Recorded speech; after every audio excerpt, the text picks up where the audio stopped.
What's up, Matcha Cup? How are we doing? I am Wisely. I've got Shaller here with me. How are you doing, dude? What's up, man? What's up? I'm doing great. I'm excited to be on for Matcha Cup, despite the time that I am. Right. Let's just let everyone know you are not. This is the East Coast Matcha Cup. You are even further east somehow. You are all the way across the sea. It is midnight for you right now. Yeah, no, let me just, There's a reason we have Rapture. never commentated together before. Yeah, that's crazy. Something's I'm going on. Headphones real quick, but yeah, no, it is pretty late. I see. It is pretty late for me. Mm-hmm. But I am would say very around- excited. Because like I said, we've never actually worked together before on the mic, but we both do YouTube. So we have done so much like talking and discussing about Melee, just not about Melee in this format. We have talked about honestly. shorts and long forms and not just like, let's commentate some Smash. I'm very, very excited, honestly. I'm excited to come to. I love to commentate with new people, so I'm really excited. Oh, absolutely. To just, like, hop on and chat. You also don't come to every coffee time in our little. I can't. So I mean, I don't either. So I will say I do have a bad habit of being like, oh yeah, it's coffee hour, and then not thinking about it until I get the ping, and I'm like, I am in the middle of being at the gym right now. Yeah, I feel that too. Oh no! But it is what it is. Yeah, it is what it is. But yeah, no, it is in fact midnight for me. So we are chilling and having a good time. It's all right as long as we got some exciting matches to keep you energized. Or if you fall asleep, like the players should just feel bad about themselves. I don't know. Exactly. I don't know what to tell you. I won't. Yeah, hopefully. Speaking of, I know that we don't have everything quite ready quite yet. We have already been warned about the Puff army taking over the East Coast. There are 3 Puffs seated in top 8. That would be Hbox, Dawson, and I am blanking on the last one. I'm about to see it pop up on the screen. Where would it be? It'd be Hbox, Dawson, and S2J from Texas. Yeah, of course. Mm-hmm. So I remember it was a big deal to him when he got ranked above S2J. He's like, I have earned the name now. Oh my god, yeah. Ooh, I'm seeing a lot of good names in here. I'm excited. Not only do we have a lot of fantastic players, there's a lot of people that I'm seeing that are like in the mid-level but could have a good pop-off. Our good friend Junebug is also there. But like, I'm gonna make a big shout out. I see Royal, I see Banger. Those are both my Minnesota boys. So like, there's a lot of good folks in this bracket. I am excited. J-Chu, oh man, there's so many good names. Let's go. Preeminent. I'm still just gonna keep naming Minnesota people. Everybody I've said so far, except for J-Chu. Hey, I mean, you're gonna recognize more of them probably than I do, especially the hidden people. But that's I recognize the ones. I recognize a lot of the ones you said, obviously. But yeah. Now you were here a couple months ago for Tipped Off. That was your first time in the U.S., right? Yes. No. Wait. I mean, yeah. First time in the U.S. I went to Gommel, so I went to Canada. The month prior. So that was, so you were just here twice in a row then. I went there, went back for 3 weeks, then came back. Like I technically, okay, wait. You were saying this. Gommel's not in the U.S. We're just saying North America at this point, but I know what you mean. Yeah, it was. I mean, I went to around the same area twice, I guess. I guess. No, actually, one was way further. It's all such a blur. But yeah, I won the like Nouns funding thing to Tipped Off while I was at Gommel. So I was like, oh well, I guess I'm coming back. Sick. Okay. I knew that you got the Nouns funding before. I didn't know it was literally while you were at Gommel that you got the Tipped Off one. That's really one of the most impulsive things I've done. It's just like, oh, I guess I'm going. Guess I'm coming back now in 3 weeks, and who cares about jet lag and burnout? I don't need it. I have a YouTube channel. I can get everyone to vote for me. That's all you need. Yeah, actually, I think it's more like Europe had one person that was like, I have all of the Europeans. Yeah, okay, you're right. Europeans. We did it. We got a few Europeans out. Thanks to them, the Max and Happy Meals and stuff. Yep. And like we said, that you were able to get here because of Nouns. We got to do some quick shout outs before this bracket starts. We got some sponsors to thank. We do indeed. Yep. We are waiting on that, and that is fine. But everything here, like we said, brought to you by Nouns, brought to you by Matcha. You can type exclamation point Matcha in the chat to learn more about them. But they're the reason that we're here, the reason that we're able to run this event. And so we are extremely thankful for that. And then you specifically, because you have been part of one of the Nouns things before, like this kind of thing means even more to you. Yeah, no, I mean it's really really cool. I'm the Nouns guys are absolutely wonderful, and like I definitely appreciate what they've done for like especially for European, and like also their tournament funding stuff that they've done. Like the tournament funding stuff is really cool, and like I don't think the tournament that we are hosting in London won the prizing for the most recent tournament fund, but it did compete for it, and apply. that's what's important. We'll find out. I think it ended a while back, but yeah, no, it's still sick. Like Happy Meal's going to go out. That's a player that's from the Netherlands that probably no one in North America might have been familiar with before, and it's just really cool to see. Like as a European, when I watch a tournament in North America, I just love seeing European faces, and without like other and left being as prevalent, seeing like the hometown ones, who I chat to on a regular basis, come out is so cool. And, like, absolutely, yeah. Yeah, you need a Nouns, or someone to be doing that kind of thing. Because it's so expensive for the average person to like fly over and yeah, work as well. Like it's a lot of investment, so it's really really cool that Nouns are doing stuff like that for players all around, not just in America. Yep, I've been able to go to a lot of events, and every time I've like seen an overseas event that I'm like, oh, that looks sick, I want to go. I start like looking at flight prices. I'm like, well, never mind. I guess that's not happening.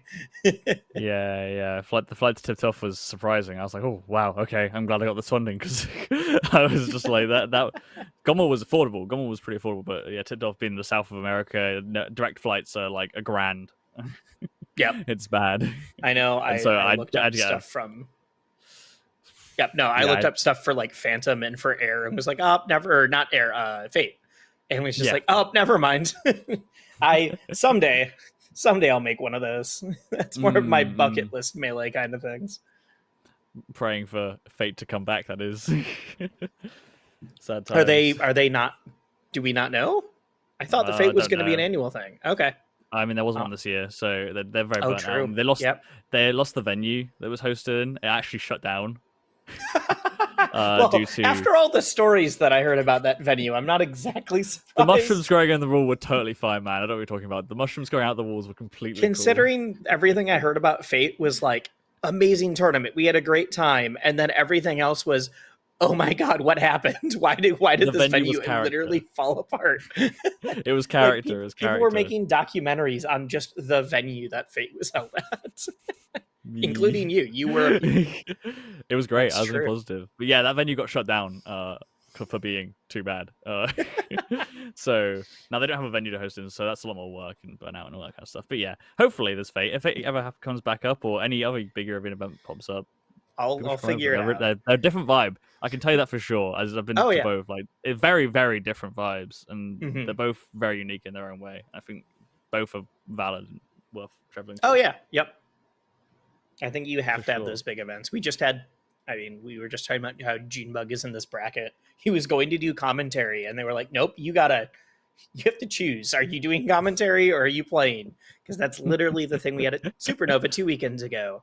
And like, that is the example of the like huge, big primetime event, everything else. But then you also have your small community, like capped events almost. Like I am always going to chill for Smash Camp and things like that are just, you know what? It's a bunch of friends hanging out in the woods. I just got back from Festa, so it's just, I got back. What are you it's the same thing.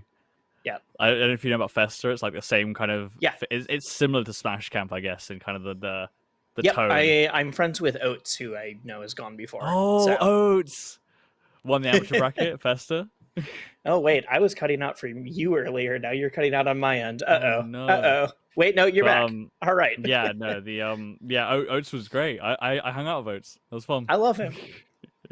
A wonderful person. If anybody in chat has seen, they haven't been running for a bit. I think they're talking about bringing him back, which is funny because it's like the third time he's closed it. But the Smash Zine Major, which is just like a free handout magazine that was at a bunch of different majors, obviously was run by him.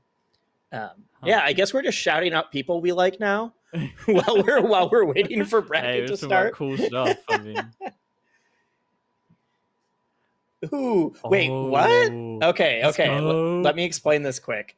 We just got word in our ear that the first match is going to be RPG versus Soul Rifle. And if at least one of those names is familiar, that's because Soul Rifle this year won Genesis for Rivals of Aether. I know that he's been playing Melee. I think it's either Fox or Marth. I want to say Fox. Like he's been playing Melee and has been learning it, but is like still very early on in his Melee journey. So I'm actually really excited to see how he plays. He's also just super young. I met Soul Rifle when he was 14. And I think this year when he won Genesis, he was still only like, I'm going to get his age wrong. He was like only like 19 at the oldest. I want to say he was only like 17 or 18. That's crazy. So yeah, That's kid mad. has grown up, but still has grown up, but also is still, you know, a kid. I have to ask. Yeah. Who does Soul Rifle play in Rivals? Soul Rifle plays Maple in Rivals. At the time was the best Maple in the world. But also has one of the funniest things I've ever heard, which is for a while was complaining that, you know, like Maple just can't do it at the top level. Like Maple's not getting results. And this was like right after he got second at a huge major tournament. But it was like, no, you are the results. Yeah. You're not allowed to say, like, you can't be like Maple can't do it. She's not good enough. No one's getting results with her. And it's like, but you are. Well, anybody other than me. It's like, that's not how that works. You don't get to do that. It's like Armada talking about how like Peach sucks when he was at the top. He's like, oh, Peach sucks, can't do it. Terrible character. Yep. Except this is even worse because a lot of people at the time were like, Maple's probably like top 3 in the game. Yeah, Maple seems pretty good. Maple seems pretty good. I'm not like tuned into Rivals, but Maple seems even in Rivals 2, Maple seems like insane. I think she might be better in Rivals 2, but that is besides the well, I guess it's kind of the point. We're still talking about Soul Rifle here. RPG is the opponent, and I'm not as familiar with who RPG is, so yeah, we can do some finding out. We can do a little bit of research here. We got some good things. Has entered Matcha Cup, East Coast at the beginning of this month. Got 65th out of 82. Okay, going 0-2, but seems like they enter quite a decent amount of online stuff primarily. Good for them. That's why we have to run this kind of thing.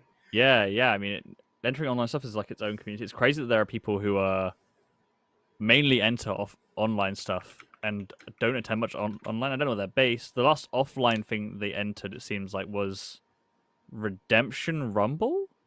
No, wow! I do know what that is. Redemption... Yeah, that's the one from last year, December, right? Was that the one that didn't get? That's the that was meant to be the one. That was meant to be like the one that helped fill in the Panda Cup thing and ended up being a bit more of a chill tournament where like Zane stuff. Maybe I think you're thinking of a different one. I thought Redemption Rumble was still one of the online ones, but you could be right. It's either way. It's the Rumble series with Rona Rumble and then Rollback Rumble were all from WAF. So when was the Panda Cup stuff? That was 2022, right? So I'm thinking 2022. I think so, but honestly, time is just a blur at this point. Yeah, no, it's same. Yeah. People will bring stuff up, and I'm like, oh, that was recent. And it's like, no, that was 5 years ago, dude. Yeah. So, not sure what to say about RPG necessarily, but Falco player primarily. All right. So we'll be seeing that for sure. Mm-hmm. So at least we got one space in. You're thinking Fox or Marth for. Yeah, I want to say Marth, but I'm just not 100% sure. But yeah, I mean, that's why even in the like post quarantine era of like, all right, we have in-person things again. Like, I think it's still really important to have some consistent online tournaments just for the people who are like, I'm in a region that doesn't have locals. Or yeah, for sure. Or we have locals, but I work at these hours and I literally cannot make it, or I can't do like any sort of thing. Or like, I know that Ben is in this bracket, and Ben and Preeminent both, like, they're both in this bracket, and they both have like a ton of stuff where they were able to start kind of putting their names on the map by getting some wins online, and then like they'd gone to other tournaments, they'd gone to a lot of other stuff, but that was one of the first ones where people are like, oh wait, this person's really good, not just like, oh, that was a fluke or anything like that. Ooh, oh, it's double Falco. Let's go. All right. We immediately look at the Soul Rifle being comboed. Immediately being comboed. Wait, RPG looking nice with it. That jab down is kind of crazy. that's some looking. I could have been totally wrong. RPG. I for sure thought it was a Fox or Marth. That I like that Soul Rifle is answering right back. Looks like he got a little stuck trying to cover the ledge though. I'm glad that me and Soul Rifle are in the same wavelength. You know, plays Maple. I play Maple and Rivals 2. Plays Falco Melee. I don't think Maple and Falco are anything alike either. So what do you mean? You press B and you got the little seed thing, right? It's similar. Right. You have a projectile. Totally. Yeah, you have a projectile. You have one single projectile. You're like kind of some kind of pheasant bird, so like it's a bit more scavengy animal, you know. Well, we'll They're make both it work. looking clean. Yeah, no, I'm actually very impressed right now, especially when you were saying that RPG like hadn't done super well in the past Matcha Cups. I think part of that shows you how difficult some of these were. Yeah, I was looking at the names, and there was people that I saw going head to head where I'm like, oh, I know both of them. That's crazy. They have to play right away. Yeah. Some online events can just be insane. Ooh, I like that pickup. Barely misses the down air. Yeah, no, they can be crazy. We recently started doing UK online events, and they become like mad stacked as well. Like sometimes getting through them can be crazy. It's insane. I do know that like when my experience at Tipped Off was insane. I went 1-2 at Tipped Off. It was like that tournament was stacked as hell. Like, oh yeah. I think your talent pool especially is crazy. like current era melee, like you just can't be ashamed of that kind of thing. There's tournaments that I've like done really well at, and then the next week I'll go 1-2 or something. It's like, well, all right. I've been playing this for a decade. It just like happens. RPG. You know, you got people that RPG don't go on land stuff, and apparently they're this kind of clean. And it's kind of crazy. They're just people like this hiding online to make these tournaments more stacked. Ooh, okay. Still picks it up. And say if Soul Rifle is able to clean this up quick. I don't know if that roll was intentional or if that was a missed wave dash. Either way. Ooh. Didn't manage to hit the ledge, but kind of got covered for it. I think that's what we're seeing here, though. When we're like, these both seem like pretty competent players who are just missing a little bit. There's moments of like, oh, you did some really good stuff, and then like you didn't quite move fast enough on the punish, or you didn't quite. Ooh, that's gonna be a kill. That's it. Yep.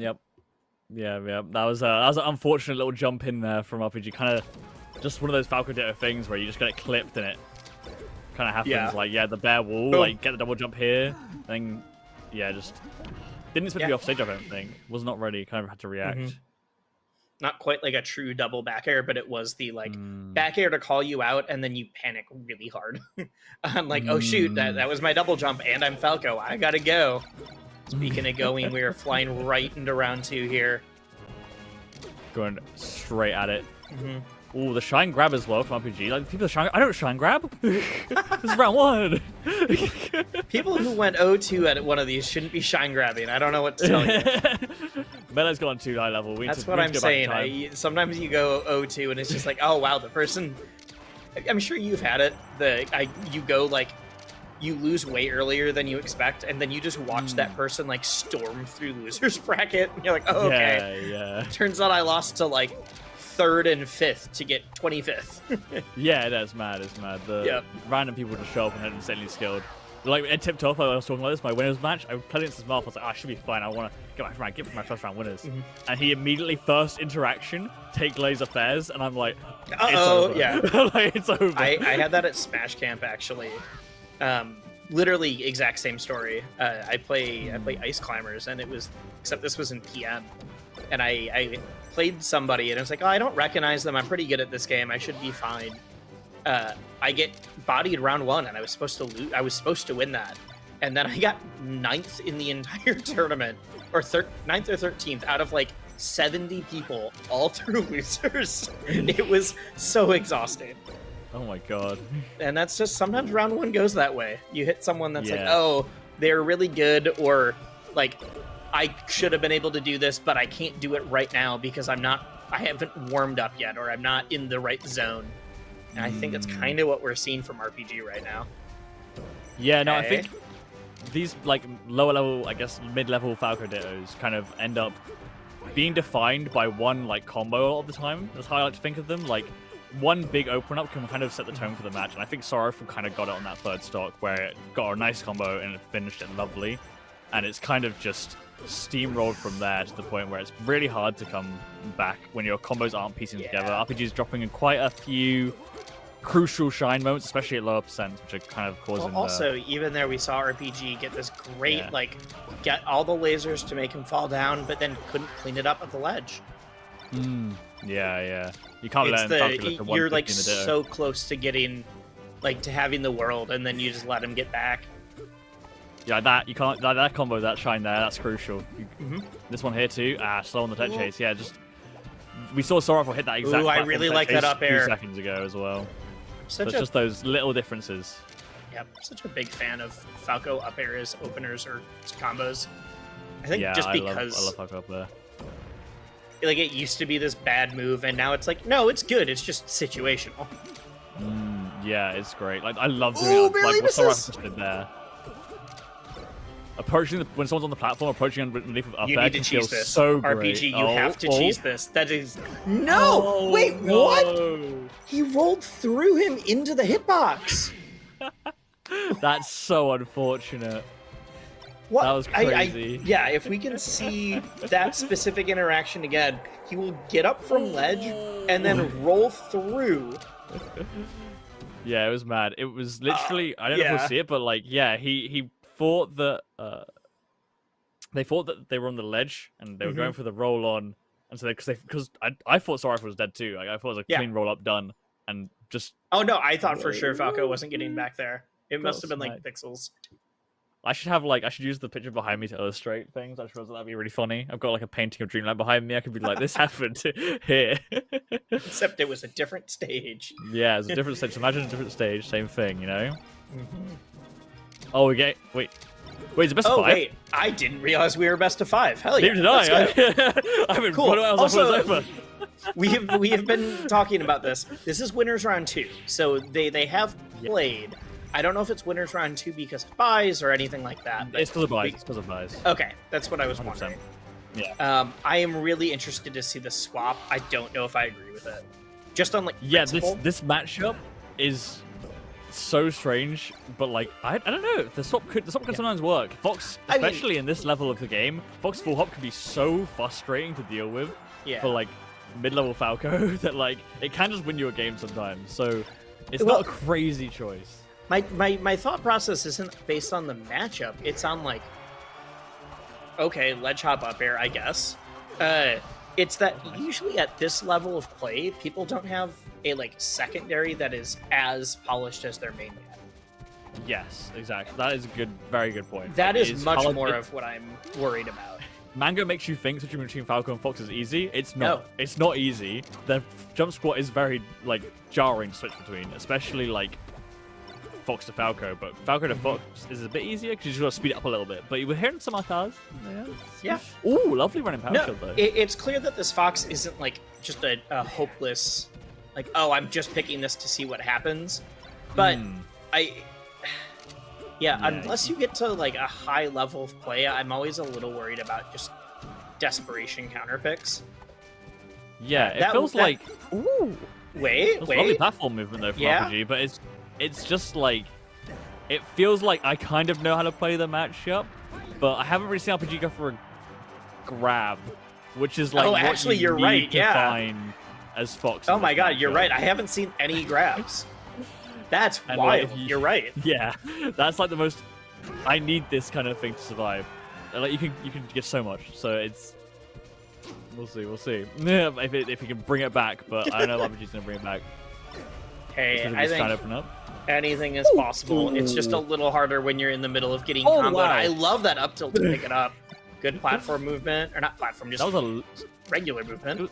It was a really nice 0 to 60 combo. Yeah. Honestly, very clean. 2 of those and your stock's taken. Like, I mean, that's what I'm saying. It's clear from his gameplay in other games that Soul Rifle can do it.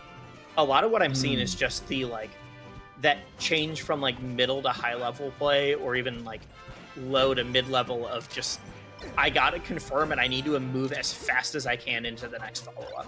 It's basically the like what gets you from like plat into diamond on Slippy. Yeah, I know what you mean. I'm actually very impressed with Zorof's Falco, I'm Yeah. not gonna lie. The patience in this matchup is so important, and they've been waiting everything Big, out. that's big. Okay, one grab, one little grab by the corner, that's all you need. It'd be your first Just grab, think about though. it. Your first grab. Think Oh about no! Oh no! Unfortunately, we will not see the first grab from RPG. RPG standing for rest in peace. Oh no! First grab somehow. Don't know how that makes sense, but it does. Grant. Yep. Ooh, lovely back air. Didn't replay. Well, good job to Oh. Soul Rifle. It is fun to watch. I Yeah. am always a huge proponent of like people playing multiple games, and it's always really fun to see the like. I remember when I saw Cake Assault starting to do well in melee brackets, or I've seen melee players go into PM brackets, or vice versa. And I don't know, or just all of every Rivals 2 bracket right now is just like, oh yeah, all these people who don't know each other get to fight, and I just get to be like, oh my god, they played this character. I wonder why they chose this one instead now. No, yeah, I was actually really impressed. I think you could very much see the Rivals nature, I guess, like the knowledge of neutral game that comes from playing a game at such a high level. Sure. Like the patience that was shown there was not Yeah. something like I would traditionally expect to see at the level of the other aspects of their game. Like it kind of just very disciplined 100%. is the way I put it. Very disciplined play from Zorro. I was very impressed. Well, and that's also, why I just love Falco. Yeah, that's why I was like, if he's able to get some of those like small hesitations of like, all right, I hit a nair into a knockdown, what's the next thing I can do immediately? Or we saw a couple like attempts at down air where I wonder if a nair would have hit or anything like that. But it's the once you get those even faster, you're flying through bracket. Absolutely. No, very very cool stuff, and I'm glad we got some Falco to start my day off because, God, I needed that. That woke me up. I love seeing some bird. Yeah. Oh, what's been going on in the bracket then? What have we got? Ooh, oh no, I don't love that O had to DQ. O is also a very fun Falco to watch. Preeminent. It looks like we're gonna get Preeminent versus MarxistxAthena. A person I've not heard of before, but it'd be SDJ J-Chu Fox as well. versus Puff. SDJ J-Chu would be crazy. We've seen J-Chu do some just immense work with Pikachu versus Puff in that matchup already. Not here, but true. like at I got to commentate his Pikachu versus Puff at Supernova. I think everyone saw that combo versus Hungrybox. Is there anybody that's early in losers that I'm surprised at? Little surprised at Lamont in losers already. Dawson? Is Dawson being around when they're... Where? Do you see Dawson in losers? Yeah. Where? Oh my god, the buy you're round. right. Is that normal? Where did Dawson lose in winners? Was that a DQ or was that... Thank you. Oh, no. So Dawson DQ'd to play in a doubles tournament and his true love, doubles. I wish... We all love a bit of doubles. I have said for years that I wish I loved anything as much as doubles players love doubles. Oh, they love doubles. I do know they love do. Doubles. I'm definitely in the... Doubles is great. Oh, yeah. I'm definitely in the, like, I'd rather play singles. I'd rather whatever. I'm sure some of it's character. But even when I'm playing other characters, I'm usually just like, I don't know. But then I see people that are like, I can just do doubles friendlies for 5 hours straight. I'm like, you know what? Good for you.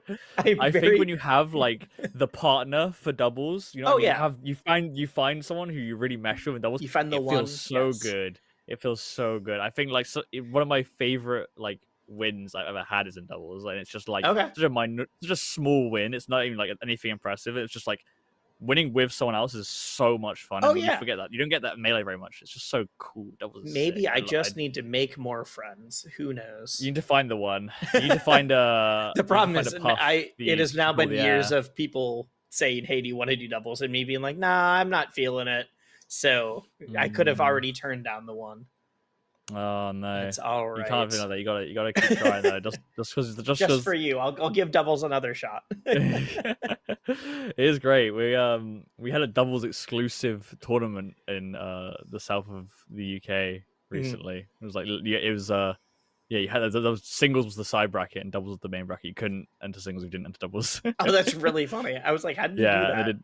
they did singles Okay. first. It was like only bracket, and then doubles had pools and stuff. So because we do round robin pools and stuff, and a lot of other Round ones, robin pools for doubles sounds like chaos. They did that at Air for I think a long time. Did they? Maybe even Okay. up to 5. I think they did round robin pools. They did it at Valhalla as well. I've seen round robin Round pools for pools for singles doubles? often enough, but I've never seen round We robin pools for love doubles. round robin pools in Europe, where it's like if you don't give the lower level players round robin at this point, they get very upset because it's so good for the lower to mid level yeah. player to get like a lot of games in, and it feels great. And I personally am a huge fan of round robin. I think when you have you can have a relatively middling number of players. It's still up to like 500ish, and you still can run double round robin pools with no issue if it's a multi-day event. Oh my! Okay, wait, we're going. Tell me, who is MarxistxAthena? I do not know. We're about to find out, though. Preeminent is depending on what you look at, either number 1 or number 2 player in Minnesota. Yes. It is a constant flip-flop with Preeminent and Ben, and they're literally cousins, so it makes sense. It's kind of one of those they're cousins? Yep. It's one of those things sick. where Preeminent usually does better in-state and in region, and Ben usually does better at nationals, which has just kind of been this funny happenstance. Some of the best stories are just family stories, you know? Yep. The family stories in Melee are so cool. Like Armada Android, obviously. This one is great.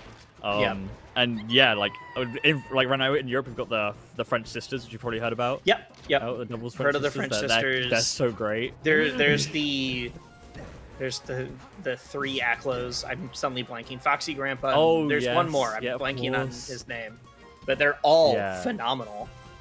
But yeah. We are being told that MarxistxAthena is just not just I say that like it's a bad thing, but is an online grinder, which would make sense then. Puffs love being online grinders. I don't know what it is about Puff players and being online grinders, but they love online. That's really funny because I don't know if I've noticed that. I'll start paying attention. Maybe it's an England thing. I don't know, but like we've had like so many Puffs like can't be online grinders. Maybe I'm like funny. really confirmation biasing of like 3 players who've gotten really good recently. Okay. Does find the rest. 45. Can you get a kill here? Just straight up? Yeah, you can. So. This matchup's messed up. Yep. I meant more was it like guaranteed? 2016 Hbox fool you. Yep, I meant more was it like a guaranteed like laser into up smash, but if you don't hit the SDI on up air, it's gonna for sure do it. Doesn't get a rest. Yeah, that could have been jab reset for sure. The Whoa! seems so... Shine Bear as Fox against Puff. Tony's doing some stuff right now. What can you say? They've clearly got the Mamba mentality. Oh yeah, they do. They're Mambering all over these moves.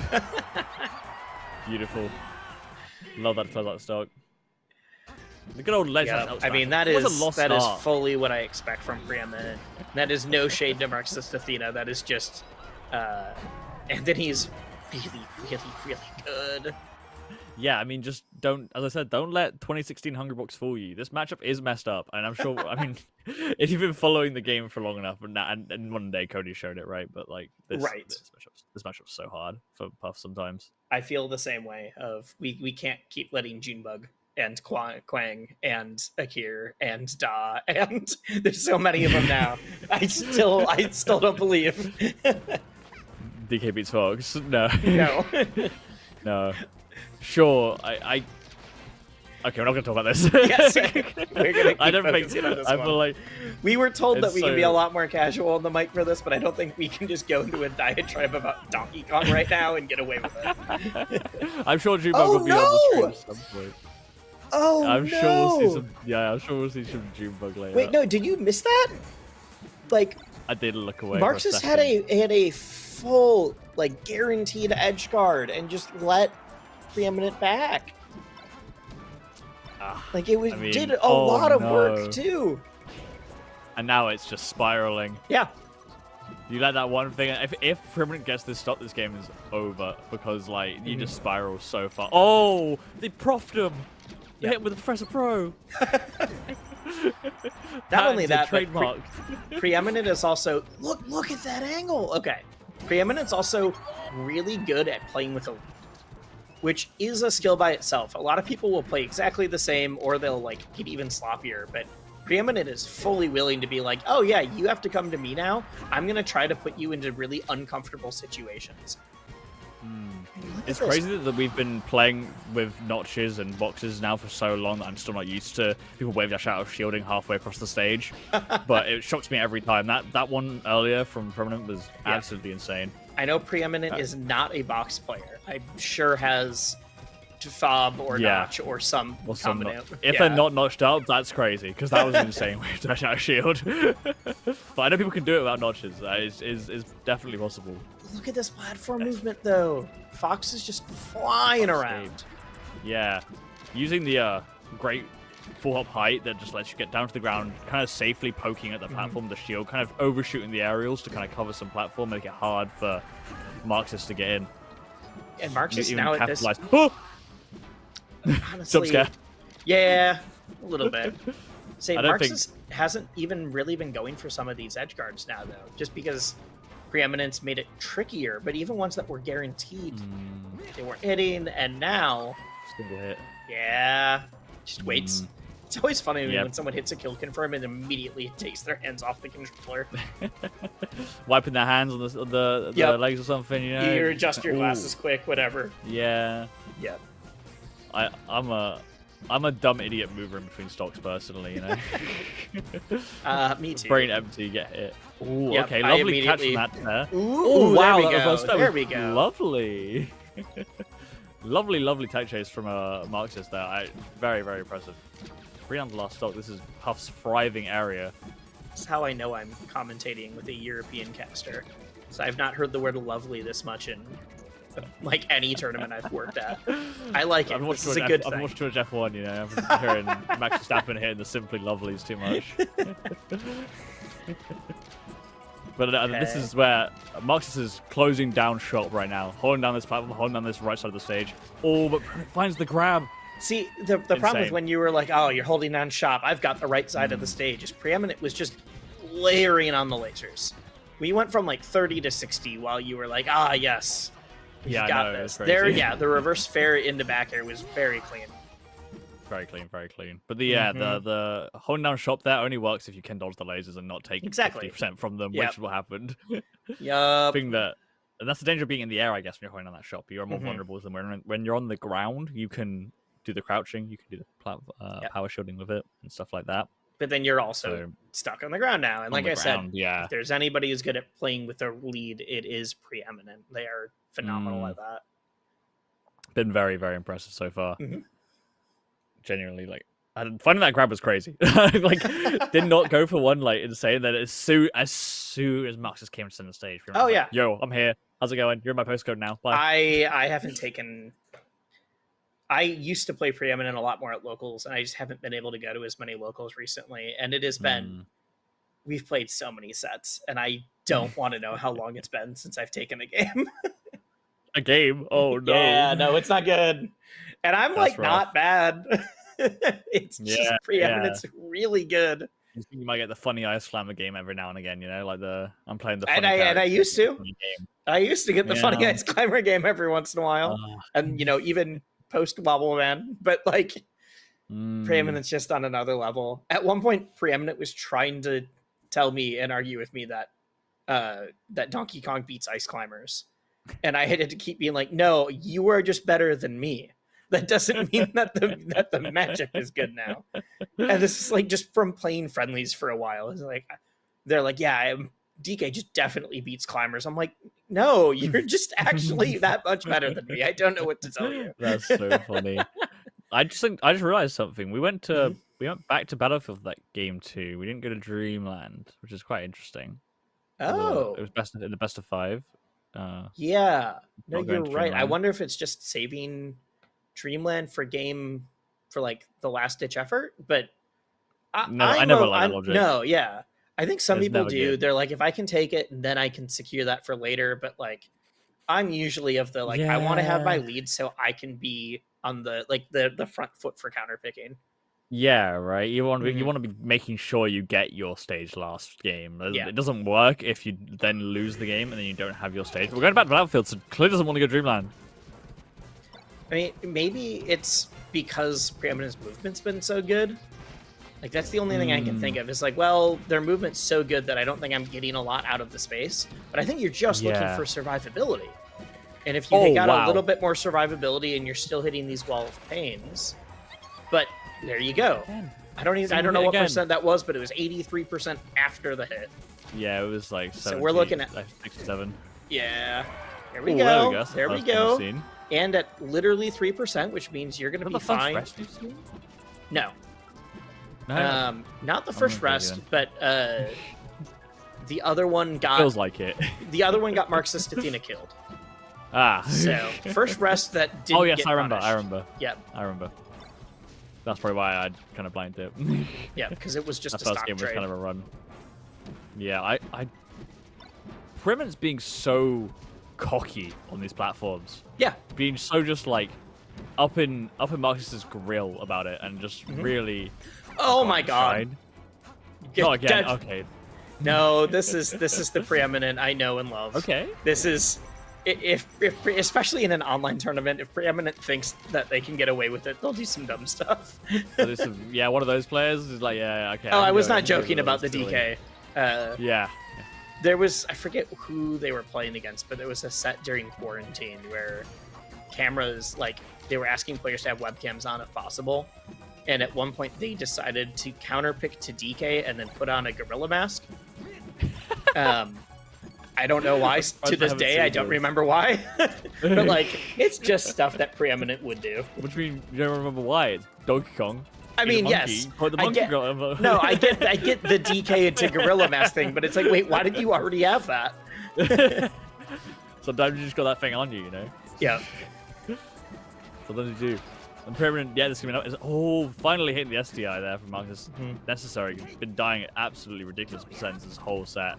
Fishing for the up smash in, frankly, greedy ways. Yes. But the way you're doing it and not getting punished, eventually you're just like, well, I'll keep letting it rip, I guess. Oh man, the way he dashes out shield to like close the gap is absolutely crazy. But unfortunately, didn't manage to find what Preeminent was looking for there. And he finds the back, yeah. Say, I like seeing that getting closed out. Marxist first lead of the set, dare I say? Had the lead earlier in this game, but it's always been so back and forth, and it's been closed out. But just as much as I said Preeminent is willing to do some dumb things because they think it's funny, if they don't got the lead, yep. Oh my god! Instant quit out. I'd say if they don't got the lead, they'll play a lot more safe, but too little too late, I guess. Yeah. No, I have a feeling we're about to see an angry counterpick. Yeah, maybe not Yoshi's. Maybe not even like an angry counterpick for stage, but just the like, oh, you've got something you want to prove now. That game was a fluke kind of thing.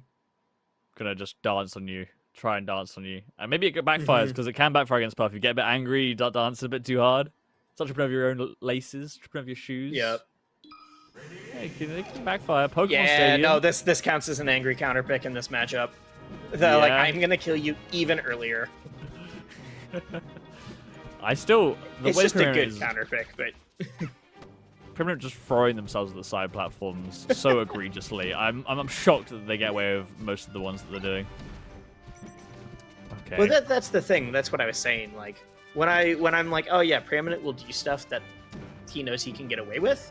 It is the like, oh, you didn't punish this. It's now going into my bag of tricks, even if it shouldn't be safe. And that'll kill. Yeah. That'll kill. It'll kill in a lot of stages, but especially here. Ooh, big call out on the recovery. I like it. I like no it. Arcadian ledge dashes here. No Arcadian ledge dashes here. It's one of my favorite Despite terms. it being net play. I love the Arcadian ledge dash. Keeping a little bit patient on this side platform this time, not egregiously throwing themselves there.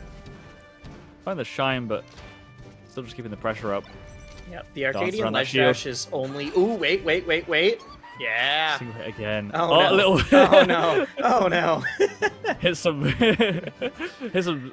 Yeah. Certain hand movements there. Who could say? Who could say what kind of hand movements? At least he eyes that one. Hitting some peanut related hand movements. Yeah. Yeah, no, the Arcadian ledge dash is rivaled only by the UCLA ledge dash, which is when you do a perfect gallant ledge dash and then roll. For some reason, that was just a thing that kept happening in this one area of California for a bit, to the point that they started calling it the UCLA ledge dash of you do the really good hard thing and then still panic into roll. Hey, ledge dash roll was kind of crazy. Underrated option. I love it as Falco. I wonder why it's rated so low. No one knows to say. Don't get it. You know. Yeah, I'm just not smart enough to understand. You don't understand it. Yeah, you gotta be on a certain wavelength. Oh my god. Wow! The net trigger is crazy. Oh, this is gonna be it. Yep. I genuinely thought that there was a chance. Did you see how small the shield was? It was very small. Yeah. It was a little bit spooky. It's been a minute since I've seen the shield break in bracket, but I thought for a second we were about to see. Puff does get her ear poked quite easily, so a shield break can be a little bit tricky. But Preeminent's racking up the damage right now. This is going to be a really hard match. This is what I was meaning by angry. This is the oh, you are... I've stopped playing games. I'm going to call it your jump with an up air. You're just dead. Yep. All right. Mad stuff there from Preeminent. Mm-hmm. Showing that, they can dance whenever they want to. They aren't tripping over any shoes. The action replay on the Peanuts motion. Insane. Great. Lovely Fox play from Preeminent there. Oh, 100%. 100%. A little stylish. A little grooves. Some boogie on the dance floor type of things, You gotta show your stuff sometimes, especially if it's not. I mean, did you see if you want to see the full flavor of Preeminent, look up Preeminent versus Malachi at Supernova from this year. I'm just not even gonna tell you. Just go watch that set. That's all you get to hear. Just go watch Preeminent versus Malachi. Right. Sounds. Whenever someone tells you to watch a set like that, it's gonna be funny and sad at the same time. Oh, it's both. It's for sure very funny and very sad. Oh no, Foxes especially. Foxes running over people is just what do you do? Oh, I will say this one, the Preeminent versus Malachi at Supernova was not running over someone. It was a little bit more running away from someone. Oh no. But in I've got the lead. What are you going to do about this right now? Oh, nothing? Cool. I'm going to keep doing it. That being said, I said I wanted to see this one, and I'm very excited about it. We are going to see SDJ versus J-Chew. J-Chew. Are we in it? We are right in it. Now, a lot of you guys will know SDJ is one of the best players in Texas, has made some phenomenal upsets, had that wild set. It was the Puff Ditto. I'm blanking on who it was against. Yeah, it was Hungrybox. Yep. Okay, I thought you were. I know you did a bit there. No, I wasn't. I genuinely was was it just another? Was it Dawson? Was it? No, it was Hungrybox and Gummel. I saw it live. Yeah, but J-Chew is maybe the best Pikachu against Puff I've literally ever seen. It's so good. The level of play is phenomenal and hits combos that I did not think were possible. That's great. I don't think I've watched one of J-Chew's full sets before, so this will be my first experience watching them versus Puff. What on earth? Okay, crazy option already.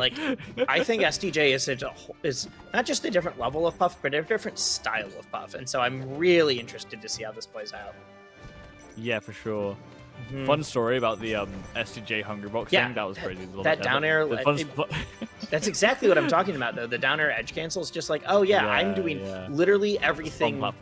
Every single part of my bag of tricks needs to come out for this. Yeah. So fun story about the SDJ Hungrybox thing. You got I felt a bit bad for SDJ because the whole of Europe is sitting in the right side of the crowd, just praying for a Hungrybox win because we absolutely love seeing a Hungrybox pop up in person. So we're just like, he goes 2-0 down and we're like, please, H-God, bring us a gift. We're already here once. It wasn't even because you like, wanted the Hbox win, you just wanted the pop-off. We wanted to see the pop-off, yeah, because we're already there like once a year, so we want to see it, you know? And we got the magnitude of pop-offs, you know, so it was so funny. SDJ died for our joy. I just need to see the H-God in person. I need to see the pop-off. Once, I need please. to see it in person. It's like going to like the circus to watch the show, you know. You gotta see the man jump out of the man fly out of the cannon. What if Cannon guy isn't there exactly. The man fly out of the cannon is very apt. Yeah. At one point, it's passed a while ago, but at one point I saw J-Chu went for that edge cancel down air that he likes doing off stage. That hit? Wait, what? That's crazy. Yeah. J-Chu is. I'm seeing what you're talking about. J-Chu's play versus Puff is crazy so far. J-Chu's play versus anybody is crazy, but Puff, for some reason, I don't know if it's just no Puffs are used to it or what. I did want to point out there's a point where he goes for that edge cancel down air and SDJ just grabs him on the ground. He's like, okay. J-Chu's doing the like ult thing where like you up air into Thunder. And it apparently works on Puff. Yeah, it seems like it works with the DI, right? Like, there we go. That's so crazy. Yeah. That's so cool. Yeah, that's what I'm saying. This is now the sick. second time I've commented at a J-Chu Puff set, and I definitely saw like a triple Thunder thing where it's just like, yeah, Puff's too slow to get away from this. That's mad. That is insanely cool. I love that's just creative. It's just really, really creative. I can't believe that hasn't been explored. I had this distinct memory of saying on the mic, like, I also mentioned the ult thing. I was like, you know what? I kind of wish that we got to see Thunder in combos a little bit more, like you do in ult. It'd be cool if there was like the down throw. Yeah, that's gonna kill fully. Yeah, strong up smash. Strongest up smash uncharged. I don't know how it is charged, but also on Pokemon for sure. Yeah. But yeah, I definitely remember saying like, oh, I wish that Thunder like was a combo out of up throw or down throw the way it is in ult. And my co-commentator, she's like, absolutely not. Please don't. Like, I do not need that. Only against Puff. I don't want it to have to fight that. I mean, yeah, Pikachu already just kills off up throw this game without Smash against fast forwards, right? So give him Thunder out of against floaties. I don't know. Floaties, yeah, it might make him really strong. To be fair. I just want to say I love the red cap Pikachu as well. Yes. Not very uncommon. I feel like it's always Wizard Hat, and when it's not, then it's this one. But the red trucker cap one is very good. And another Thunder. I'm being taken aback. Is J-Chu on box or controller? Because if they're on controller, some of these angles are crazy. I do not know. I do not know about that. I mean, actually, they're not insane angles. They're just doing the ones from like ledge and from stuff. So it might not even be a like controller box thing. I think it might just be that. I see Pikachu do crazy. I'll be stuff. I'm immediately like, it's a box. Like that's gotta be like some wacky stuff. I just know that they started as. Or not started, but at least made their name as an online grinder before starting to go to, I think Supernova may have been their first major. So, or like this year was at least their first major. You can tell they've got like some wild ideas as well. That forward air, like in the top right, it was like full of ideas, you know? It had like, if this like hits perfectly and I up air and I fall down with the up air fast fall, I can probably get a Thunder afterwards. Like that's kind of like thought process. Yeah. You're describing J-Chu's Pikachu the way someone like describes a 5th grader at a parent teacher conference. They're so creative. They have so many ideas. If they could just put it all together, they'd be so smart. Well, J-Chu's got ideas, puts them together, and then makes more ideas. J-Chu's actually doing it though. Yeah. Not just has the ideas, but also is implementing them. J-Chu's an engineer right now. No, it is mad. It is mad. It's like these like edge casts and stuff. Finding ways on Puff just seems so wild to watch, I guess. Yeah. I think it's so cool when a new player comes up with a character and is like, yeah, this match is actually doable, by the way. And I just play it in a very different way. Wait, that was just a back throw into Nair? Huh. Into the right up air hitbox to lead to a little bit more damage, which is always so crucial in flow matchups like this. Yep. Especially if you got that up smash that kills so early. Just like that. That was a perfect Nair into up smash. And the thing is, I like I am 80. friends with SDJ. SDJ's super great. Love his play, but like there's just something so interesting about watching like a Pikachu doing stuff that we've never seen before in this matchup specifically. Jeju launch themselves off the side of the stage with down air like, I don't care. You can't edge guard me. I'm Pikachu and you're powerful. Like, I'm not getting edge guard. Let's be real. Yeah. So I'm just gonna fly off the stage at you. Like this is your biggest strength in so many other matchups, and I just do not care right now. Yeah. Until you make me care, I will just quick attack around it. Yeah. Yeah, I absolutely love it. The way Jeju feels very like, I guess. No way. Okay, that was mad. Oh, okay. Yeah. I was gonna say like finds interesting angles and a bit more like grounded. The dash dance is a very distinct thing that I'm seeing as like a very patient waiting game that I feel like I'm not used to seeing in the matchup where Jeju really is picking their spots well and then throwing you some wacky stuff in there as well to like really keep you on your toes. Oh yeah, 100%. 100%. Woo! A little last there. Just throw 5 quick attacks out while you wait. Something Make sure that the like ADHD doesn't get tired. So many other people, including myself, would just die if they tried. Yeah. What? Oh, okay. Wait. The pizza. There was a moment that I was like, "This is either brilliant or it's not, or you're gonna die." And instead, it was just a weird trade. It was still great. I love Pikachu's back air. Probably like. It's got to be like a pretty underused move, right? Yeah, well, you don't see it very often. It's so bad compared to Pikachu's bair in like any other game. Like back air in 64 is a god move. Back air in like ult is a phenomenal combo tool because it like drags the person in. And in here, it's just like I don't know, it kind of hit him. Yeah. It doesn't seem extremely strong, but like. They just hit 3 in a row, and that one just killed. So I guess I will shut my mouth. It kills at 153, I guess. Yep. I don't know. That's better than nothing. Marth wishes sometimes, you know. Now that we need to give Marth more tools. Hey, I wasn't saying it was hard done by, but. Okay. Oh, lovely little sneak back into the stage. I do like that SDJ is doing a lot of work right now to like mitigate some of this damage. Of the like, all right, I was putting myself in spots where I was getting just nickeled and dimed, but when you are Puff, getting nickeled and dimed is still terrifying. Yeah. Ooh. Especially when you're playing as a character with as strong of an up smash as Pikachu. Yeah. Okay, that's dangerous, but I think kind of get away with some of the DI doesn't get the right hitbox. You can kind of get away with like going for that kind of risky thunder play because you're not going to get rested, I don't think, at this point. Oh wow! How on earth did they find the ledge there? God. Oh my god! I thought it was gonna be an up smash. I was so ready for that fair to be an up smash. Okay. This is looking... See, I was saying before though that like SDJ really needed to find that kill soon in order to be able to close this out, but like you cannot rest anymore. And it's crazy. It's on Dreamland. Wait, did he just save him? How are you doing this on Dreamland? I don't understand. Like, how are you making this matchup look so rough? Oh my lord, what are you doing, JG? Like top 3 Puff in the world. Like SDJ's so good. Top 2, I think. Get Walt back on the microphone. This looks like a parkour map on here. We'll just put over Walt's world chase tag reel. Yeah. Oh my god! If that had worked though, you would have seen that on Twitter like in the next 5 minutes. Yeah, I cannot believe. And then just quick attack to steal the jump.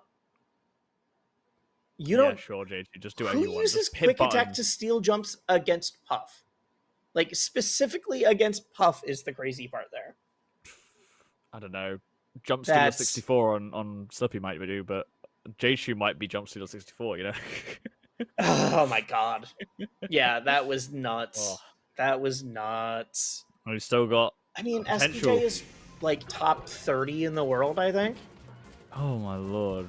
That is. Did J-Chu get ranked in the summer rankings? I don't think so, because J-Chu has really only been doing. Like, I think Supernova was the first time and did, get top 16 there, so... I don't remember where it placed exactly. Yeah, J-Chu definitely not ranked in summer, so... Or wait, no, I don't think got top 16. I'll need to double check. I was thinking that top 16 is because I commentated, but I think I commentated one of his pool sets instead.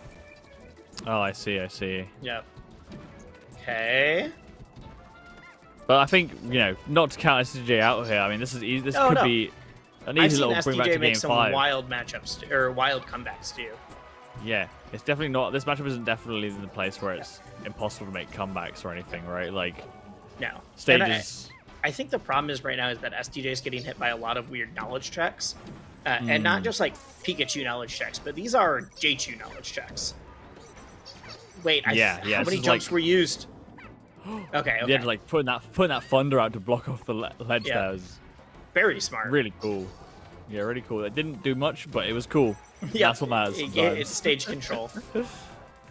Yeah, I don't know. Makes your opponent think a little bit more. SDJ is just not finding any of these edge guards. Even that really wasn't an edge guard. That was just J2 not getting quite to the right spot. Yeah, but it could, play with the lead here. Quite tricky. The problem is anyone else, I'd be like, yeah, if you got the lead, make him come to you. J2's been very willing to do that. Like, yeah, even very, with the very lead, willing. J2's been like, here's another way for me to cross you up right now. Well, that's what's really cool about J2's. Like, right now, like here, J2's showing willing to go in, but J2's also willing to just do that eke in dash dance game and slowly get back to stage control. And that's what's really, like, kind of defining this, in my opinion, the difference in this matchup that I'm used to seeing. Down throw, it's like, doesn't get switch the up in pace is crazy from J2. Like, the tempo changes feel very, very I like prominent. that SDJ seems to have figured out some of the DI on these, like, throw-in up airs. So we're going to see. Yeah. This could be getting a little bit harder now.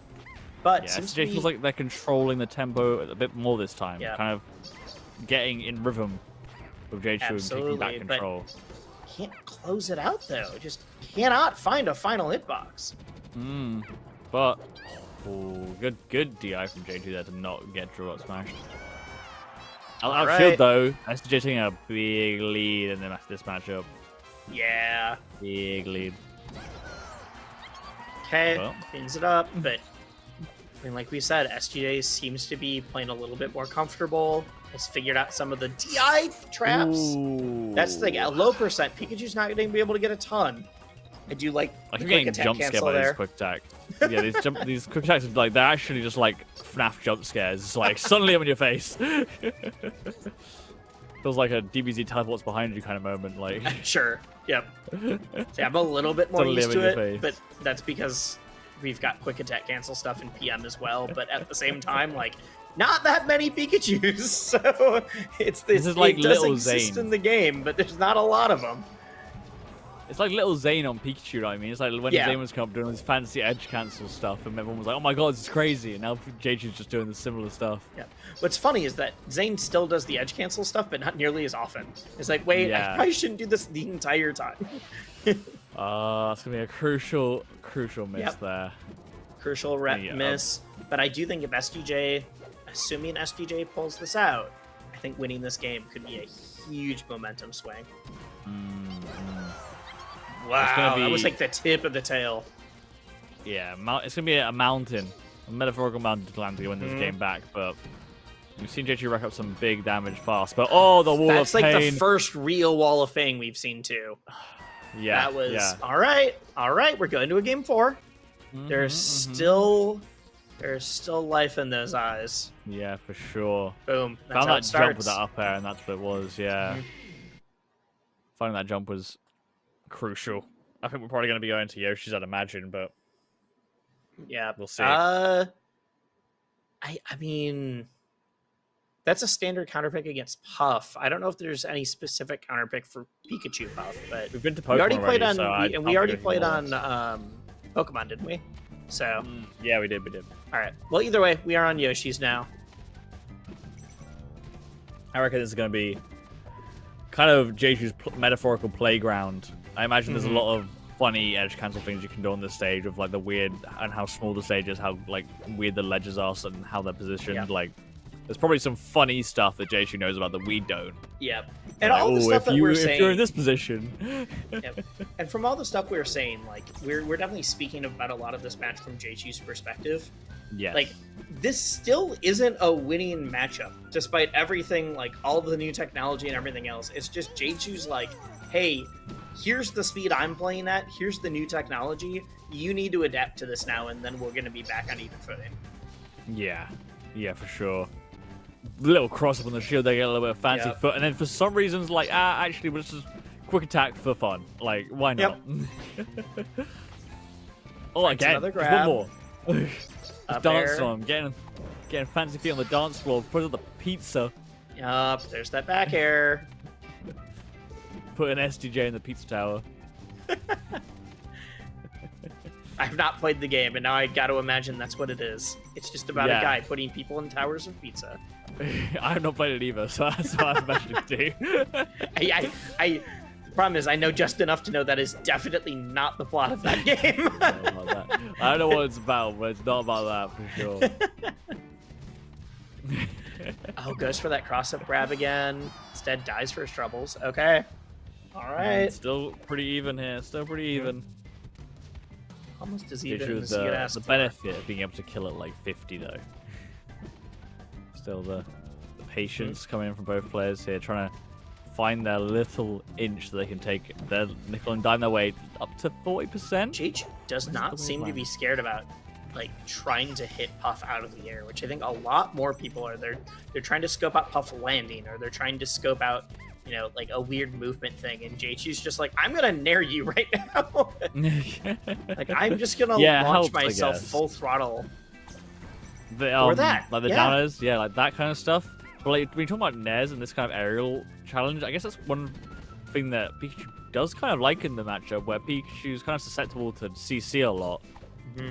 Puff spends a lot of time in the air, not getting CC'd as much. You know? Yep. That's kind of what I'm thinking. But oh yeah, You went for one too many. Up too smash, many. out of shield.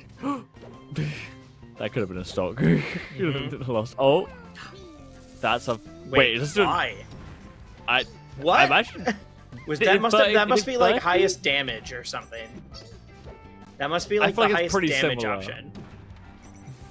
There's gotta be a reason. Or it's the funny option. One of the. To be fair, it could just be that. JHU seems See- like the kind of player that would do the funny option, you know? It's either the highest damage option or the option that I liked the most. One of the two. I have to say, I feel like I've seen JHU hit more grabs on Puff as Pikachu than I've ever seen any Pikachu hit like Yes. grabs on Puff. It's, And I it's saw that- mad that you're finding those little T-Rex arms and you're getting those grabs like. Dude, on Pikachu's Puff grab range somehow. is so bad. It's so actually every time I like random into Pikachu, I'm like, oh yeah, never mind, whiffing grabs right in front of him. The poor little guy, he's just little arms. He's just a little mouse. Tries to find the nair there, but oh, a lovely I up think there. you take that trade every day of the week Yes, too. every time. Every day of the week. Get a little bit of invincibility advantage as well going to the last stock. Hmm Take the center stage with it, you know. Give it up, you know, why not? Do what you want, live your dreams. Dude, I think they're both so scared right now. Yeah, they're looking like they're playing. They're we've been doing here a lot of before. movement, but JHU wins these situations sometimes, but oh, 10%. It's quite a bit. This is the first full set you've seen of JHU, and you're like, JHU's got these. He wins those. I think it's more like these dash dance interactions, like when Oh, they're both yeah, kind of no, I know what you JHU feels actually like it's mean. got a lot of control. Yeah. Yeah, it's just a very funny Also- sentence. Yeah. Okay. Yeah, for sure. Oh, that's it. Oh! Okay. Ooh. That's all you need. You just Oh, need yeah, the that's all you singular need, up that's all tilt. you need. Watch Yeah, it. He's just I I think he's just gonna clearly wave cursed dash it. back up tilt. Yeah, it's very, See. very tricky with that up till there. Oh, it wasn't even wave yeah. dash back. It was just everything else was this movement back and forth of like, I'm gonna jump in back air, jump in fair, or do whatever. And there was that final one where it's like, I'm not jumping because you've been nairing and you've been up airing where those jumps are. And I'm just gonna immediately do an up tilt. Really Yeah, smart. I yeah. actually really like that adaptation. Yeah, SDJ has been clearly playing more on the tempo. And as I said, SDJ would have better for Game 5. Mm-hmm. Commentator's blessing, I guess, in this way, or commentator's cursing JHU, one or the other. But I mean, like I said, I wanted to see this set real badly, and the fact that it's going the distance makes me pretty happy. I mean, I thought didn't we were know about to about see this set, Puff and just I'm happy SD. too. I'm happy. I didn't know anything about it. I'm so happy. This has been really fun. I'm a wouldn't big have fan thought of. I'd I be, was like, already a feeling the big fan same. of SDJ, and every set I've seen JHU play against Puff has just been a banger. So, what a weird thing to be like. Oh man, I really hope we get Puff Pikachu this tournament, but here we are. Yeah, I never thought I'd see myself wishing for Puff Pikachu. Tell me that in like 2015 or something. I'm just telling you, like, what are you talking about, mate? Like, Especially if You're- I'm like, you're if you're like, tagged well, as okay, then you. like it's gonna be Axe. It's like, no, it's not Axe. It's somebody else. It's like, are you off your head? Like, what are you talking about? But no, here we go. Oh, back throw into up air. That's. I feel like you can do some weird.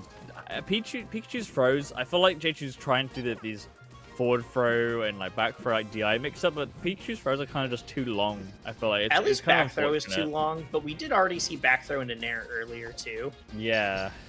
God, I guess you catch them sleeping a little bit, but the other ones are a little tricky. bit faster at least. But yeah, back throw and down throw seem slow enough. Yeah.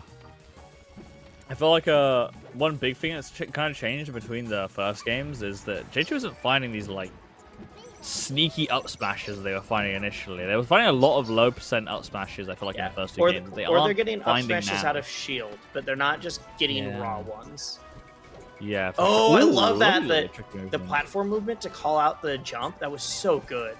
It's so funny that it's like all this insane platform movement for like 2% because up air does no damage. Yep. It's like, damn, you really outplayed them there from neutral. What's your reward? Oh, I have 2%. The thing is, with Pikachu, it's either 2% or death. It's just like, were they able to put the combo together, or were they able to get you off stage, or anything like that? They're both so patient right now. I thought we were just gonna see like wave dash up smash, but maybe that's just my impatience coming out. The reason that I would have not made it to winners round 4. Yeah, that would definitely lose you the stock on the spot if you miss it. It's definitely rip the. It's the end neutral button at that point. Oh, there we go. And like you said, SDJ chose to end neutral, and neutral was indeed ended. I do love the thought of like you just do this option. It's like I'm maybe they're gonna win or lose now. Neutral. Yep. Yeah, I even win or lose now. I think Falcon side B is the move I always think of when I think of that. The neutral button. It's like, let's see who wins neutral now. And the problem is, a lot of times if you do options like that, it's just, it's not safe enough. You choose I'm going to either win or lose. I feel like you usually lose. Yeah. But you remember the times that it felt great to hit. Those are intoxicating times. 10% though, JQ got for that little stock, a little 10% on that up thunder, which is really cool thunder by the way, while they were recovering. But yeah, 10%. I mean, hey, we'll take it, especially this matchup. Take it. 10% on the front. Oh, it doesn't get this. That I have to say, it's a very ambitious throw. That was more than the rest. That side B did do more percent than the fully charged up smash, so I see. It must be optimal. Though, keeps Puff so close to you that I was terrified that, especially that one where we saw the edge cancel, like the slide off. I was terrified. It's like if you do this and then you get like slide off rested, I will pop off for a cool play. But also that feels so bad. Ooh, I like that SGJ knows that platform movement had come out a bunch, just waits it out and grabs. Yeah, it really shows how bad spot though. Through the set, just in that moment, really shows how SDJ is adapted to J2's pace as the set's gone on. This is top level. This is what gets you top 30 in the world. Like as SDJ, right? This gets you into that top 50 echelon. And ability to just change your game plan up so quickly on the fly. Really showing solid adaptation. That's why I was saying that, like, there's those up smashes that you're talking about. Every once in a while, you can just let it rip in neutral. It's the same. It's the same theory as just every once in a while, Marth should just F smash randomly. Yeah. Once again. As long as it can be scary, though. I mean, just to keep them scared. Yeah, it can be scary for both players for sure. I mean, you hit it on shield, it could be getting rested, but yes. Now we gotta see what JJ can do with that out smash. We're gonna see a little bit of a lead come out, or is it gonna be all finally? The thing is, Pikachu's getting back. There we go. Cleans it up. Also closing out a few more edge guards. Closing out a few more edge guards. Well, it looks like SGJ, instead of trying to clip Pikachu on the recovery, is just like, fine, you have to go to stage though, and I'm just gonna hit you there instead. Yeah. Like I'm not trying to gimp you off stage with like a back air during the quick attack. I'm just gonna hit you like on your landing, which is still hard. Pikachu's landing on quick attack is very low committal, very low commitment. Yeah. I know it's different if it's grounded versus aerial, and I don't fully know the difference, but like I just know it's very fast. I'm definitely getting a bit scared for JJ. SJ finding those two up airs feels indicative of more on like how SJ is getting more of a comfortable with the patterns, you know? Finding those two, finding an up air rest read last game, you know, it's a little bit scary. It's a little bit scary. It feels like the tempo is all in SDJ's court at the moment to me. I mean, you're saying that, but with how fast the momentum is swung, also, look at the timer. Look at the timer. We're at 1:30. 4 stocks are still on the table. I don't know if either of them have realized yet. I don't. It doesn't. Yeah. Neither of them has a comfortable enough lead that you are playing for a timeout. It feels crazy that this has gone to 6 minutes, but this is the fastest potential timeout I've ever sat through. It's the fastest 6 minutes. It feels like they've been fighting. Or fastest they've 7. been in such close proximity of each other with their dash dancing and playing. Just like, neither has found a footsies in good way. solid spot for the last minute and a half. Yeah. Yeah, they're both lifting to 150 as well. All right, a minute. This is gonna be a timeout, I think. It is, but I could not tell you who wins this because I think it comes down to whoever gets this first kill. So I think you get this kill and then you just run. You get this kill and you run. Yeah. I think J2 is running away now. I think J2 is already like, I'm threatening, but I'm not actually trying to get to you. Yeah, it's scary. Wait, no, you can't do that because J2's losing. Yeah, wait. Losing. Why am I saying that? It's just what it looks like. Losing. And it's not a good position to be in either because every back is going to put you in off stage. You're in rinse and repeat. This is probably going to be a stock. And now it's going to be really hard. Oh, never mind. J2 back needs to find a kill here. J2 can, I think, up smash will take. Oh no! Okay, if you can find an up smash in the next 10 seconds, you stop playing patient. This is you hit your win neutral button. You see what happens. Yeah. SDJ's going to be praying on SDJ is not going to be on stage at all. That's going to be it. There's no way to win. There's no way. SDJ taking the timeout victory, taking the reverse 3-0. Showing the fastest timeout I have ever seen. That was crazy. That was crazy. That was actually mad. The adaptation from SDJ there in that set. Just insane. That was a reverse 3-0, the dirty 30. God. My God. Yeah. They're showing what makes a top player. You don't just come in and take that win for free. You gotta make sure you fight for it. You gotta fight back for adaptation. Adaptation. Every single time. It's what makes these top players. I don't usually have chat up when I commentate, but I do the one time I pull it up, I do totally agree with someone who said, damn, I would have just loved to see an extra minute 30 on the timer. Like, just make that one game even longer. I want to see who actually does it. Honestly. I actually love it. That was so good. It was so good. It was so great. Patient, but also not patient in the we're just running away and we're on opposite sides. It was the super tight footsies in each other's face. I'm just looking for my one opening. Why did the chat say that? I was very excited to have the time. I was very excited at the timeout, and now I'm a little bit sad that we didn't get that 1 minute 30. I'm actually thinking of what could have been in that last stock situation. No, I think we still got. I think the timeout was hype.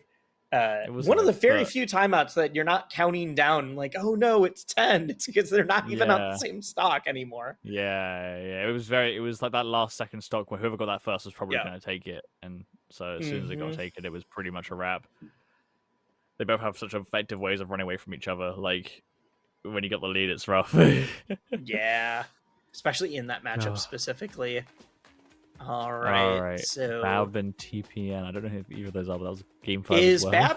Is Bab activated, Bab? Maybe, I think so. Yeah. That's gotta be. If there's another Falcon with Bab in their name that's not Bab activated, I'd be shocked. Okay, we're getting confirmation. That is Bab activated, which means there's some absolutely bonkers Falcon play going on. Oh, that means SDJ is playing Ben. Ben has also been known as a bit of a Aklo Bing.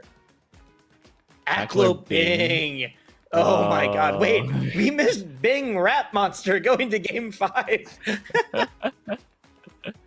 Oh, we're gonna be watching Aklo Bing. Okay. They're doing a hand warmer right now. But God, Bing Rap Monster Game 5 is very funny. I want to watch that too. I want to watch all of these sets. I want to watch them all.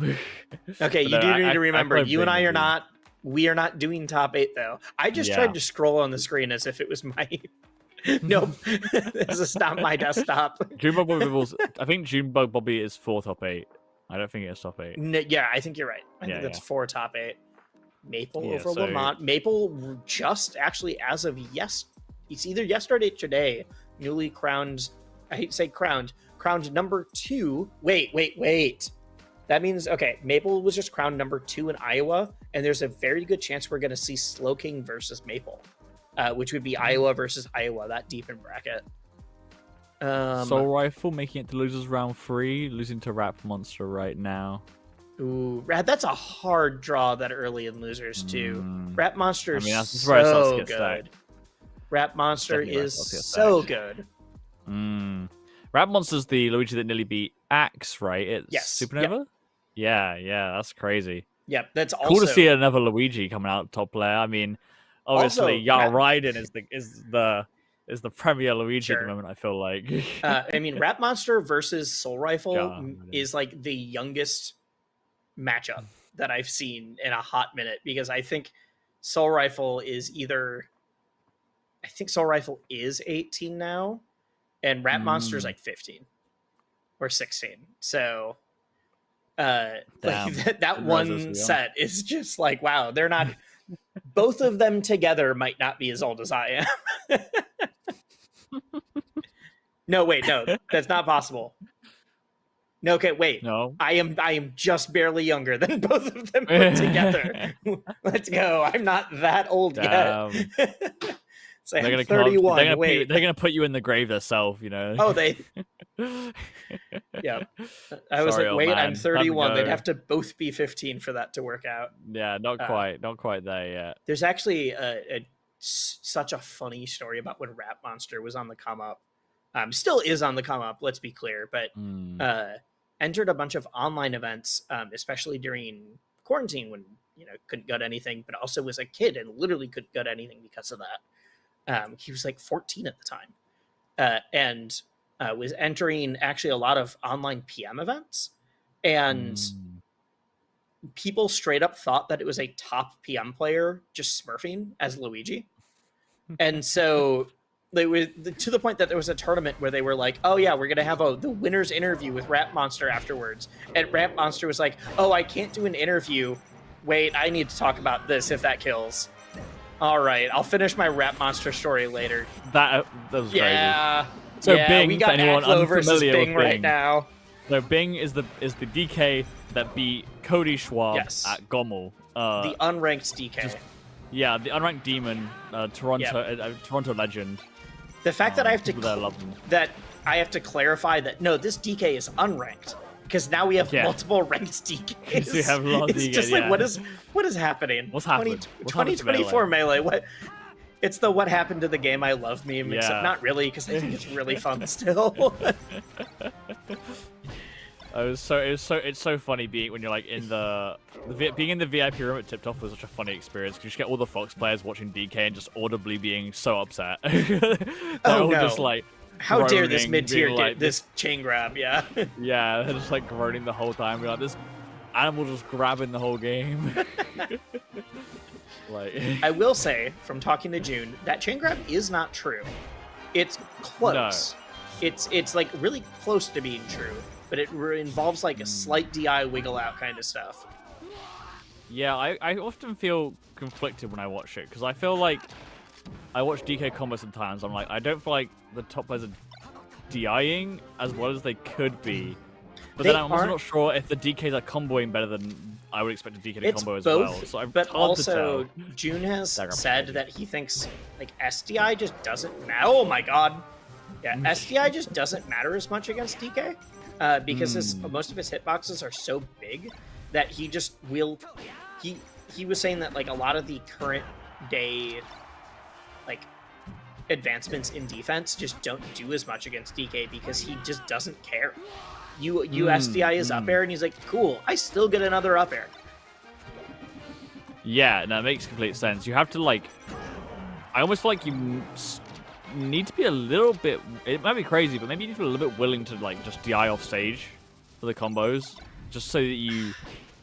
Just so you don't eat a million damage. Otherwise, you're gonna die, right? You can just die into a true combo off up air, and or you could brutal. Yeah, or you could suddenly get punched. Fox's recovery is good. Yeah, you know, like sure he's edge guardable, but like you can take the risk rather than dying Now, it I might just be remember a that. play. I remember that. I think it was Quang beat Moki at Supernova. Aklo didn't also get beat by one of the DKs, did he? I would need to pull that one up. I would need to double Supernova. check. Yeah, I'm just going off of what the most recent big major was. I'm not sure. Maybe lost to. I maybe lost to June on the way, but I'm not sure. I'm not 100% on that one. I was trying to look it up on my That's side screen alright. right there. I'm not gonna put you on the spot. Didn't happen. It didn't happen as you might expect. Yep, that's all right. We get the game one. But yes, game how one it starts. It is indeed. It is indeed. Yeah, Moki lost to Quang, but yeah, it doesn't seem like it comes up with any. Yeah, I was trying to remember if losing. Aklo lost to any of the DKs because like all of them were at Supernova. Yeah, at one point we had 2 DKs in top 16. It was like, this is silly. I think DK's fully willing to take that trade on percent for charge. Right? Am I crazy? I think DK being like, yeah, all right, charge is so good. If I get full charge or even like the 9 wind, I don't know if Bing's one of the DKs that goes for it. Some of them do, some of them don't, because if you don't get the 9th wind, it's a lot weaker. There we go, and that's why that's what you're talking about right there. That's why you take the charge. That is indeed why you take the charge. Oh, wow. Oh, but... If you beat Cody and Aklo in the same season as an unranked DK, how high up do you just immediately have to be? Like, where does that place you? I don't think... Do these events I don't think these count for rankings. They do, right? No. Yeah. But, like, if you did that the same season at, like, in-person majors, you just it's like, well, I guess you're top 20 no matter what. Probably not. This is why they don't give me a... Not only do they not give me a thing, but I don't apply to have one either. God, it's so much work. It must be so much work. Bing is so willing to just throw out these punches. I feel like a lot of the other DKs will wait until it's guaranteed. Yeah. Where it's like, this always combos into it, or I know that this DI works. And Bing is just like, I don't know, I'll let it rip. And if they try to land, because so many people will try to counter hit DK, they'll see the punch miss and they'll try to drop down and hit, and DKs will just immediately up B. And it often will just be the secondary kill confirm. That's I mean, I just had a quick look see, and these two have actually played before. Okay. In a Matcha Cup, they went game 5. All right. They went game 5 and Aklo won, so it's clearly there's already a little bit of the story is being written. Yeah. There's a little bit of the back and forth between them, so this could be Aklo looking to extend that, or Bing is looking to take game 1 and looking to take it even back. I mean, Bing is the reason that... Down throw? Jeffrey said, what are you doing? That's not the way that works. Okay. All right. It was clearly so unexpected from Aklo that to miss the tech. Yeah. This is kind of mad. That is going crazy from Bing. Oh. Imagine it cut back into the and it was just hitting. It would have been absolutely comical. Bing has paid off Nouns to like help edit his combo video live during the match. Against their own player. Yeah, against a Nouns player, which means you paid a lot. Yeah. Yeah, you gotta get the entry to the combo contest right now. Like, yeah, any good combo you hit should just automatically be entered into the contest. You don't even have to like clip it and submit it. Just like the best combo of the day automatically gets entry. Yeah. They just vote straight as the Matcha Cup ones. But yeah, Aklo looking close as good too. This should be a rinse Can repeat, just rinse baby. repeat this. Oh no. Okay. Oh no. If that stock disappears, I'm a little bit scared. Always a little bit scared with Donkey Kong, but oh no! I think now is where Fox is so good, McCloud, baby. Fox is such a good character. Fox McCloud, baby. He gets away with stuff, you know. He does. He gets away with murder. That guy. Investigate him. Investigate Fox McCloud. Where was he on key dates in history? I was really wondering which date you were going to say, but no, just any key date. Okay. Any key date. He could have multiple. You never know. Yeah. He's been around for a long time. Mm-hmm. You don't know which one. We gotta look into all of them. We gotta inspect Fox McCloud. Yep. Now I'm wondering. I don't think there's a chance we see the link, right? The link Like- on if we go to FD, I mean there could be. There could be. It's the problem. There it is. Wait, what? Falco. I'm it's also all changed confused. So quick. So that means Aklo switched to Link, and then Bing was like, "Nah, I'm." They actually just gave their controls to a different player on their home computers. They were like, "No, we Collusion. don't want to play FD. Cheating. Let someone else do it." Only Aklo's allowed to switch characters. Oh, I didn't know. Hey, some fighting games are actually like that. Some fighting games straight up Yeah. are the like winners locked to character, that kind of thing. Yeah. But Bing, I know has Falcon. I didn't know Bing had Falco. Bing been around for long enough that I'm not surprised they have that multiple character energy. A lot of the DK started with other characters. Quang also. I was about to try to pronounce the tag and I just blanked, so we're going back to Quang. Started with another character. The way Aklo is dropping the bombs from laser and then recatching them there is absolutely insane. What are you doing? That is crazy. I know Aklo's Link is insane. I've been playing a lot of a Link as well recently. Aklo's Link is wild. Got to a pretty high rank on ranked as well, I believe. Oh, I'm not at all surprised.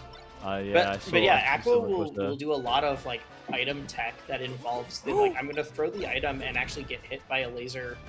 Not quite on purpose, but like I'm totally fine getting hit by a laser here because I know it actually means that I am able to act faster than if I was just in the item throw animation.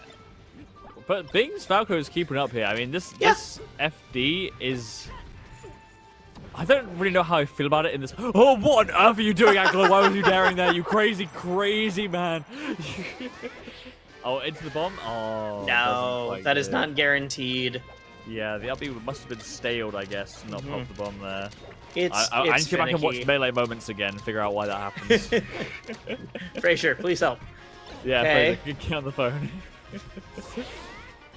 Yep, just up B to call out the go through.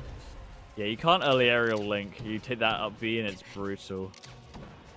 There's nothing that feels worse than just like getting up B'd over and over again by Link.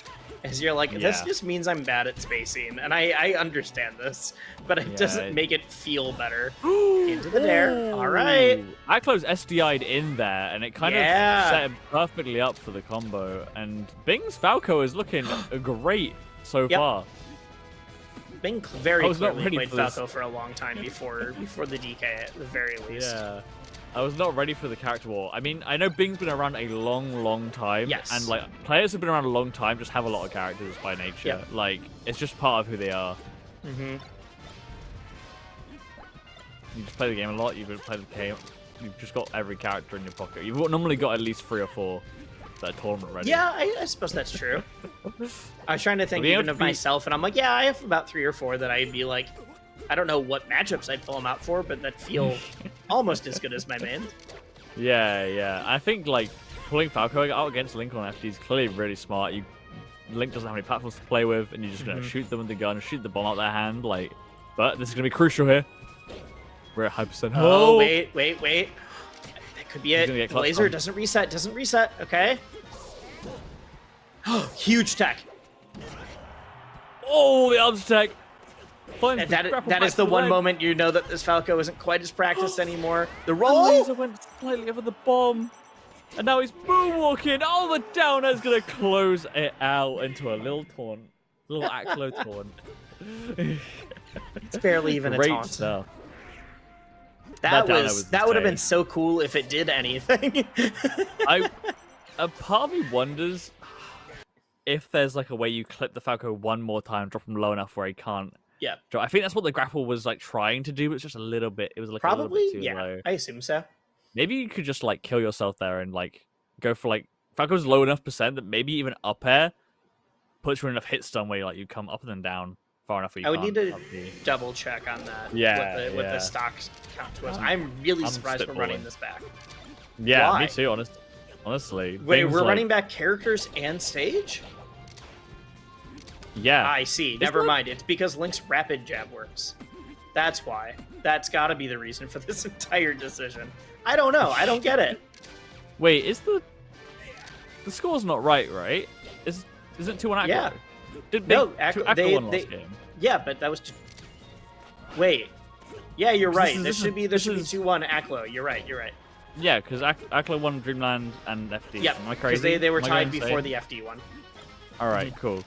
Okay, there we go. No, even without that, I was still very confused. No, yes, this is still like strange. I'm surprised Bing was willing to run this back. It was very close, but I feel like the DK was doing great against Fox. But you want to run back? You want to play another Falco game? Ooh, I like that. The jump call out. Yeah, good rinse speed on that edge guard. Can kind of get some stuff going. Find something here. Oh, good PI back on that shine. The highest down air. It's the only time that down air is safe as well. See, it's active for so long before he just puts the sword away. Yeah, it can be a little bit tricky to edge guard these grapple characters sometimes. Aklo's just doing tricks on the ledge for some reason. Just absolutely doing tricks on it. I'm so sorry if you guys can hear this through my mic. People have decided to shoot off fireworks outside. I don't know why. Hear it. Hopefully it's fine, but it's very distracting for me right now. No, I could not hear it. Just think of the fireworks as link bombs. It was kind of timed in with the bombs, but I was just like, oh, what is going on right now? We had some wild weather earlier. My power went out 3 times in the past 24 hours, so I thought it was just more thunder. Oh, no. Hey, I mean, speaking of fireworks, Aklo shooting off these... Wait! Ooh, that was very cute. It did not pay off, but... Oh, I love that back air. Yeah. Just faded it out enough that it was risky, because, I mean, if it doesn't get to the link, then the link's on the ledge and you're dead. I know it's a really common thing for links to do, but every time I see the link pull a bomb, throw it up in the air, and then go for a grab, I'm just like, this feels so cheesy, but it does work, and it is safe. Yeah, I think like, what are you going to do? What are you going to do? Grab me back? Okay. Because I'm like, it makes the grab so much worse. Of like, it's way more telegraphed, but then also, like, I guess I still can't do anything about it now. Still, Bing is suddenly picking up the momentum and is finding the lead in this game. I don't know how, but that edge guard led to a great... Oh, that was cheeky, Aklo. That was a bag of tricks moment there. Using the... Literally came back and immediately just threw a grab in a random direction, knowing the invincibility would last a little bit past to bait Bing in. Was kind of insane. This is where we were at the last game. Yeah, we're back to even. Finding the tech chases. Doesn't find that one, though. So I don't know if Link has any true tech chase. No. Maybe there's some weird like bomb setup ones, but... Aklo reaching into his bag of tricks right now, finding everything. So the bag of tricks also links like magic bag of holding, pulling out every item and the hook shot and the boomerang. Ooh, Bing, let me show you my bag of link tricks. Here they come. Wait, one of them grabbed... Okay, never mind it. I love all of that into just one of them both pausing and shield. I just completely still. Wait, I think that was out of the double jump, so you've got a hook shot. This is where it is. This is what we talked about. Why? That was... Why was that the way it ended? That was the most psychotic way to end the game. That was psychotic. I have no other words for that other than absolutely just like... Why did they do that? They were... I don't know why what's did going either on of them go for that? Okay. All right, I guess. Mental behavior. GG's Aklo. Mental behavior from both players. Why did Link go so far off stage? Why did Falco follow him? Dizzy. I don't know. They were both looking absolutely dizzy. Like the fact that I get why Bing went for the back air, like it worked like a stock before. Like, to reach out into the grapple, but like trying don't do the version. You can do that as like a rising backer or other things, so you're not dying if you miss. You have to risk the whole game on it. You start Link in a disadvantaged position. Link also just watching Link just be like, okay, just gonna reel back up now with the hook shot. I guess I win. Yeah, no, yeah, that's why I literally said that. Like when the situation happened, I was like, if you miss it, Link's got the legend, it's game over, and it happened. Yep. Unfortunate. Yeah, Bing definitely having some wild decision making to run back to Falco, but I respect it. I respect that you just wanted to run back play the bird, but the bird in the end is the funnest character in the whole game, so I completely get it. Right, and absolutely no bias at all from commentary. No bias at all. No bias at all. Falco is factually the fun. I can't even like argue for my character because I will just everyone will immediately. I'm never gonna get hired for any events again. I'm never gonna be like, this guy's on the mic trying to tell everyone to play Ice Climbers. Absolutely not. We can't have that right now. It would technically double the population of Melee. So I mean, sure. I like controlling two characters. I play puppet characters in a lot of games. I don't know what to tell you. I hate controlling two characters. The only game I've enjoyed a puppet character in is Naruto Ultimate Ninja Storm 2. Really? I've not played that one. Oh, wait. This means can we scroll back up for a sec? This means that we've got Minnesota versus Puff and Minnesota versus Puff. Both trying to fight to get to what I think those would both be. Is that semis or is that finals? Yeah, that's fighting for semis. Yep. Yeah. So we're gonna see that is 1-1 SDJ versus Ben right now. So we'll find out the result of that one later. Yep. Aklo Bing still 2-1. Crazy that that's the case. They'll put the results in eventually. Oh, there we go. Aklo versus Dreffin. That's going to be a shenanigans game. Yes, you know for a fact those two are they're playing absolutely also dizzy. Dreffin versus Slowking. And we're going to get this one on stream next. June versus Bobby Big Ballz. Yep. BBB who beat Junebug. Royal. Bing versus Maple, which means there's going to be DK versus Icy's happening down there. And then winner will play Slowking versus Agent. We're J2 and Rat Monsters in game 5 right now. Wait. Ooh, you're right. That's crazy. the classic Pikachu versus Luigi. Everyone knows all of the bags of tricks, as we've been calling it all day. Wacky Everyone knows all of the knowledge checks for that one for sure. Yeah, for sure, for sure. Like, yep. I can start listing them off right now. I mean, you've got and. I genuinely thought your mic. Anyway, let's go to. Okay, I actually know this is one of actually. Oh, okay, my mic. This is one of the matchups where I'm like, pretty weirdly familiar. What? Dare I say I bring up the same story every time it's on screen? Okay. I have not seen this on screen, so you're good. Okay, yeah, cool. I can tell the story again then. My early days of this game.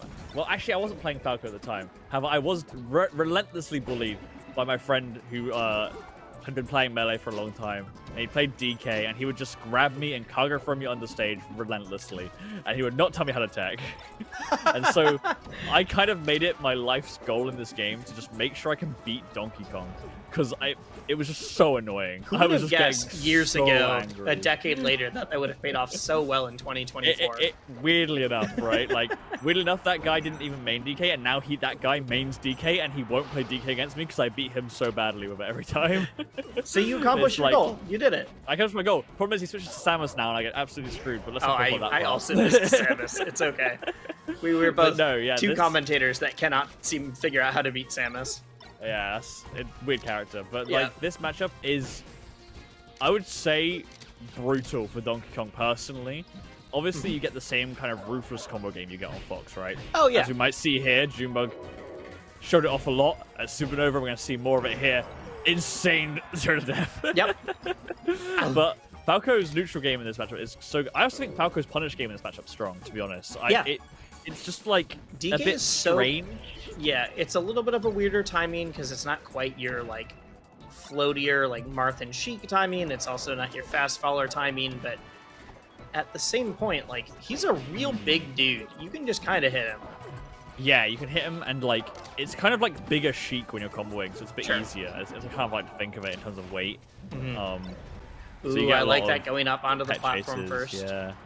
I will say the shine didn't spook. Ooh, yeah, that's the good stuff. I think you can really rinse repeat the edge guard as well. I think the edge guard has a lot to be desired when it comes to grabbing ledge as being like a really important point. for Junebug. But- June has been in our commentary chat because he was going to do commentary, and then they're like, "Well, it's East Coast. Do you want to play?"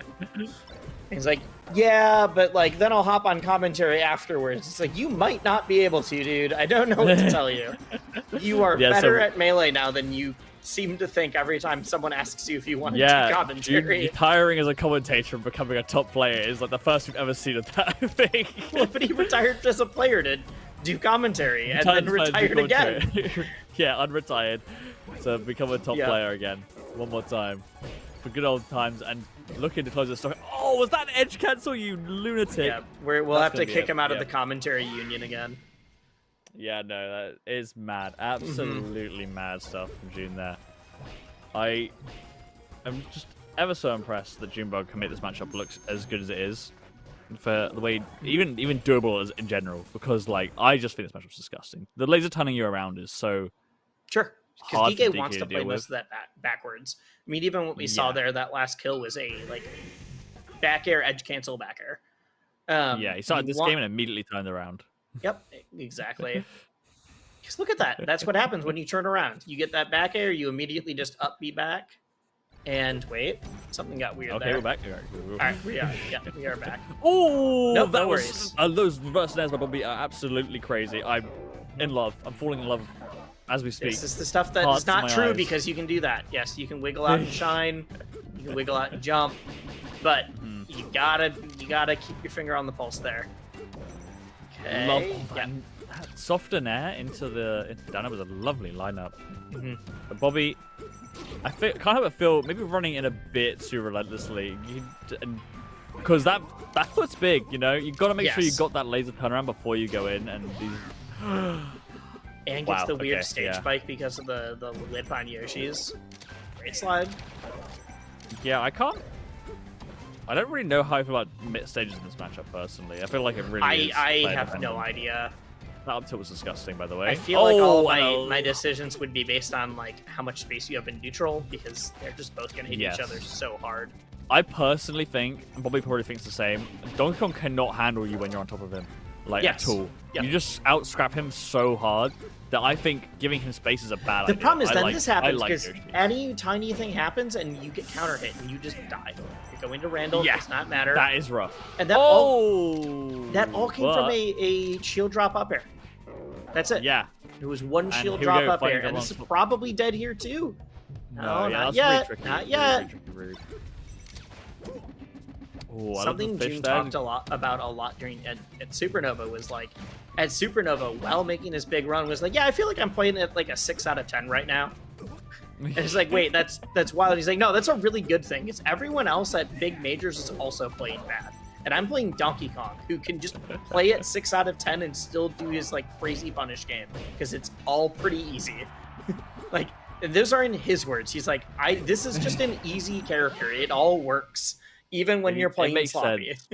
That was heartbreaking to see as a Falco player in that last stock. You saw it's great to see as a friend of Junebug. yeah, as a friend of Junebug, it's great to see. But like when you see that the way Bobby was coming towards the end there and just was a tad late on that down on the side platform, shut up here and it leads into fair and you're dead. You can't be slipping up. You can't be sloppy at all on the pressure, and Junior's making Bobby regret every time. He's just a little bit off. Immediately turning around again, you see Junebug just will try and put us back to Bobby every moment. And yeah, I think we're seeing a lot of reversals on the platform. I just feel like Bobby doesn't need to relentlessly challenge the platform. Yeah, Falco doesn't do it that well. But also DK with like slide off up air, shield drop up air, basically anything into up air, like it's all working really well. I like to think of him almost like as a little bit like Sheik on the platform as well. Like he threatens that like diagonal coming off the platform with the back air in a way like that's really scary because you get hit by it, you get grabbed and you die. And you can't as Falco's weak point is challenging the platforms, and so you get hit, you get reversal, shield up upper like you're talking about, and it just all goes bad very quickly. It's like record scratch You're probably wondering how I ended up here, Yep. kind of situation. And guess what? It's usually I tried to attack DK on a platform. Yeah, When it feels he like was Bobby's able to doing it a shield lot. first. I just don't like how much Bobby's doing it, personally. I mean, he's there, I'm here. I can only say so much, but I just... Right. I would lose But to it both does- of them. I would lose to both of them, but If it was me, I would it still simply just feels- lose. It just feels like Wait, there again. Like it just shield counters the drop up air platform to and up getting hit. smash? It didn't lead to And that anything, was but it dumb. looks really cool. I think this. Dare I say it wisely? I think this game might be over. I think it might be. This is a Falco who's running his head at the brick wall and really hoping something changes. Yeah. That, And June. That seems like a very dangerous spot to be right now. Did you see? He tried to just jump off of a downer and end the game because he was sick of it. And Randall was like, "No, we're staying in, baby. You're sticking here. You're playing this set out and letting Donkey Kong kill you." I need to see that again, actually, because I just noticed him standing on it. Yeah, that shield drop Yeah, up air to no, up smash was one of the cooler links I've seen, even though it didn't do anything. It was cool. It was cool. No, it was. Yeah, Bobby just was like, he got the kill and did the typical like, I got the kill. I didn't get I haven't been JV4, and I'm forced gonna Yeah. And he just dared off the side because he couldn't see Randall, and when he That's did it, really and then funny, 'cause he I landed missed that. on Randall. I totally missed that. It was incredible. Randall I was just like, looked down to see him standing still on Randall with a fully invincible Donkey Kong. Randall was just like Jesus coming, saving him, like coming down. No, You still have more to play. you have more to accomplish in this life, and more to accomplish was getting punched by a giant monkey, apparently. But Yeah, basically. unfortunate, It's a very, very quick big 3-0 monkey. from June. Yeah. He's a very big monkey. Mhm. Yeah, June made that look disgusting, Yes. frankly. Disgusting, honestly. I can't imagine Falco Donkey Kong looking like that. And I mean, we Damn. literally saw him versus Mango at Supernova, Yeah. and him versus it Cody. looked, It was it looked hard. was talking to June because we were sitting in the same area right afterwards, and I was like, all right, so like maybe it's a little too early, but like what are you thinking about? Do you think you got it for like next time? And he's like, no, I do not know what I'm supposed to do about that. It was just this, because people are I like, can oh, like what do understand you that. think he did like what do you think you could have done differently? How could you have like been a little smarter? And it was right after losing to Cody, and he's like, I don't know, that was really hard. I have no idea what I was supposed to do. That's how it feels like when you lose, especially when you lose to Fox. Like when Yeah. you get rocked by Fox McCloud, it's like, what could I have done? Yeah, Was there something that it I could was- have done there? it was really the same felt out thing of my for control. Cody and Mango, but he's just like, they're Yeah. so good. Spaceys in general. When Spaceys rock you, like it really just feels like no matter what character, it doesn't have to be DK. Like when you get rocked No. by a Spacey player, it's like The worst what? is if What?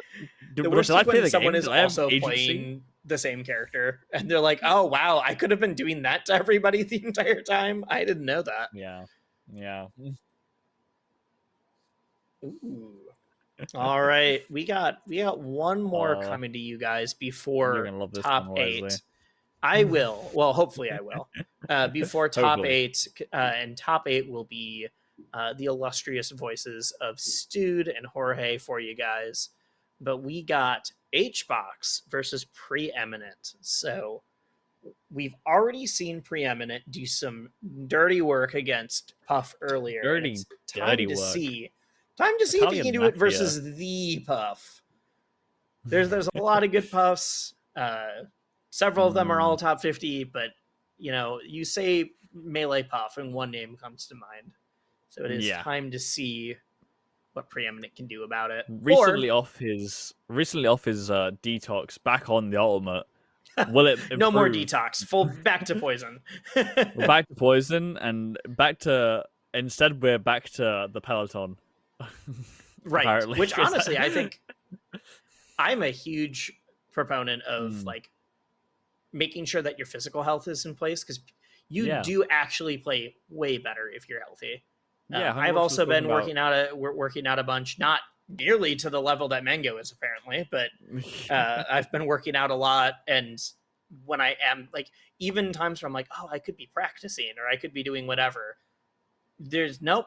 Go to the gym, get your gym day in, and then go and play. And it you do feel a lot better. It literally does gym change and your food. reaction times. Don't and forget eating about well. your food. because you can lose weight by working out, but eating better is always the easiest way to make yourself better and feel better as well. The less sugary drinks and all that stuff you fix your diet, the less like energy drinks you drink, all that stuff, you know, the better you're eating. Suddenly really hoping that Matcha Cup isn't sponsored by an energy drink company, but I don't think they are. In which case that energy drink all of really the other cool. energy drinks, I like that one. Whatever that one is specifically, they're good.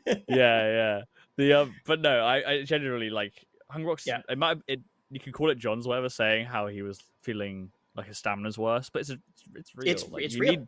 It's really taxing to play in tournaments as long as the ones that they need to. The amount of people they against, especially multiple days, long days. Anytime you've got a bunch of best of fives, like where you are playing minimum 3 games. But if anything is getting, wait, what was that? I said, and they're getting older. Yes, you need to look after your health more as you get older. Like you're not young and spry and can do all these things. Well. Yeah, I get hurt, and sometimes I just stay hurt now for a few weeks. Like I'm not. Yeah, I mean, I don't. I'm only 26 and I'm feeling it already. It's like it's hitting there. Like it's crazy.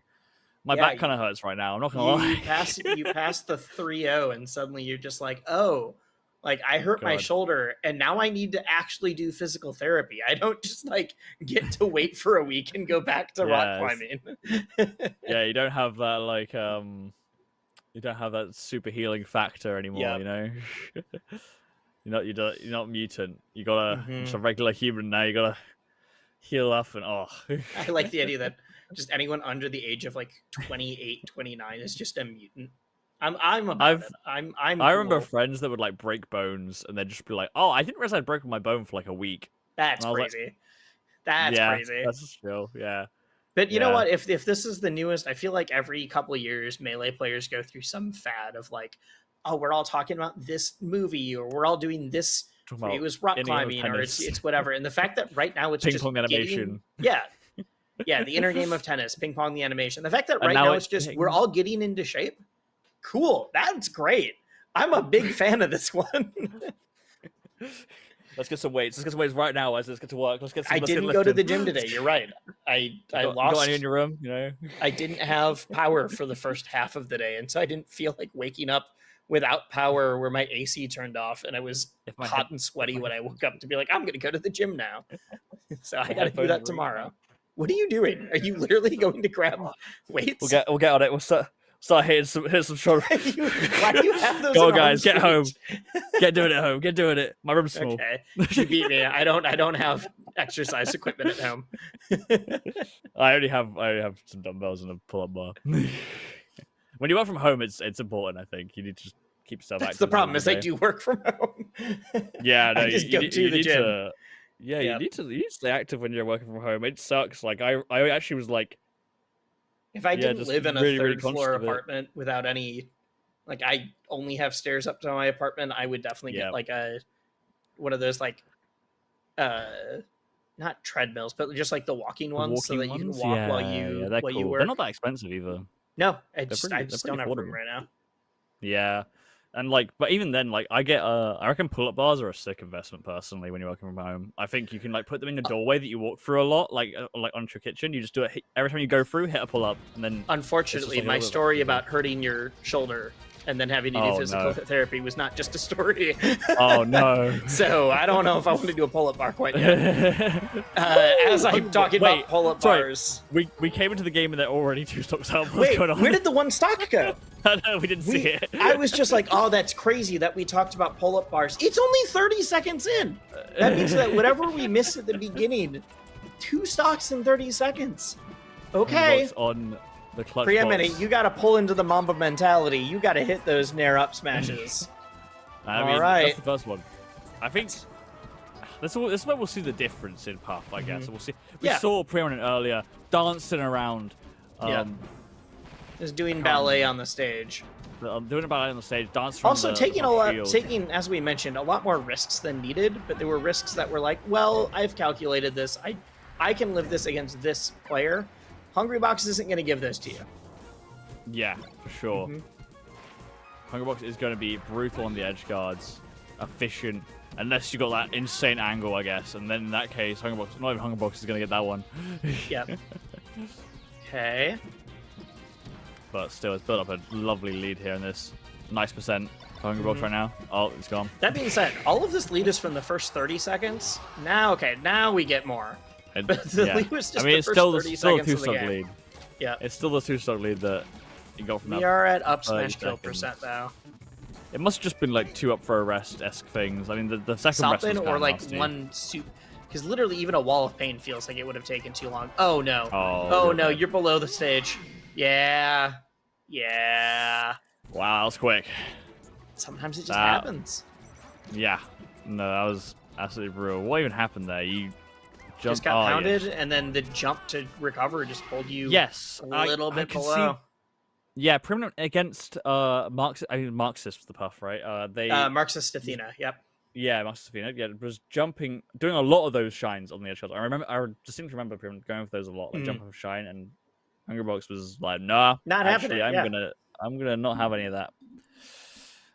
Just like that worked against someone else. You got to do a little bit more to make it work against me.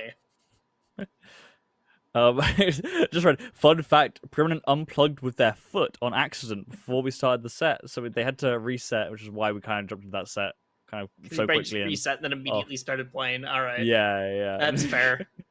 Unplugging with your foot. I mean, so now we know Preeminent kicking their feet while playing. You know, joyful, full of whimsy. Full of whimsy, kicking their feet around, playing against Puff. Like, I love that that's your interpretation. It's just, like, yes, what a whimsical, accidental unplug. Full of joy. Sparkles in their eyes as they get brutally up for arrested. And no, I said it! You didn't need to say it! You didn't need to say it like that! I'm sorry. Preeminent. Please don't let the sparkle die out. MarxistxAthena also hit some up throw arrests on Preeminent. Like, that was the one thing. So oh no. Yeah, but the grab. Hungrybox hit the reaction tech chase rest. It's over. It's not over, but it's not looking good. The ultimate poisoning. But also, even then, there was the up throw rest, or the up throw was not really DI'd. So he went for down smash there. He's in streamer mode. He's Hungrybox just in stream mode, smashing and trying to hit a down smash on the edge guard, and nearly got away with it. To be honest, absolutely the same. I think maybe Hungrybox needed a little bit of toxicity in his veins. Needed that ultimate poison running through, so he could find. Just that it definitely makes you better at reaction tech chase rest. Yeah, exactly. Okay, just wait. It gets a bit more. The ideas start flowing, you know. You never know. Mm-hmm. Or maybe that peloton's going crazy. Oh, Low Dash Shield was lovely again. But we're keeping a lot closer to this game. This is all even, to be honest, in this sense, and this could be a kill. Yeah, but Hbox is going to make it much harder to hit that up throw, up air. Yeah, I think we just got a little bit too spicy with it. Yeah, I fully believe that Preeminent's been on the Uncle Punch train of I'm not worried about I'm gonna hit the second hit. I'm not worried about it, but yeah, Hbox was just kind of waiting there for the edge cancel. Yeah, I felt like Preeminent's trying to do these mix-ups with the drift to try and make the SDI a little bit harder, rather than fishing for the single hit as well. Trying to the way they dashed forward and then jumped back in. It might have been a misinput, but it feels like I saw some of that against the Marxist buff as well. MarxistxAthena. Okay. Oh, what up there? Oh no! Where you're dead? Yeah. Hungrybox, look at this one. Make this one quick. That was 3 rests. Yeah, 3 rests. That was the first one. Grab on the platform. The one that if you miss, you look really silly. You look really silly from the platform, grabbing at nothing. But if you hit it, it's. That was a very close game, but you can't. If you get rested by Puff 3 times, I'm not saying you should lose, but if you win, you did some wild stuff outside of that. Yeah, I mean, you could have. The rest could have been all at 80%, and you got off smash when you came back. You know, Yep. Doesn't necessarily mean it's bad, but if you're getting rested at 0, then yeah, you need to be playing flawlessly outside of it. Also, if we notice there, I we need to double check on the percent for the last stock, but Hungrybox just let the rest rip on final stock, which is even at low percent. I If think you're, I think Hangbox had 2 stocks left. did he? I I think. thought they were both on last stock, but I could be wrong. It went by so fast. Yeah, no, I mean, it was guaranteed. The pound into the rest there is. Oh yeah, I know Pretty that's much. guaranteed. If the pound He's into done that a million rest, times. yep, especially on It's that been a while since DI. I've seen it, to be honest. Well, people are getting better at DIing it, but Preeminent had missed multiple DIs on up throw as well, so I wonder if he's just not feeling comfortable against some of these rest setups. Like, it's not just DIing, but a lot of them are really fast, so you need to recognize they're happening super quickly so that you can get the good, like the DI right away. Yeah, you need to just be. It's not reactable, really. If pass throws, you got to know that you're being grabbed right away. Yeah, and, like, it's what like, side you're being grabbed on. Yeah, you need to. I mean, you can DI either behind or forward, right? I think. Yeah. So you can, as long as you're holding left or right, it should be fine. Like, there we go. That was good DI from Preeminent there. Give him credit. Oh, but exactly, Clear wasn't ready to get grabbed there. Yep. Sorry, I realized what you meant by behind and forward. I thought you just meant like, oh, you can DI in or out, but like, you do need to DI that back against. Away. Yep. Okay. I see. Well, because Puff's going to throw you, and if you DI it one way, you just kind of go straight up. But if you DI away from the direction Puff's holding, or, yeah. Ooh, I like that, though. Insane 2 stocks from Preeminent, by the way. Those nairs into grabs chains were insane. Yep. Hungrybox clearly sleeping at the wheel a little bit and just getting absolutely run over in this game. What a weird game. This is that. No. Not with Forward into upkill was crazy, by the way. That was insane to go for. Oh, no. Ooh, I actually really like that. I think Preeminent thought they were about to get rested. Oh, they're getting clutch boxed on right now. Yeah. Is the return of clutch box? Here we go. It's your last chance, Preeminent. You are in winners. You've got a little bit more, but if you want to go further, you got to pull this out. And was playing a little bit patient. Oh, and again, exactly. The frame perfect went out. Yeah, Hungrybox erased those 3 stocks. As fast as Preeminent took them, Hungrybox took them right back. Yeah. Lovely and so many were just from up throw rest. Like, it wasn't even like a crazy setup. You have to be on the ball for DIing that. That second to last stock was a kind of a nutty one from Hungrybox. There was some incredible DI mix-ups on the forward smash as well. But still, when 2 of the 4, and I think out of that set, like, out of the 12 stocks, I think like at least half of them were just up throw rest. You gotta be There was a lot of them. There was a lot of up throw rest there, and it was just, you can't be given a player like Hungrybox those for free. Basically given a free meal at the table. Absolutely not. Like, would you like a dessert to go with your fox? Like, I can give you some more. Whatever you want, You seem a little bit hungry. Yeah. You don't really get these anymore against top players. I can give you some. Give you some a bit earlier on in the bracket before you face a Cody. Yep. We are going to take one more look at the bracket here before we are bringing Stude and Jorge on to carry you guys through the rest of top 8. But that means we are getting Hungrybox versus SDJ on one side of winners. That will be the run back from Gommel. I don't know if they've played again since then. We know SDJ can do it. Aklo took it over Dreffin, which means it's Aklo, Junebug. And let's take a look at losers here. Losers. Got a little bit of funny bracket behavior. That's all right. Bing and Slow King. All right. Oh, Babel DQ'd. Okay. Okay, that's not in. Nope, not quite yet. So there we go. So winner of Bing and Slow King gets to play Preeminent. Ben versus Sillin. I think that's how you pronounce that. I actually have not heard that out loud. There we go. We've got your winner side. Losers is catching up right now. And then we will be swapping over. So, about to get Stude and Jorge in here for you guys. I've had a wonderful time. I've been wisely joined here by Schouler. So it's 2 in the morning for you now. So you should just go to bed soon. I probably will go to bed, but I'm feeling a bit wired. I'm feeling a bit electrical. I might still watch the rest of the bracket, to be honest. I'm feeling so good. I'm gonna go to bed even or earlier. I'll then. go off and I will completely crash. One of the Yeah. the camera will turn off and I'll just go. But because Matcha Cup was wonderful enough to bring us both on, we both do commentary, but also we both do YouTube. So I want to shout out Schaler's YouTube channel, which is really, really good. Some great videos about Melee history, about weird stories. I'm a big fan. And then if you want to, you can follow mine. I do stuff about more just general platform fighters all around. So I do some stuff about Melee, talking a lot about Rivals 2 because it's coming out. But yeah, they somehow... What was that? If you want Rivals 2 information, that's the prime source of information. That's where I'm going. Right now. Sure. I'm trying to be, but I also I do videos about PM and about Melee and about a bunch of different stuff. So yeah, you can find both of us. Again, it's very funny that they brought on 2 YouTubers to do this, but we also both came up through comms. So yeah, I've had a great time.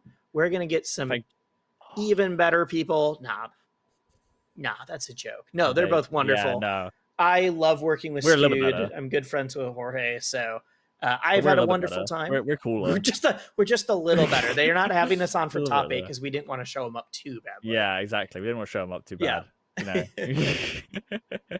I love those 2. They're going to do great. They'll give a great show for top 8, and it's going to be a great top 8. So make sure you stick around for it. Yeah.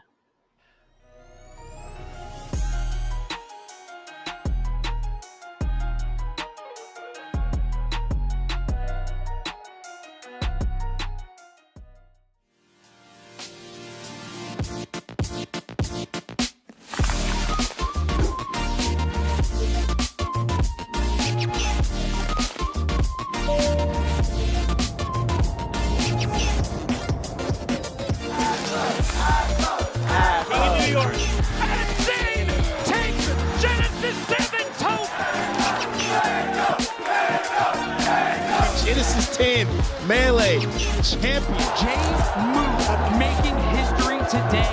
Welcome to the Cup 2023, resetting the bracket.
Welcome back to the Matcha Cup East Coast, presented by Nouns, Esports, and Matcha Cup. I am Jorge. I'm joined by my friend Stude. What's up, Stude? Yeah. Oh, brought on for commentary for a little Jorge wrangling. Can't complain. That's right. Can't complain. It's a lovely Tuesday evening out here with Nouns Esports, and we're just here to make things happen for a little top 8 action, man. I'm wearing my cozy boy shorts, and I'm ready to watch some good games. Oh yeah, I love some online commentary. Oh yeah. Jammies. We're just out here, full leg, everything. We're hanging out. Natural habitat. Yeah, I'm just out here. Real ones, Making it real happen. ones know. Huh? Making it happen. Making it happen, buddy. I'm gonna boost your audio here so Yes. I can get. Speaking of making it happen, we gotta shout out Nouns and Matcha for making it happen, because this is a regular thing now, which is really, really appreciated.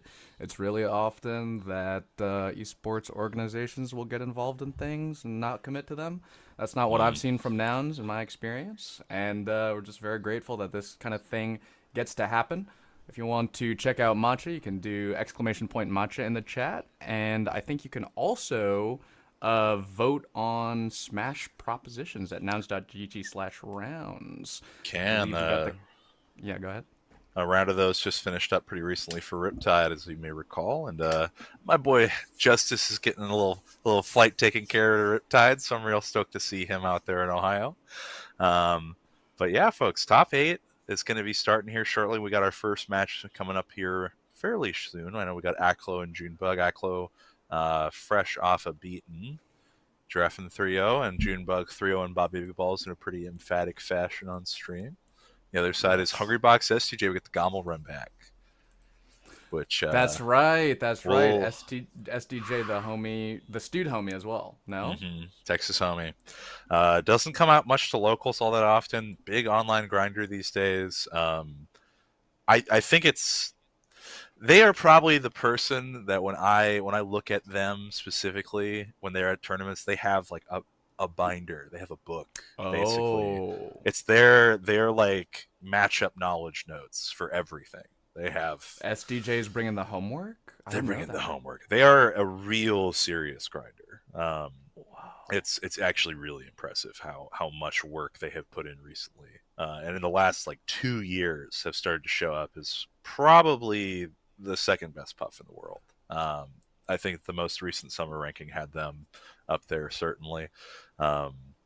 It's them and 2 basically. 2 coming back out of retirement, shaking off the dust and the rust a little bit. But SCJ definitely, I mean, pushing Hbox to the brink. We all saw the big infinite wand that came on the screen. Recursive wand, the Mobius loop wand. He got a smashy for that pop off. Dude, it was for best pop off. Yeah, that poor chair, man. I mean, but it was the best pop-off. It was unfortunately the best pop-off. Like, You I was just can't upset. beat it. I was upset that he got it because I didn't want to encourage that behavior, but I would have been upset if he didn't get it because of the integrity of the Smashies. That's the best pop-off. And I mean, it's such a cultural shift too, because you look at the FGC at CEO. There was that fellow that really tried to toss the chair in a way, but it was so limp. It didn't have the energy like a wand pop-off. And I think it did actual production equipment damage. It did. They did take it out of his winnings, so I think he might have lost money in his prize pool, or he made like $20. It was extremely minimal. Man, yeah. You know, imitation is the highest form of flattery, but nothing beats the real thing, man. Nothing beats the real thing. We've got some of our topic qualifiers rounding out too. That's true. Yes, in losers, J-Chu is fresh off of a 3-1 on Bobby Big Ballz. That's another big day for mid mid-tiers. Yeah, Junebug up in winners, J-Chu down in losers, and then another mid-tier, mid-low tier, or question mark, Bing 3-1ing Slow King, and is now facing off against Preeminent. That's crazy for Slow King to get 13th in this tournament after winning Cream City Convergence just this weekend. Is true. That is weird. That's a toughie.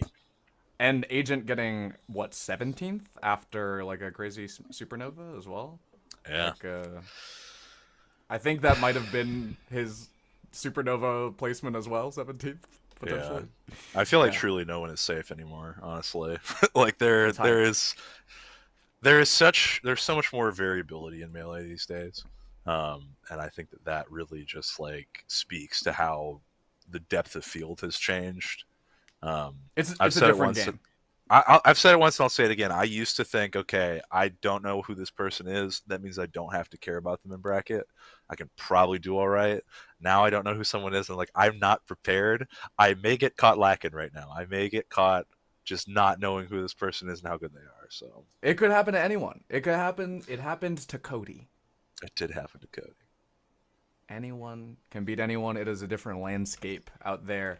I think June wants to change things as well because is this game on? Is this actually happening? All right. So at Big House, Aklo gave June the absolute work. It was a little bit brutal. Did they play this matchup? I mean, no, but it was DK Fox. Yeah. But Aklo has been playing a little bit of. I think he likes to online flex the secondaries a little bit more often. I think it also kind of breaks things up a little bit for Junebug because the matchup knowledge is not there. I imagine the combos are a little bit weirder on Link. You know, his weight is very strange. You know, you kind of have to play around a few different things, but he's got enough PM experience to where I'm sure he's feeling a-okay. That was an insane Z catch and Z absolutely. Toss. The weirdness, the like stray matchups that you have to know in PM, I think lends itself to, like, you know, trusting your intuition and adapting more so than doing the knowledge checks. Yeah, definitely probably the worst player to try this on in comparison to like your average Bear Melee player, but yes, like you can take a set off Kadoran with Link, but I think June is looking weird. Oh wow, look up at that. Fair. Yeah, when you get that cargo throw, you want to just jump up and get that forward air. Young DK main's taking over.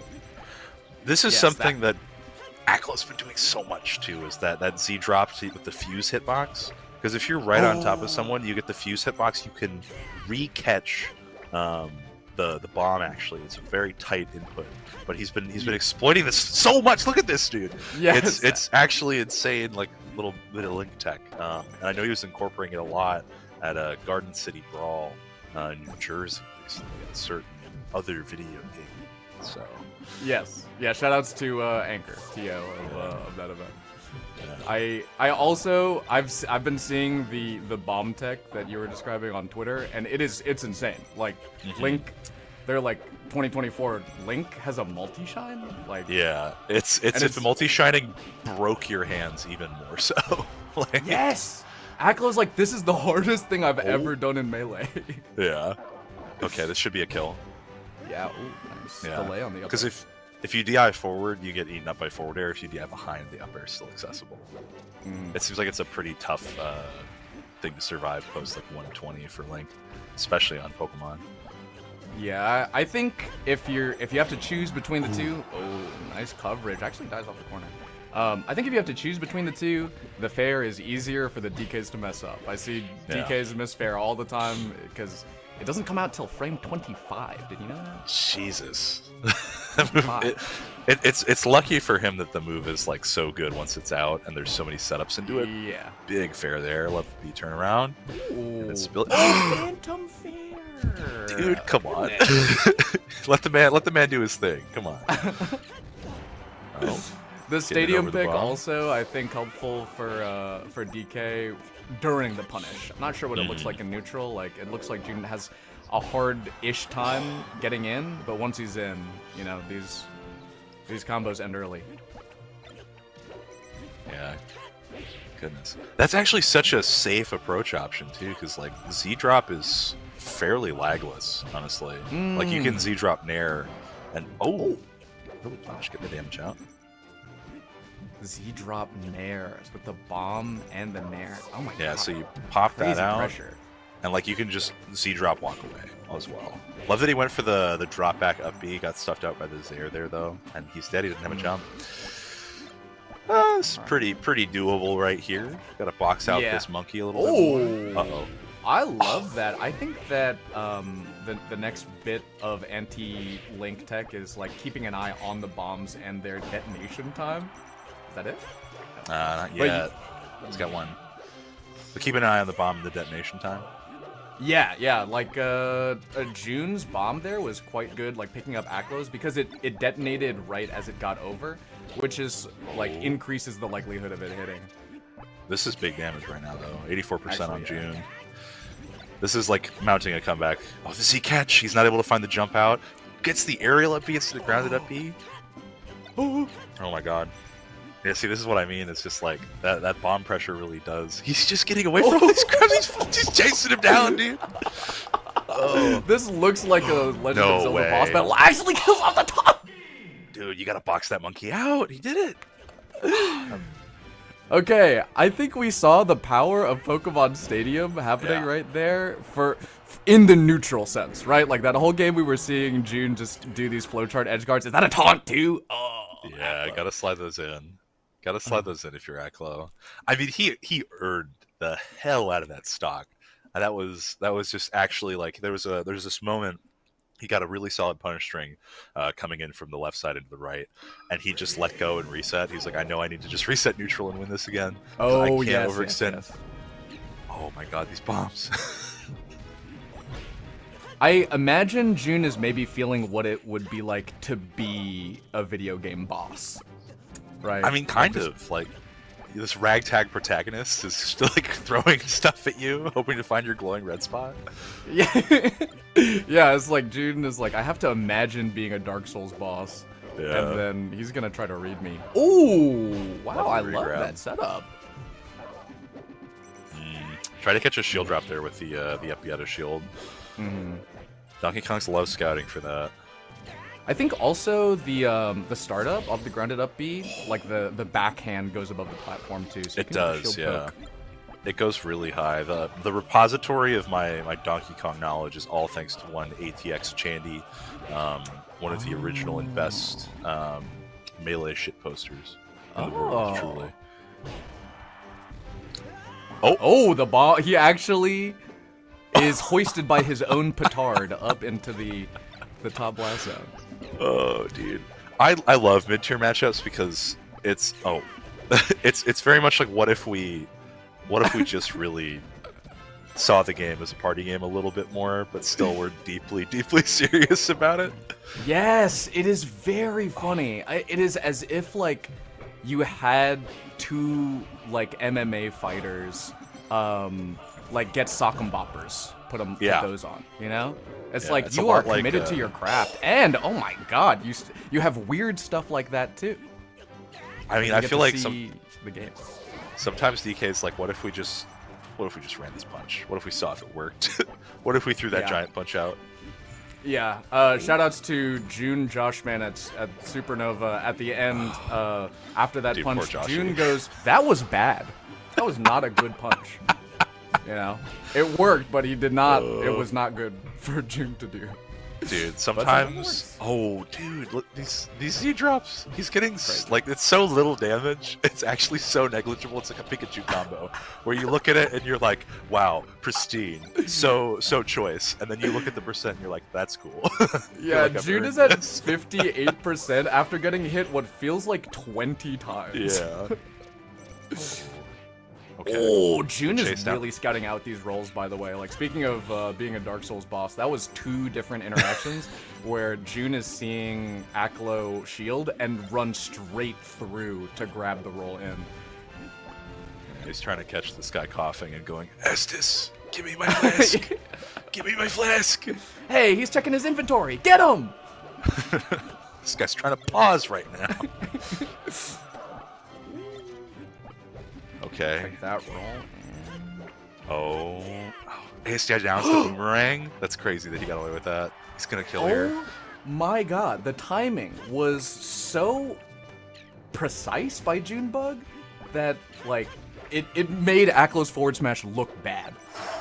He just did the regular get up and waited out the whole double hits. Dude, imagine if Link had a regular grab, how much worse this matchup would be for Donkey Kong. That would, huh? Like, you look at how much June is presenting shield, just because he knows that he's got to deal with this wall of he tried, dude. He tried. I like tried that. to just swing it. And it's just very difficult, I think, for Aklo to find a way in, because the payoff for June to get a grab on a sloppy bit of shielding is so much more than whatever Aklo's going to get off the grab. I feel very much like this is a little bit. It has sort of like a Falco Sheik dynamic, where I feel like Falco is supposed to make the neutral really irritating. Oh my god! That I was actually gonna be surprised if he lived or died there, because with the way that looked. Well, I mean, DK Punch in this game, full 10 winder, kills Fox at like 55, right? Like, it's some insane, like, low percent. It's actually nerfed in the other game, which I'm not sure we get to talk about, but they actually changed it to where it's weaker.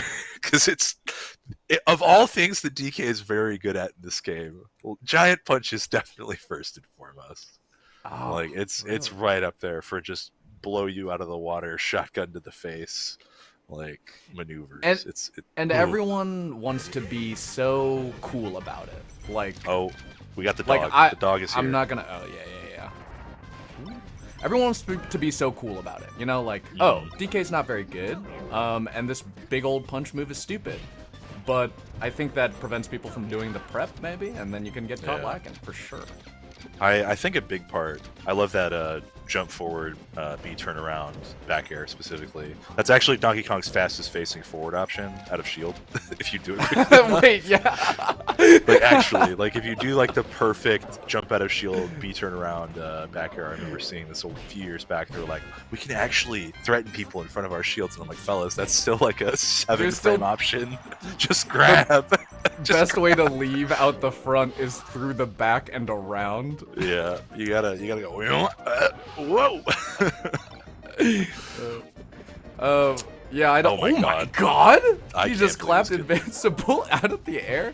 Very funny. Oh. Dude, June's running a tight 5 right now. Okay. Oh, dude, Donkey Kong get up attack. Oh, Nice. Actually, June has. He's not a huge practicer, but he's practiced that. Yeah, For I love their that cancel. because it's so good for dealing with foxes that are going for the straightaway, right? You get to cover the wall ride with the down air, and then you get to just slide onto ledge. What a mash out! Getting that free 10% on DK is nice. Ooh. June reading that Aklo's not gonna go in, and I think like maybe the Link. Starting out with the Link has the unintended benefit of lulling June into a different, slower tempo, right? Like Aklo playing as Link, he's just not gonna approach, and June is like, okay, I'm gonna overshoot a lot. I'm gonna try to read you running away from me. Oh. But going in with Fox is finding He's not finding God. Aklo as scared. No. Oh. I think that Aklo is a player among many that understands like how to just like switch gears. Like definitely Yes. one of the best in just like let's chill out, let's hang out, or I'm on top of you and you're in murder hell. Like you're in my zone right now. And I think the efficacy of the switch comes from the speed of the conversion. You know, like, if my God, he's just actually out Jin there. goes out there. Okay, I'm amazed that he actually tried to drift back in because he was for sure dead. If he clipped him with up B, that would have been a longer game. But it's 2-1 June right now. The other Donkey Kong is out of the bracket, by the way. We see Preeminent 3-0 over Bing. That's a tough And draw then for we'll Bing. face Ben, who Silent actually took to game 5. Silent, a Houston, Texas box fox grinder. Oh, interesting. Dreffen 3-1 over Babs. Oh man, hate to see Bab losing. So that'll be Dreffen, J2, and losers. But we got one more game, maybe two, when it comes to this. We're right on back to Dreamland. Mhm. Trying to take advantage. These mashes are nuts. God, Like he's trying so to get that fast. pummel out. What a slide off. Dude, the defensive tech from Aklo is so ridiculous. I feel like if either of those openings happened on me, I would die both times, and Aklo Yeah. just lived both in the first like 10 seconds of the stock. All right.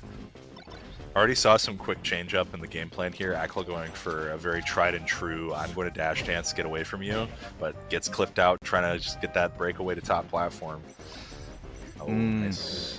Uh-oh. This is Gets damage. clipped by No. that with the get up attack. And that's the Yeah. Aklo classic, right? And I think a big single indicator that we were talking about with like the switching up the tempo. Aklo is so good at holding the corner and then, oh my god, did he just? That's crazy. That just reached. Yeah, that is crazy. Aklo like acts out of the corner very, very quickly. Oh, holds the ledge there too. Wow. Okay. And- This is something we're more familiar with. I feel with the way Aklo plays. It's just like this very dash dance heavy, very like I am not going to let you take space that isn't yours, but I'm never going to be close enough to have an interaction with you that makes it matter for you. Right? It's ledge, it's top platform, it's dash dancing. This is how he got his placement at Shine last year. Was Yes. by just taking people to FD like Amsa and J-Move to FD and just dash dancing the hell out of these characters that don't have as good of a ground approach option.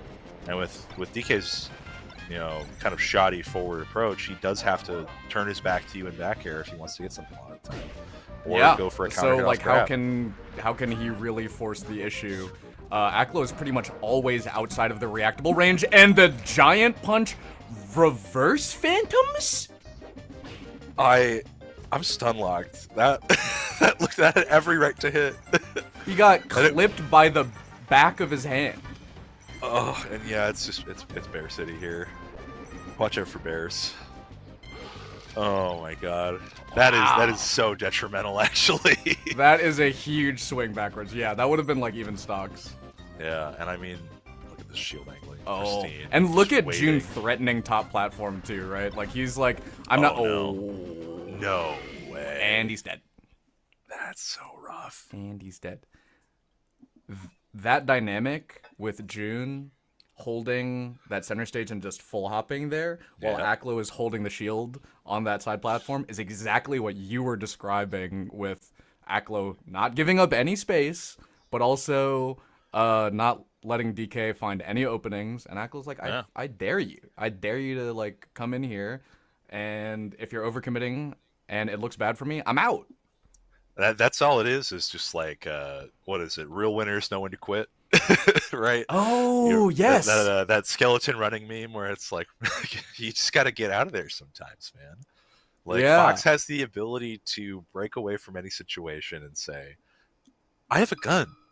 I don't have to deal with this." And this makes sense. This I think getting the Link back out this game, even though it did get kind of I wouldn't say worked, but it was definitely a little bit tougher in that game too.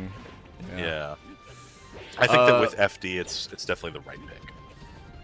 I think that's so interesting. You said real winners know when to quit. Is like the winner is he's only choosing the winning battles. Like Exactly. the real choice is made before the interaction happens. and he's waiting for the good fight. Neutral Jin, as he might say, as Aklo might say. Yeah, he's just trying to engage with things as like easily and earnestly as possible. Oh, dude, I remember when Armada would do that in like 2015, and I would always be like, little baby face dude, like, wow, so cool with turnip. No, no way, dude, he's so sick. Dude, he's picking it up and dropping it. Oh my god. Dude, How many bombs honestly, can you have out at once? I believe At it's least 2. I think. I don't know if there's a hard limit like there is in other game, but yeah, I believe it's 2. Up B stale, I believe it was in the last 10 moves after getting that.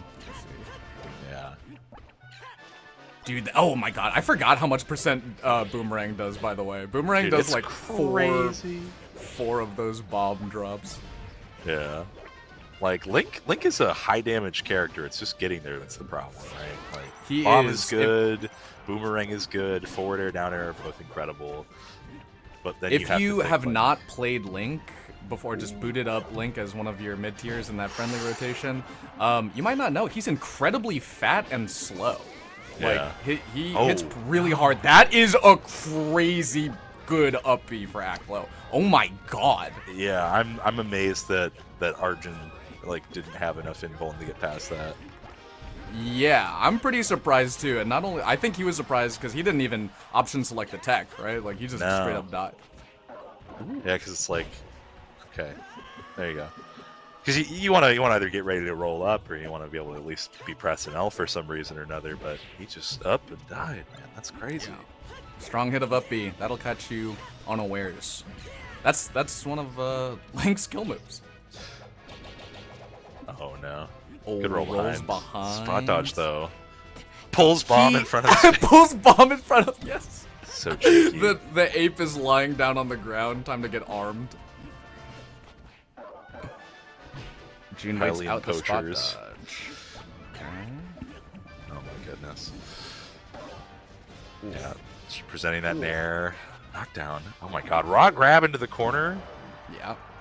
Good DI though. What does he got? Wow. Okay. Yeah, Link living at 100% there. Caught me off Oh, guard. dirty. Nice stuff fast there. fall from June. Okay, that's a huge chump check with Link and Young Link. That nair to cover if you're going to ledge. June has to fast fall really early to get to the ledge there. And the bomb fuse hitbox pops June up like an aerial jab. I feel so much like Aklo is hyper aware not only of like where his bombs are, but what needs to come after the bomb. Yeah. Like he has acted out of bomb hit stun. He has set up off of different bomb hitboxes. Like, you know, it used to feel like a bit of a running gag that he would just beat very good players with this character. But it's very apparent he's been doing some labbing. Like, yes. I am fascinated also by the Aklo counter pick like calculations. I still don't really have a sense of when he likes to go who when. But it feels evolving. It's one of the more interesting developments. Punch on deck. Oh no, jump! That's jump. But he's got to get back to the ground. Double spot dodge. We're soaking so much damage. June, I think, was okay with that because he was just looking for an opening. One opening here. Last stock, game 5. Oh! Catches that spot dodge! Lives again? At 100%? That's it. That's probably it. What Oh! does he got? No, he's on stage. That grapple was max hitbox. It felt like no DI. What does he have? What does he have? He doesn't have anything, and Aklo's gonna just squeak another game by. Oh my god. It's Aklo madness, dude. gets to the oh, here's that thing again. Oh. Dude, he's incredible to be able to just like pop the clutch in those last couple moments. I mean, we saw it in game 1 with that incredible comeback. We saw it here in game 5, just barely avoiding death after not only a giant punch, an up B, an offstage up B, and then still keeping his presence in mind to finish that out. I mean, that was clean, man. Tiny little optimization too. The only Aklo just barely beat June getting to the ledge on the other side of the stage there. Had to sprint, get full momentum, jump to get there, and then he has a bomb and he throws it to reverse it so he can grab ledge. anything slower than that, June gets back to stage. Yeah, June is taking a knee and is slowly dissolving into ash as like that little band of text starts spreading across the screen. Like, yeah, Aklo in winners finals now, and that's going to bring us over to our other side, which is going to be a Puff Ditto, which we will try to make as riveting as possible for you viewers at home. And I've got an opinion that I want to share with you. Ooh, I love to hear it. I've got a little opinion, and I believe truly that if you don't enjoy a high-level Puff Ditto, you may not understand Melee in its entirety. You may be only watching for the viewer experience. That is a warm take. I literally agree with you with my full chest. Peach Ditto's the same way. Peach Ditto's, I think, is a little bit more agreeable, but high-level Peach Malachi Ditto's MC are David. insane. Malachi MC David at the local. Don't. Hey, that's our word. Hey, those are our. Those are our guys. That. Ooh, It's I can sort of feel my nervous system sort of crumpling in when you said those tags together. That is not that. If you don't enjoy that, you're fine. If you don't enjoy that, valid. Oh man, I watched that video Malachi put out pretty recently. Oh, I got that queued up. I haven't seen it That yet. guy, if you're emetaphobic, be cautious watching it. There is a lot of vomit. There's a surprising amount of vomit. Yeah, I'm surprised it actually took Malachi that long to put out a video of him throwing up. So yeah, I think I'm happy that we had the time that we did. we were square for a while. We were good. Losers is chugging along nicely as well, folks. We are going to have those losers 8th matches off stream for sake of time. It's going to be Preeminent and Ben. They're 1-1 right now, as well as Draft and JFU, who are also 1-1 right now. So that's right, super even across the board. I also think it's interesting. Dreffen and JQ actually play a lot online, and Preeminent and Ben, of course, cousins. They are related and then play each other all the time. Funny how bracket works out that way. That's got to be such a crazy feeling, just like going from playing this game in childhood to, oh, we're both like some of the best players in the world. Yeah, that is weird. Like you were playing, every time you played your friend as a kid, you were like, we got to be some of the best players in the world.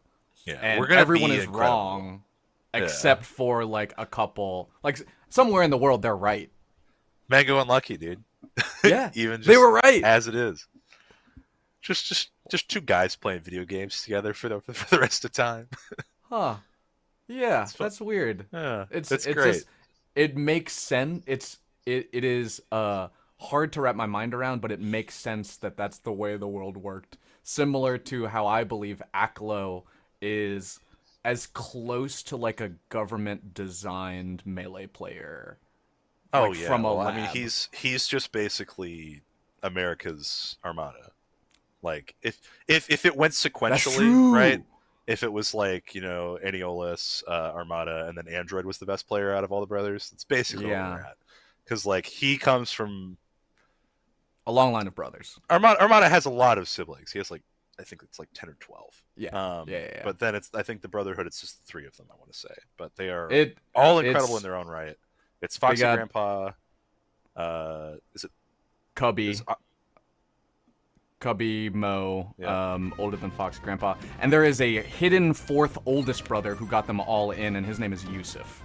Yusuf, okay. Yes, he has very, very rare Yusuf sightings. I was able to catch one. I've got the full set. Dang, man. Yeah. I'm still working on filling out my Pog case with all my Pogs. Here's my holographic Charizard, and here is the oldest Aklo brother. Exactly. It's just in a spreadsheet. It's just in one of those old binders. We got a real Puff Ditto happening though in front of us. Speaking of binders, yeah, we got STJ. Yeah, I think it's going to be interesting here because I want to see what kind of work SCJ's done in this matchup specifically. Because it was a reverse 3-0 by Hbox at Gommel. It was, you know, a lot of just like grueling, drawn-out neutral interactions that tended to swing Hbox's way, I think oftentimes because of his experience and just his ability to know like when people really... I don't think there's a player that's better at knowing when someone's hungry for something than Hbox, right? Yes. Yes, like it is. That's the big clutch like that's the prelude to getting clutched on, right? Yeah. As you get desperate. Exactly. Like you try to shift gears incorrectly, and you hear the squeal from the engine. Great tech, and right? It's just over. Oh yeah. And been can you tell the seized by the people what clutch. SDJ stands for, Stu? Yeah. So it's Spike deserves Jill, right? And melee stats. Some youngins got real upset with me when I leaked that, and they were like, "It's a Oh, Texas really? only thing," and it's like we've talked about this. Yeah, it's a Cowboy Bebop reference. Yeah. Okay. I didn't know that it was a secret. I know It's there are 'cause- a couple players who have like initialism tags that are like, Yeah. oh, it's cool if you don't know. Well, for the longest time, STJ had forgotten what it was, and I don't know if it's that it was indeed Spike deserves Jill, or if it was like I've forgotten, but now I've remembered something funny enough to say it was this. So I mean, it could be anything at this point. No way you forget. No, they right? forgot. They absolutely were like, I really don't remember what it's No for." way. Yeah. This was for like 6 years, I think, maybe like 4 Okay. or 5, but still, it was an Wow. egregious amount of time. A little bit of chip here. I like the way SDJ plays around Hbox's shield. It doesn't work. It hasn't worked yet, but I think it indicates like a level of recognition in those interactions that you have an opportunity potentially. Like Yeah. there were Oh. early in that stock, we saw Hbox shielding and SDJ immediately go for a tomahawk or an empty hop grab. And then there, SDJ was placing an anticipatory anti-air nair above the shield as well. And I think that's like, yo, this is a point when I know Hungrybox is vulnerable, and like he's putting out, or SDJ is putting out countermeasures around the out of shield options. Yeah. Because it's I hard to think outspace Hungrybox. It really, really is. And I mean, a big part of this matchup is just working side platform safely, right? Oh, like I think the puff with center gets kind of this dome around her where she gets to engage. Wow, that's just gonna kill. That's kind of crazy. It was 161 after the hit. I can't fault anybody for getting it. Yeah, they keep actually teching crazy moves on the left side of dribbling. Yeah, if you want to watch this back and look at it later, folks, a lot of this is just them playing like a high-low mix-up on recovery and saying, okay, well, who's going to bite down on full drift here? Who's going to get slight drift, like forward air and nair, just to kind of prod at this position? It's a lot of feeling each other out and seeing where you can actually get a safe landing, because having as much drift as Puff does, it's just so difficult to track her down as her sometimes. Like, look at this. They're just dancing around a little bit. Didn't get the safest drill, and that's going to be why Hbox gets that drill in turn. I think it's really well spotted. Those nice edge cancel. The high-low mix-up. There are a couple of additional matchup-specific, character-specific. That was a really good back air call out. That's that low call out. There are a couple of wrinkles that make it harder, which is like if the Puff is committing to full drift, it limits her aerials. Like she can't really full back air, or sometimes she'll have to put in a fair. She won't be able to get a nair if that's the move that she wants to stuff things out, depending on how hard she wants to drift. Well, she gets stubbier technically when she approaches, right? Like if you're fading an aerial away, it's going to be a hell of a lot safer for you. Yes, absolutely. And I really do. Oh man, one thing that I'm noticing Hbox do also that SCJ just hasn't really tacked on to is often presenting light shield in the early. That's crazy. In the early parts of like shield pressure, like the dare will come out and it'll be light shield from Hbox to get like the push away DI, and then into regular shield just to, like safely bubble. Yeah. You're right. Oh, interesting. Yeah, I guess the shield mix-up is that interaction is really pivotal. Well, Like, so much of it, right, for Dare, especially even with like higher shield health, is built around trying to find the Jigglytuff. You remember how KGH would talk about that with like specific parts of getting like Fox Dare or Falco Dare? So Hbox is just basically like widening out his shield to make sure that doesn't get clipped, because if he does, he either gets grabbed or he gets put into an up smash, right? It's kind of a no bones about it situation. It's one of Jigglypuff's like best confirms in the matchup against herself and with other floaties. So like, why wouldn't you just like present something safe? And I think he does a really good job of like knowing when to have that light shield versus hard shield out. That's really interesting. Yeah. Because I think actually that after those first 2 stocks or so, SDJ, they were not really getting anything off of shield, and like those grounded interactions were just almost all Hbox. I wonder how much of that was the mix-up on shield strength. Pick up. I think it's like 2 or 3 more jumps, but rough pound back. Still living. Ooh, Good tracking. Wow, yeah. That is Beautiful. a really... That's kind of a hard call to make, right? To like back off from the ledge entirely and place that back air, basically at the end side of that platform. But that's that hard in read. Yeah, and this is kind of where SCJ I think is one of the best players in the world, is when they have you on the back foot. SCJ with a lead is, I wouldn't say miserable, but it's definitely difficult, right? You really have to. Oh, we're going to the other side. Ooh, it works. Taking the long walk. Taking the long walk back to Legend Vault. Nice, yeah. Take the long way around. June said something similar after their set had tipped off. June was like, it was doable until I was behind at all. And then it wasn't. And then it suddenly isn't. Like, a switch flips, and they're like, they know exactly what you want and how to deny you it. And it is incredible. Okay. I love the sort of like wiggle in under the stage there to see if they could get Wand to bite down and hang out with them, because they had off the other side of the stage. There's more about that. I love that. They definitely like overcommitted under, I think, to probably try to get Hbox to drop down from ledge early, but he a lot more grab in this game too. I think SCJ's finding those spots a little bit better. I think that's what honestly got them that first stock so early, was like those 2 back throws that were just like super position dependent. Also, Puff's funniest throw as a weight dependent throw. She just suplexes herself so quickly. That's true. I forget. Okay, we're scooting. Yeah. I do think Hbox's ground movement has gotten pretty nasty over the past, like, honestly, couple of months.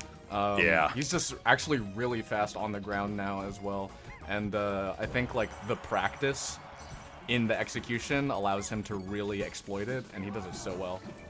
I really do think, like, that was something that had begun to, like, accumulate rust from his time from, like, 2019 to now, right? Because, like, you look at, you know, Hbox winning tournaments in 2019 versus, like, 2023 Collision.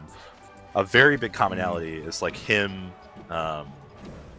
like, being very solid in and out of shield in his ground game, especially against Fox Laser. Like, when he's playing well and, like, really positioning well and, like, power shielding Fox Laser, I don't think there's anyone scarier on the ground than Hbox. Yes, actually. That would have been huge. Wait. I like not banking on that. That's smart. Might have been able to get, like, the shield drop, like, jump up rest to just land in center and not die, but 23, I think, still even then Puff kills herself. Not as much leniency as other characters. Yes, I always thought it was very funny to see a Fox player go like, oh, I just got, like, I died at 20%, better go into laser mode, right? And then Hbox goes into anti-laser mode, where we just, for about 10 seconds, see him power shielding lasers for 1% over and over again. Yeah, but, man, that 1% adds up if you keep at it. All you have to do is power shield Fox laser over and over again. Yeah, just be solid and perfect and good. You can make it work for you too. Okay, oh my god! There. Actually, really tricky movement from SDJ. Like, did a short hop forward initially and then drifted back. It was sort of like an aerial dash dance. Yeah, it's really scary to, like, do that kind of, like, feint, because if they chase you out with, like, a forward air, there's always that risk that you're gonna get scooped. But it's that down air. It's that moneymaker. Hbox looking for it now too. I do think that SDJ's been getting a lot of mileage out of like, finding the parts of the stage where they can get really fast movement. And I think just a couple of little tricks, like the edge cancels off of the platform to get, like, they'll edge cancel a drill and come back on with a back air. This just like caught Hungrybox off guard like once or twice, and that's been enough. Yeah, the way that they play Puff is like not the flashiest or like the speediest, right? Like they are not a CPU zero efficiency monster, like sliding and finding you, or they're not like Dawson in the same way. But like the way that they play, I feel like is just like very patently strong. Their defense is incredible. The way that they just like know and understand. Oh wow, that's just gonna kill even with good DI. 1-1, huh? 1-1. Like it's hard to describe. I think it's because the space that they occupy always seems like they're right where you think you want them, and they know how to capitalize off that. Yeah. Wow. Huh. I do think like looking at that gameplay, it is a plan that makes sense. Every time SDJ like gets a cool opening that I wasn't expecting, I'll look at that and go, "Oh, I can see how you come to that conclusion." Also, yeah, they're. Oh, I love that tomahawk. There have been so many times in my life where I have had to play them, and I have felt like God's biggest jabroni, just like for biting on something that I shouldn't have, that I thought I had in my mouth. Like it's just horrible. It's a chip tooth every trap. time. That was, ugh.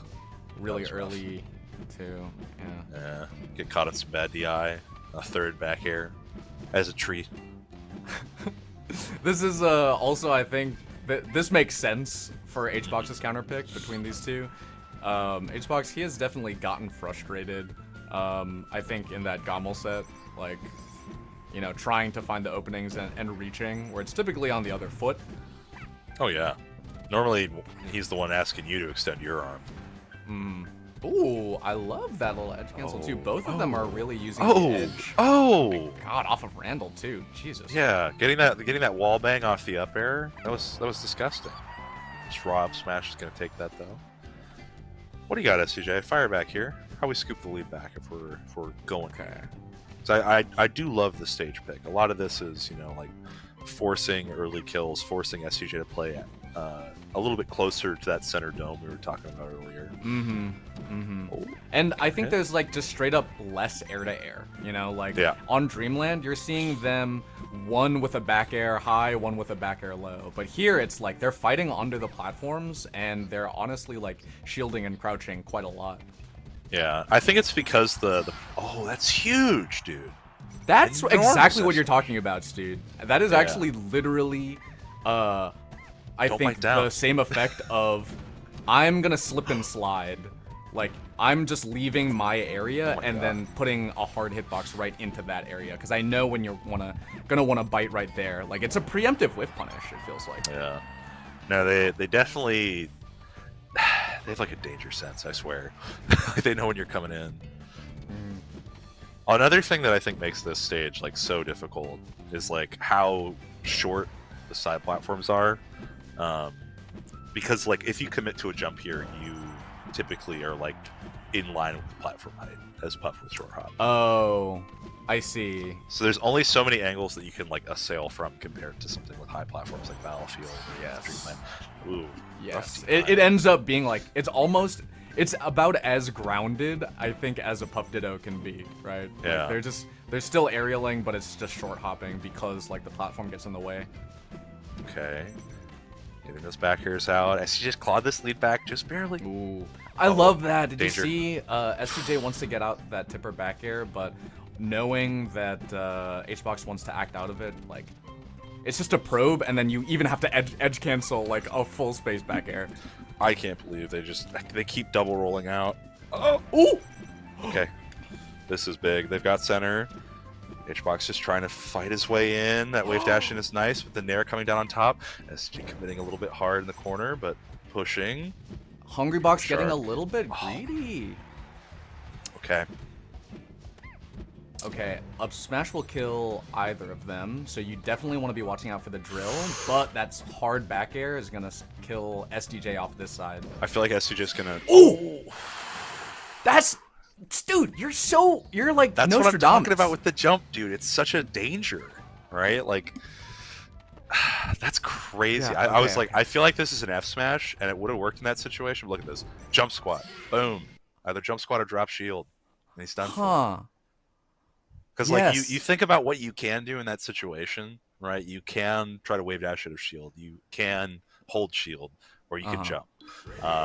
There's not a lot Puff can do outside of that. Potentially Yoshi's angle down got in the mix there too, with maybe if it was a shield stab, then it could have been like part of Hbox's hurt box sticking out. Ooh, gets that reverse fair out. Try to get the up air. Get down throw here. I think literally 3 kills from SDJ out of the past like 5 kills have been exactly what you described, Stude, of like SDJ holds a position and then does a little movement, doesn't go too far away, and then punishes where they just were. Yeah. It's me... It's very conservative, but it's so good. Yeah. It's a conservative read, though, I think. Yeah. Like, it's... Ooh, up air? Almost kills Okay, them. Wow. so Good DI. that specifically, so they've been doing a lot of like little fair from ledges kind of situations to deal with someone having space there. And instead of, because they've been going like reverse fair war as they're like coming back to the ledge, dropping down and up airing just covers that reverse fair so well. That was, it's hard to talk about like clear adaptations in like fast ways in this matchup, but I think that was just such an extremely sound one. And now just like taking space. Look at this. Rising pound is so safe. Like, let's see if we can get that same situation. Oh, yeah. Nair? Ooh, the Nair too. Wow. I don't know if I've ever really seen that before, but that tacks on such important damage. SJ kind of cooking right now. Trade. Wow. Getting some good damage is a critical trade to live right there. That is really good for SDJ. Yeah, playing. Who, by the way, is up 2-1 versus Hungrybox and stock as well. Forward kill not going to kill just yet.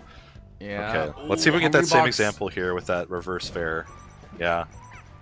They're just playing a kind of crazy mix here. Oh my god. Huh. I'm learning a lot, like, I think. Great DI too. I mean, goodness. You know that thing of where you have Puff in shield, and then you're shield pressuring Puff maybe, and she wave dashes away and F smashes back in? Yeah. That's sort of what I feel like SDJ does on a slightly more macro style, like just that's the same function. Yeah. Having had that same series of events happen to me often. Yeah. Yeah, it's very much what it feels like to play them. It's like it's not chump checky, but it's like I'm aware of what you want. Even though like you may not be here, I'm still going to threaten this because the risk reward. Like I've seen them grab in place like 3 times in a row because why not, right? Like if you're in place, you're close to me. Exactly. Back air's nice here. Hbox kind of clawing his back a little bit. Yeah. I don't know if the viewers will see it, but I think that's actually strategically a lot of what Mango does as Fox, especially versus Hbox. He'll do conservative reads on like the defensive position to just sort of like probe. He's still making predictions on the movement, but he's like tempering how vulnerable he's going to be and how much position he gives up in order to make that read. Okay, SDJ with center. I love low back air. That's the web wipe. Low back air and dash attack is the web wipe. The wet wipe? Is that Texas? No, the web is that wipe. a player? It's Vancouver web wipe. Oh, I see. Okay. Oh, that's the goat. I That's got my some guy. VODs to look up. Yeah, bro is I think he's mostly like a one-piece card game guy now. If I'm trying to remember properly. He's playing one of the new card games quite a lot. Yeah. He's good at it too. The OPTCG. Yeah. Ooh, wait. SDJ edge canceling the fair on Randall to lull Hbox into a very brief false sense of security going for a whiff punish, and then goes for immediate aerial off of there. Yeah, this is a crazy comeback in the making right now. I mean, Hbox already back up after being down 2 stocks. Get that wallbang DI like it's N64. Okay, good slide off. Slide off on the back air too. I can't believe you lived that. Sails out. Okay. 1 touch though. What's the damage? Oh, Hungrybox touch. flubs the wave dash. Golly. Dude, look at all this. I feel like they wall have to be missing the tech intentionally, because if they tech wall jump or anything, like they get put into this low percent aerial scramble where like none of their moves are gonna like really trade out all that well. banging. Yeah, and I wonder so- if getting sent farther also is basically their version of combo DI. Maybe like staying safer, because Let's That go hadn't Juan. happened before. Let's go Juan. How did you? That was really good reactions from Hbox, because that had not happened yet in the set, and then No, we had he- not had an F smash on shield at all. They'd all hit. no hesitation, rest out of shield. Are you kidding? He just still had it? That's crazy. I mean, lest we all look back at the Mango Genesis set, he's got good practice against F smash on shield. That's true. I That is actually I something. got to take that straight back. I got to put that one back in the barrel of the gun, because Mango's winning stuff again, man. It's a good place to be, but we're not here to talk about that. Not here to talk about that. I'm here to proselytize for one sentence and then go back to the real stuff. So Because it is Game 5 SDJ Hungrybox again. yeah, after what was almost like it was a 2-stock comeback, you dropped, so it was 4-2, drop back to even, slight SDJ lead, and then just boom bop bam. Ascension. I think I remember SDJ during like another tight Game 5 where they just like they went for something that was like not a Hail Mary per se, but it was like I think they were going for a high risk, high reward option in the Yeah, scramble. it was like a St. Christopher's prayer. Yeah. Yeah. Sorry, this- You're this not the so ex-Catholic far in in me the coming out. depths, but you are still definitely in the booth. Yeah. Gotta make sure those travelers are safe. I wonder. It doesn't feel like panic to me. SDJ making these high risk plays like at the last moment to like try to make it count. Yeah. So I I think wonder it's a what's going genuine on. gamble, right? Like it's throwing the bones down and just being like, Sure. whatever Okay. whatever will be is. All in. Yeah. Yeah. I think kinda even in particular though, like I can't even fault SDJ for going all in there. I would not have predicted that Hbox would have been ready to rest that out of shield. I think would've- the smart money is not. I thought it would have locked up for sure. Okay, soft fair. Ooh. Dash attack. But you're so high Potentially up a now. missed F smash. Maybe. Okay. Power shield on the back air. Whiff's But grab. Hbox was facing the other way. That is another benefit of attacking a puff that's facing away from you. Out of shield, can't get shield grabbed. True. Just fighting for positioning here. Yeah. Yeah, I think that's Grab. why SDJ is going for that really deep back air onto Hbox's shield, right? It's like a deep low back air onto shield and then hold shield because you're sort of just waiting for what Hbox is going to do next. You can't get shield grabbed. Dude, it's literally just dueling banjos at this point. Like we are trying to find that first kill. Yeah. There you go. Oh One for yeah. one. A third puff shows up at the end with a fiddle. Yeah. Whoa. 2 time traveling puffs with electric guitars. Wild stallions. Okay. Yeah, that web wipe. Oh yeah, interesting.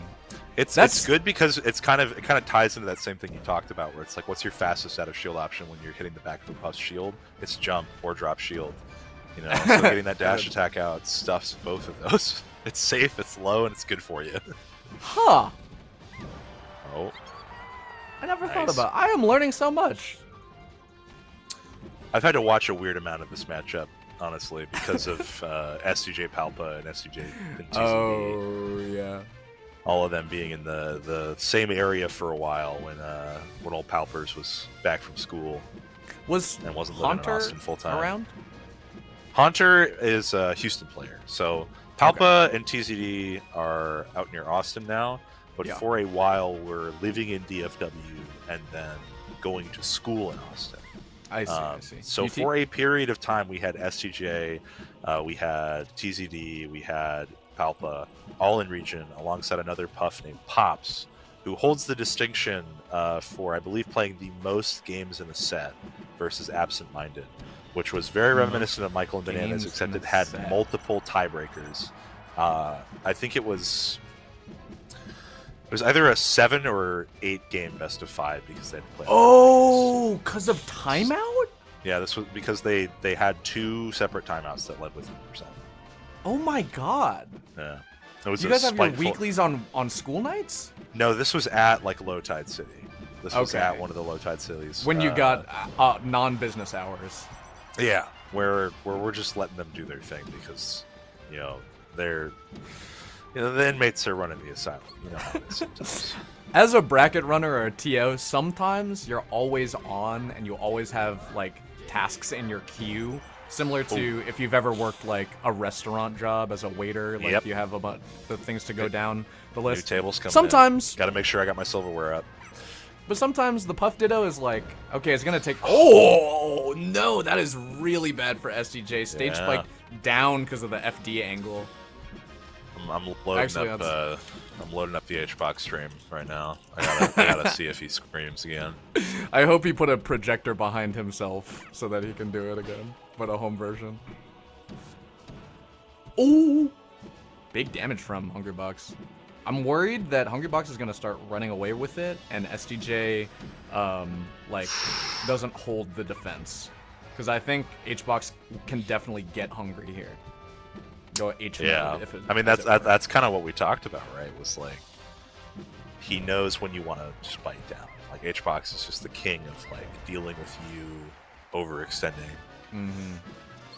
Okay. Tries to get that tomahawk out. No percents on back here. Just kind of chasing right now.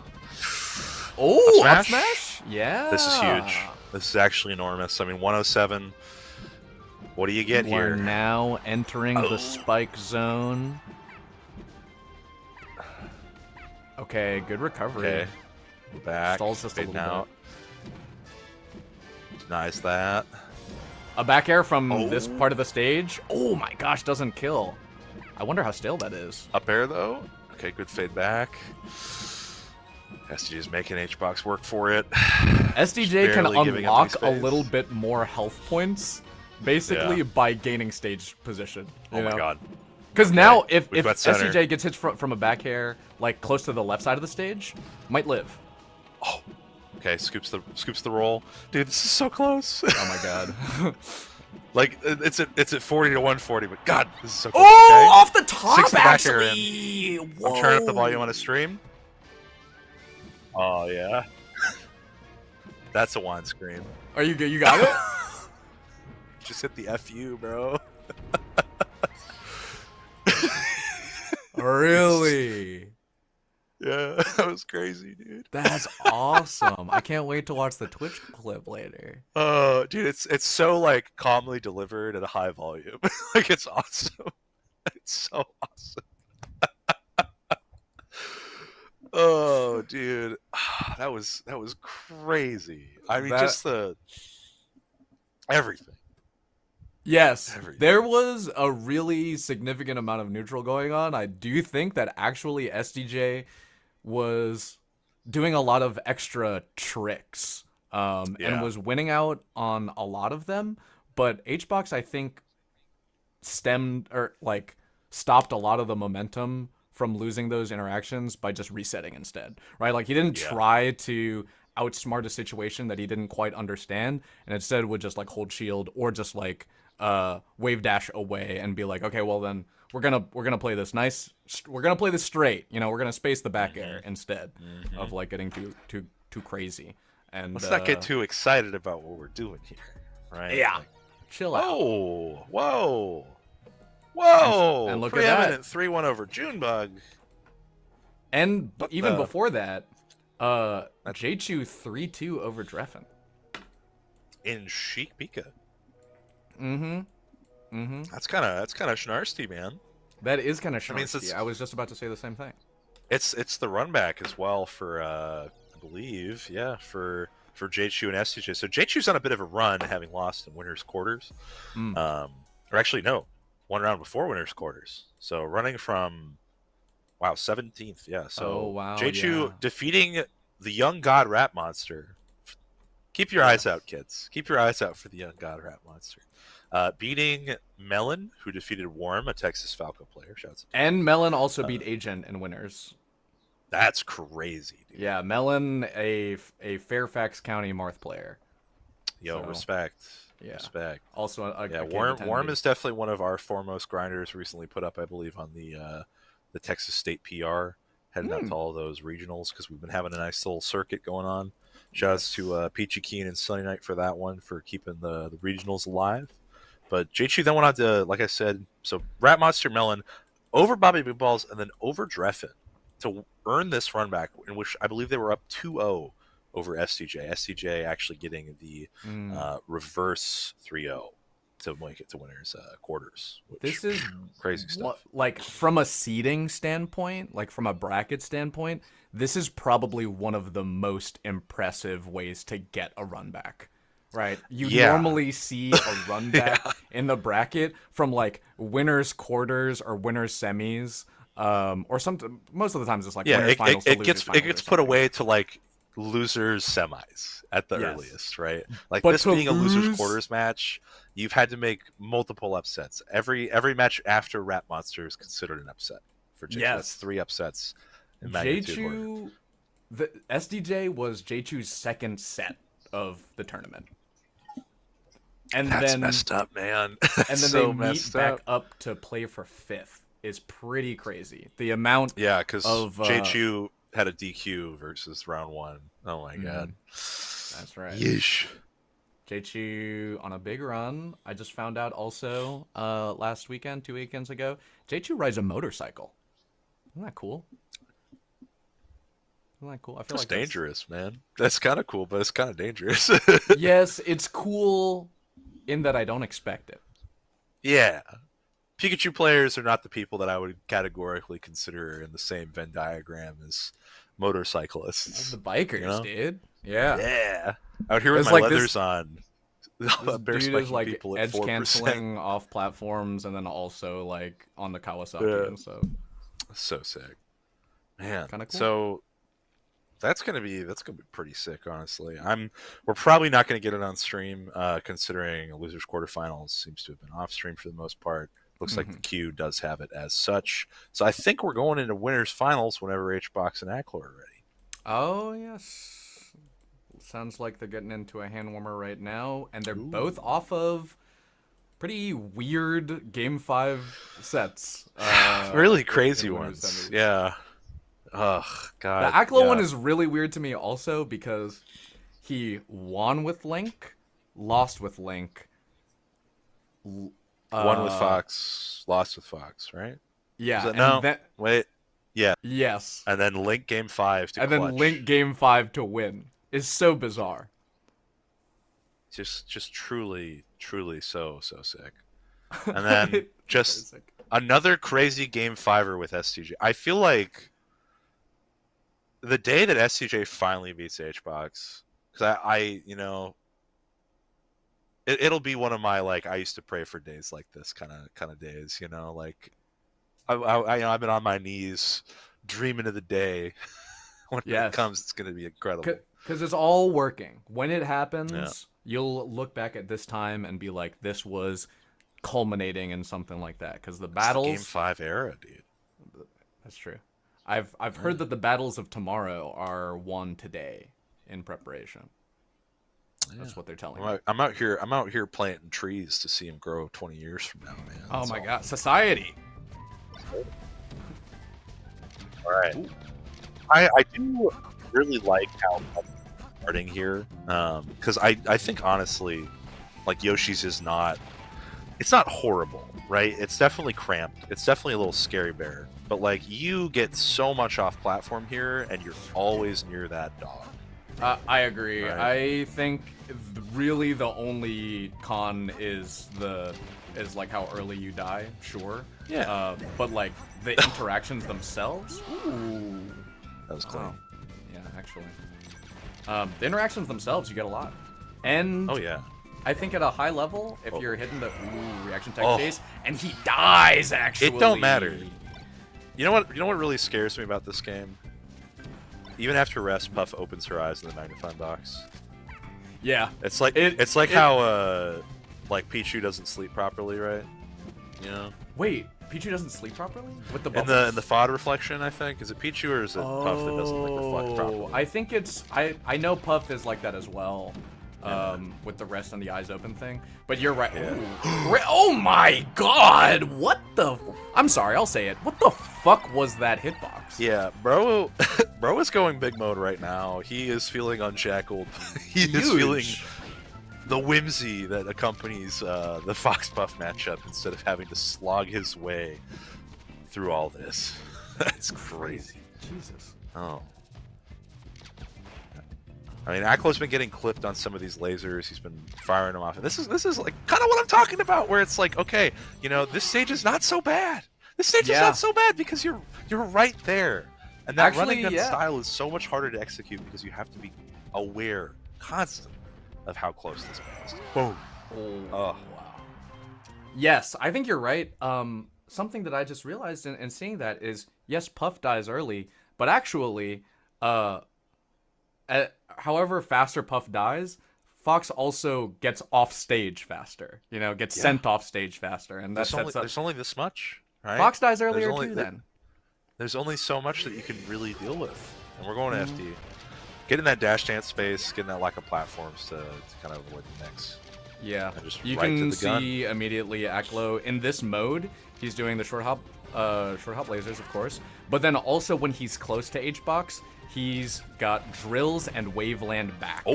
Looking for some confirm, either by a drill connecting and then maybe even leading into a grab, or wave landing back and baiting out a shield grab, and then he runs in and grabs Hbox. That trades. That's crazy. That was quality I did not trade. expect that. Dude, that's some like buy low, sell high level trading. That was solid. Yeah. Oh my goodness.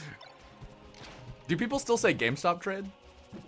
Yeah, I'll let those fly. They're not entirely bankrupt yet. Oh, I see.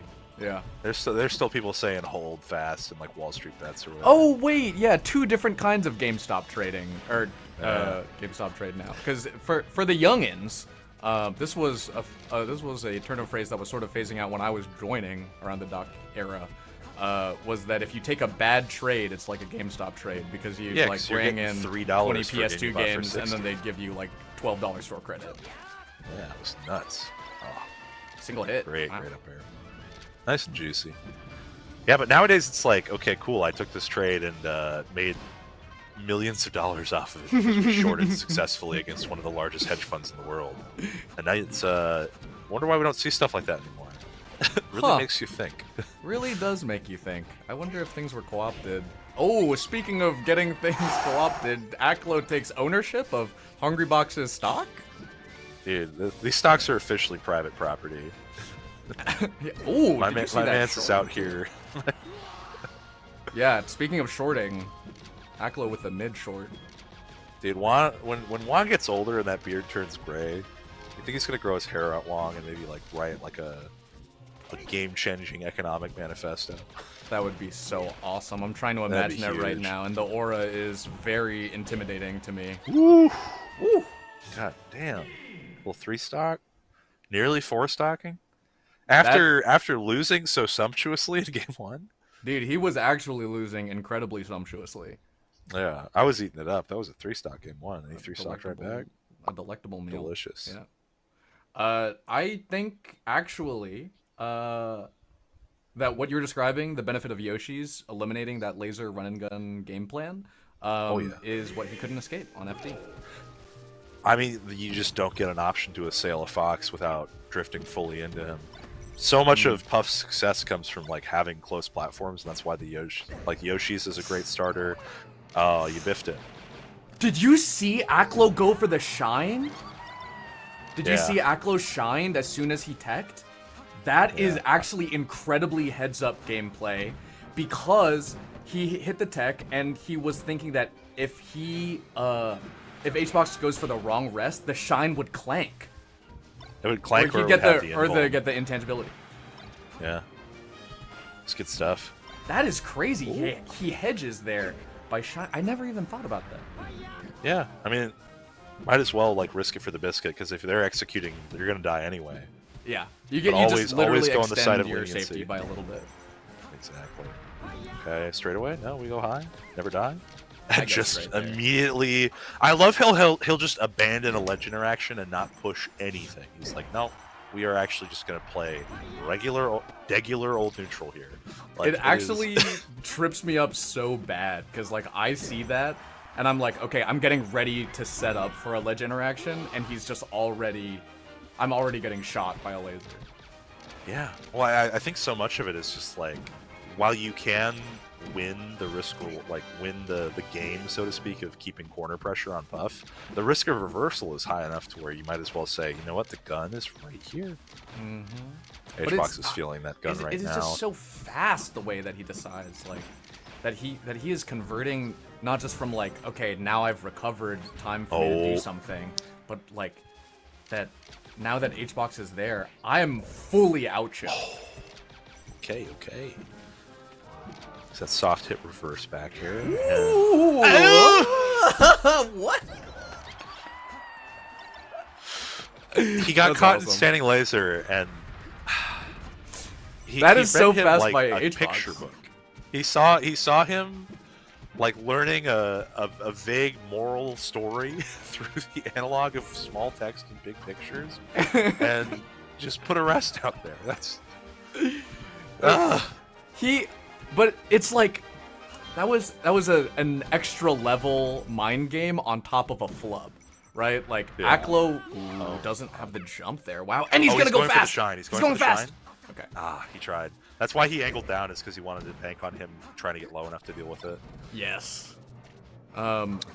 He sees Aklo does a standing laser, and as Aklo is picking up his feet, he knows that he's not going to try to punish. Oh, yeah, that's death. Hungrybox saw Aklo trip on his shoes, and instead of kicking him while he was down, he took the shoes away. You know? Does that make sense? Yeah. He was like, I know how you're gonna recover from that, and I'm gonna hit you from like that point. And it just looks when so you're weird. feeling at your most steadfast and secure, I know you want that. I know you messed up and you want to change what we're doing here, and I'm gonna accommodate you in the worst way possible. Yeah. Exactly. You want out of this? You want out of your mistake? Fine. I'll be right at that door to the escape. So, while I do think that the stage selection has been sound, right? Winning FOD is incredibly important.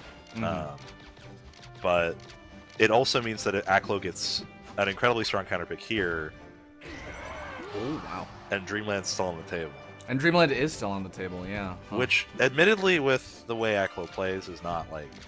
I think that would be pretty beneficial for him sometimes, but Yeah. I just feel like this is a... Oh, good fire. It might be a little bit scary given how locked in Hbox is on some of these habits, but Yeah. I think getting that spot dodge read with the grab was really important. Oh god. He's getting a lot of standing laser today. What's going on here? I wonder how much the character switching also affects Hbox grabs out of that drill. Is that the Wally? He jumped into it. So he was just able to get the grounded, like, no-hit lag situation. Shoutouts to Wally, at least who taught me that. Wow, that's crazy early. Who taught me that if you jump into Fox Drill and SDI down, you can get there faster than Fox can. Okay. This is good. I mean, getting that good damage, playing that long horizontal game. I would honestly... Call me crazy here, right? I would be kind of not shocked if we went Battlefield. I agree. I actually literally agree. It's not Stadium, but call me crazy, I would have respected Hungrybox if he went back to Stadium for Game We might not 5, have to because the go. top platform is so messed up. Yeah. We might not Aklo have with to go top there. We'll plat see. is so evasive. Oh Good my scoops. God. Good patient scoops, and we get some crazy my case shortens. That was clean. Into a multi-shine, no less, after the teeter cancel on that. Yeah, That that's was, true. That was nasty. He didn't do anything repeated either. It was the edge cancel side B, then the shorten edge cancel, and then double shine off the double shorten. That was clean. You know there are kids out there who are good at Melee and who don't know who Mike Hayes is? Dude, it messes me up. And I love that we get to see Mike sometimes in production. He's been doing a lot of production roles lately, down in SoCal here and there. But yeah, people don't. Dude, this is what I'm saying, dude. Yep. Play the person, not the matchup. Sometimes. Yes. Oh, dude, I love it when stuff like this comes together.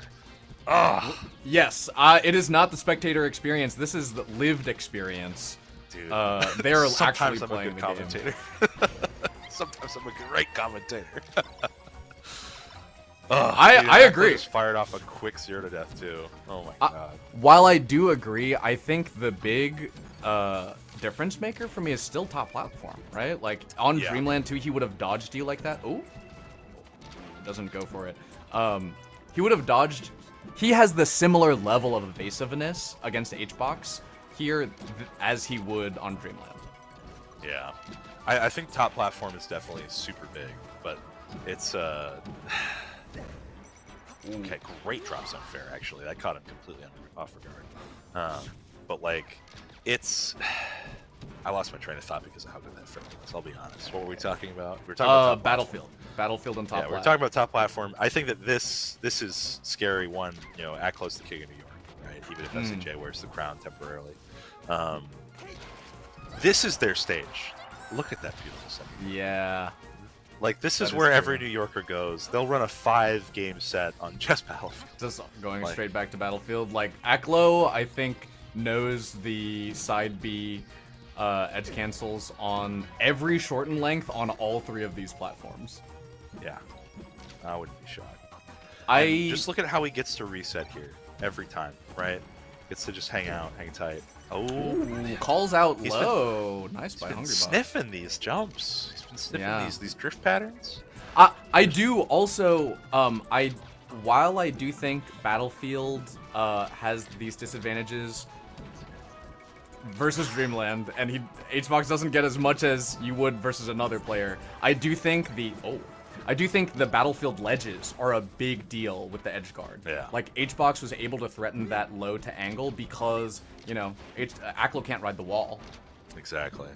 It does kind of cut out some of Fox's like more like insane wall ride angles, which honestly, good. Yeah, because Oh. if Hungrybox needs to make big reads in order to get an opening at all, then like just even small options he can cut off increases the efficacy of his reads by a pretty large amount. Yeah, dude. I mean, I think he's in need of a major comeback right now. I think he's in yeah. Smash this noob, Juan. Oh, gets soup spilled all over him.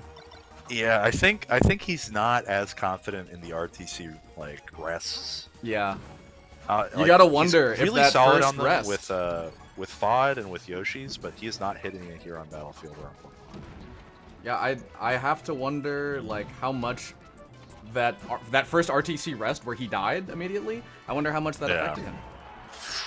Great F smash, just catch that mistech. Yeah, Okay. the soft nair is really, really hard to tech, actually. The timing is so messed up, and I think Hungrybox is wise to be scouting out the no-tech from there. Scary. I mean, this is this Game 5 last stock, another one. Goes for that that insane pound off platform. These soft hit nairs, Aklo just stacking percent up. traded- This is definitely death if grabbed, if up smashed. Really, if anything, but still at very scary rest percent. I feel like Fox mains, if they could inflict percent on themselves in these situations, they would. Oh my god. Yeah, like a Pichu situation. Oh, there you go, dude. Whoa! It's like CS denial in Dota. Yeah, so Aklo actually shoots 4 lasers and then hard calls out Hungrybox drifting in, and wow! Yeah. Really good read. I was not Had those high expecting lasers to kind of shunt low. Like he's been there was some moments where Hbox would be on platform a lot, like to deal with like that lane of control. So he was doing a lot of like go to side platform, shoot lasers onto the other side platform. And I think it just kind of pushed him a little bit into center and was like, hey, come through. You know, you can maybe get something off a clip here because he was getting clipped I'm a so lot. vulnerable. if you look at the first game, right? There's a few times where he's trying to get the short hop laser game going, and Hbox clips him a lot from the other side platform or from top platform with like fair up air. And there would be a lot of situations that would get forced into a scramble, sometimes leading to an edge guard. I think that's what Hbox wanted, was just to get that, like, that's why it was double laser onto side plat and then one single laser overhead into the up smash. Oh, right. That single laser, you're actionable out of it faster because you're not in like the landing lag, right?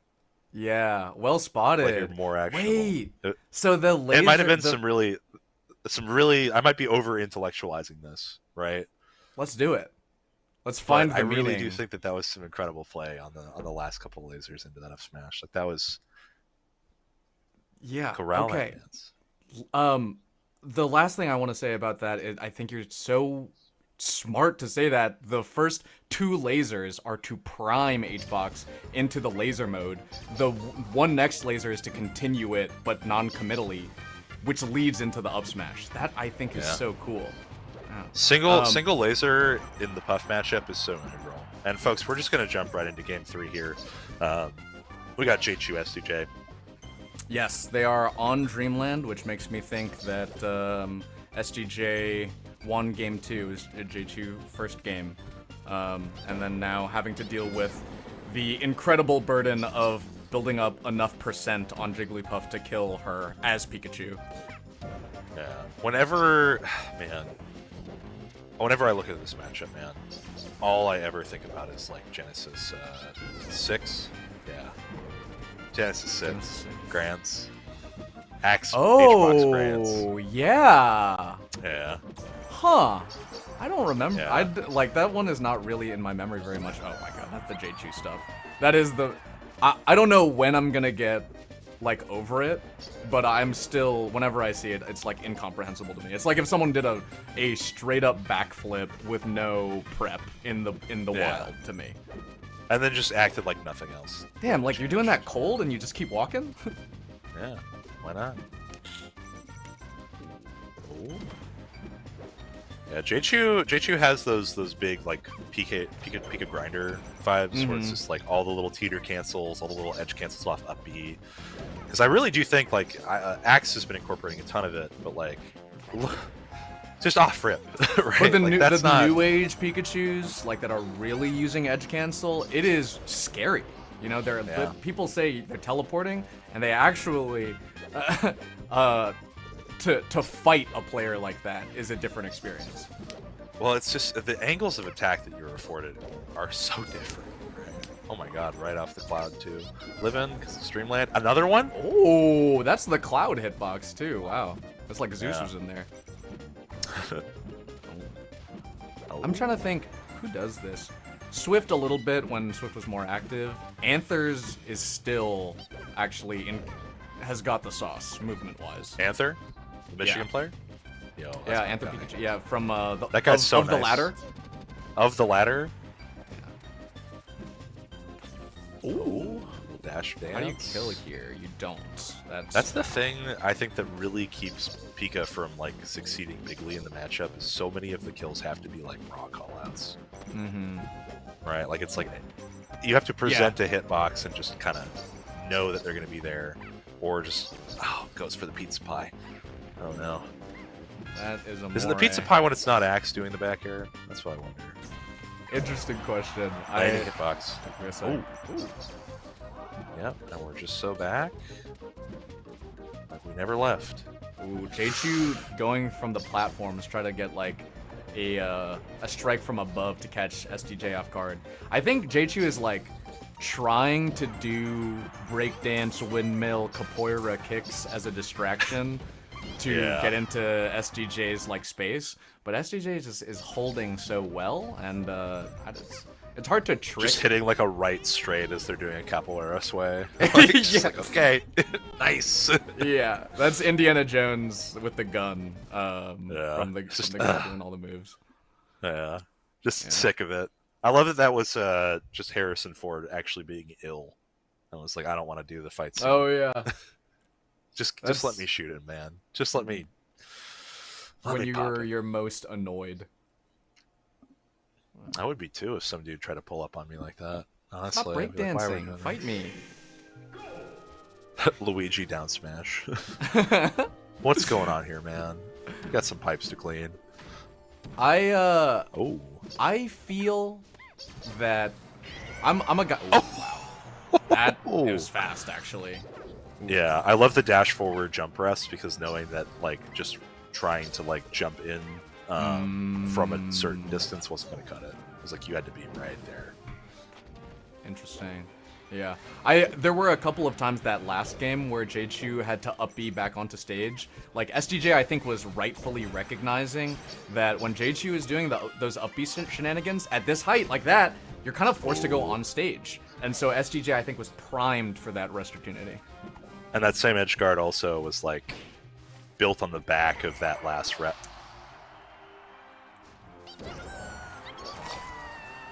Ugh.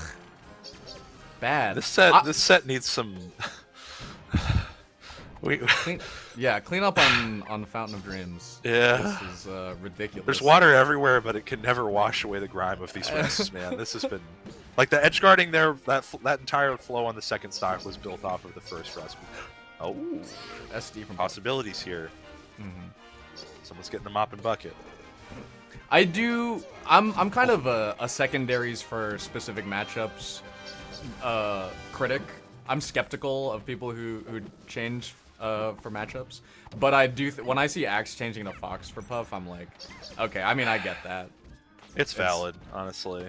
I mean, I do see Pikachu struggle. He got it off on SCJ, I believe, right? It tipped off. I think so. And Toussaint at Hbox. Yeah. But just seeing like the Pikachu have to zip zop around so much, and then still struggle to find something like that. Yo, this is insane. This is doable. This was a 4-stock. It like, was. Even if yes. you don't win this J2, I commend you because you put it all in the line for this. That's true. I mean, there's still. Yeah. Okay. There was a shred of possibility, and SCJ snuffs it out like a king. But oh wait, gosh, that was. Yeah, look at that. Look at that trade. Oh. Yes. Okay, let me see here. So okay, yeah. SDJ 3-1 over J2. That caught me a little off guard. Especially with how back and forth I think the Dreamland games were going. I think J2 probably had more opportunities to like lose those neutral interactions. Yeah. And obviously like SDJ was just setting up for the edge guard, but it takes forever on both characters. So I think getting a couple wrong neutral interactions and dying. Getting blown up on that FOD game and then suddenly chipping away to be able to pull it back a bit. I mean, that was really I know you're not impressive. supposed to let it affect you, but if you're down 4 stocks, you take 1, and then they SD. You're like, well, I have to try now. Yeah. It's not good. Like, you should always be trying, right? Yeah. But seeing something like that is like, oh, something divine may be occurring soon. Yeah, but J2 throwing it all to the wall, and I was pretty impressed by SDJ's ability to edgeguard there. I feel like even in that matchup, SDJ had a really strong read on the timings, and like J2's proclivity, like when J2 was going on stage as well, which is hard to do and led to a lot more kill confirms. So going in hot versus Preeminent in loser semis. I mean, and winner of this, either it's going to be SCJ getting the run back or Preeminent getting. Is it also a run back? It sure is. Yeah, both these players have a bone to pick. Winners quarterfinals 3-0 Hbox over Preeminent. Winners semis 3-2 over SCJ. I mean, I know Preeminent's sound in the Fox matchup, but it's every Puff has got to know the matchup back to front. That's true. SCJ has exceptional players right in the backyard. Stone, SFOP, 2 incredible Fox players, just homegrown right here in Texas. SDJ beat as well. Cody, no? Or was that just game 5? I think that was just game 5. Okay. Yeah. And I mean, the Axe Fox definitely a puff killing machine designed purely for ending the balloon's life. Yeah. No, but SCJ has had some really incredible sets. Has run it really close with a lot of the big dogs, but it's tough out there, man. Yeah, it's like one good, reliable extra thing away from beating top 5 players consistently. Yeah, like 9th place at Warehouse War 4. Just like consistently high placing at locals, either winning or getting 2nd or 3rd at least. But just all in all, an incredible player. 17th at Tipped Off. That one was big too. Yeah, beating June pretty reliably. So I think honestly, SDJ has a pretty nice loser semis, because I believe that Preeminent got a little bit of a good draw versus Junebug. Because Preeminent, secondary DK, Preeminent is probably the worst draw for Junebug out of the Foxes around that tier. But I think SDJ will probably do well into either of them. And I think it's people don't understand. I think that the Midwest is the cradle of the DK Renaissance, right? Like people don't know. Yes, June is definitely like an interloper. Yeah. So that's I think Michigan, really there is something in the water there alongside Chicago, where the secondary DK making its way on PRs resounded everywhere. But folks, be sure to hit that exclamation point Matcha. Be sure to go ahead and check us out over on the Nexus, of course, the Nouns Nexus. But we are right on in, and that is a rest in 5 seconds. That is such a melee commentary moment, by the way, where you should go like use exclamation point in the chat to check out our sponsors and up their rest. Yeah, it's Dairy Queen's Bay down here. I'm a big fan of the Grill and Chill. Oh my god, again? Yeah. Now, tell the people what the Grill and Chill is, because we're on the we have Matcha Cup East Coast, but its DQ is hit or miss in terms of popularity up and down. I'm talking about the Grill and Chill, because I'll always hit the exclamation point X, but I'm just trying to here. I think your DQ there is quite different, no? Yeah. I mean, they just have so much product placement, man. I will say I do love a good Blizzard. I will go to bat for we gotta go to bat for the Blizzard. Oh, okay, really good. I Dion love those up up airs too. Look at the Jabber movement set? from No? SDJ. Oh my god, that is pretty crazy positioning. I think the way that SDJ was moving from one move to the next to like set up for the strings was really thoughtful. Yeah, this can. I was going to be able to kill with just a grab pummel. Cresting that 55% gap, all important. Oh, okay, reading the movement to top platform. Nice hang though. Yeah, that light shield, that was a hard one to hit. That jab up smash. Solid stuff. And I mean, it's not quite even, but it's certainly a lot healthier looking than it was. Yeah, I mean, if you take the rests away. I always say that, like, oh, if I just didn't get rested, it would look totally different. But why would you do that? Why would you take away the rests? Like, it just, they happened. Oh, they still happened. Solid pickup. Yeah. Okay.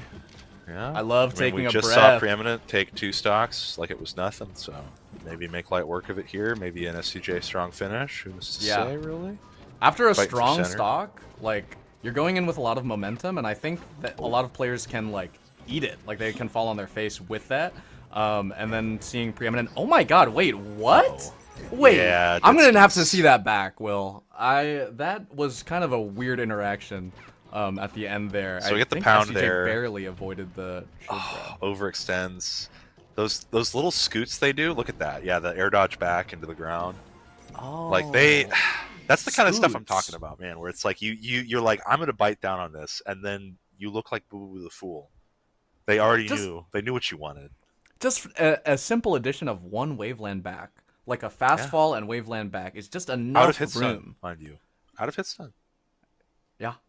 And that's crazy. the stuff that I go Buck Wild for, because it's like invisible, but has these incredible gains like that come downstream massive of that optimization. Yeah. But like to a viewer, it just looks like SDJ fell faster.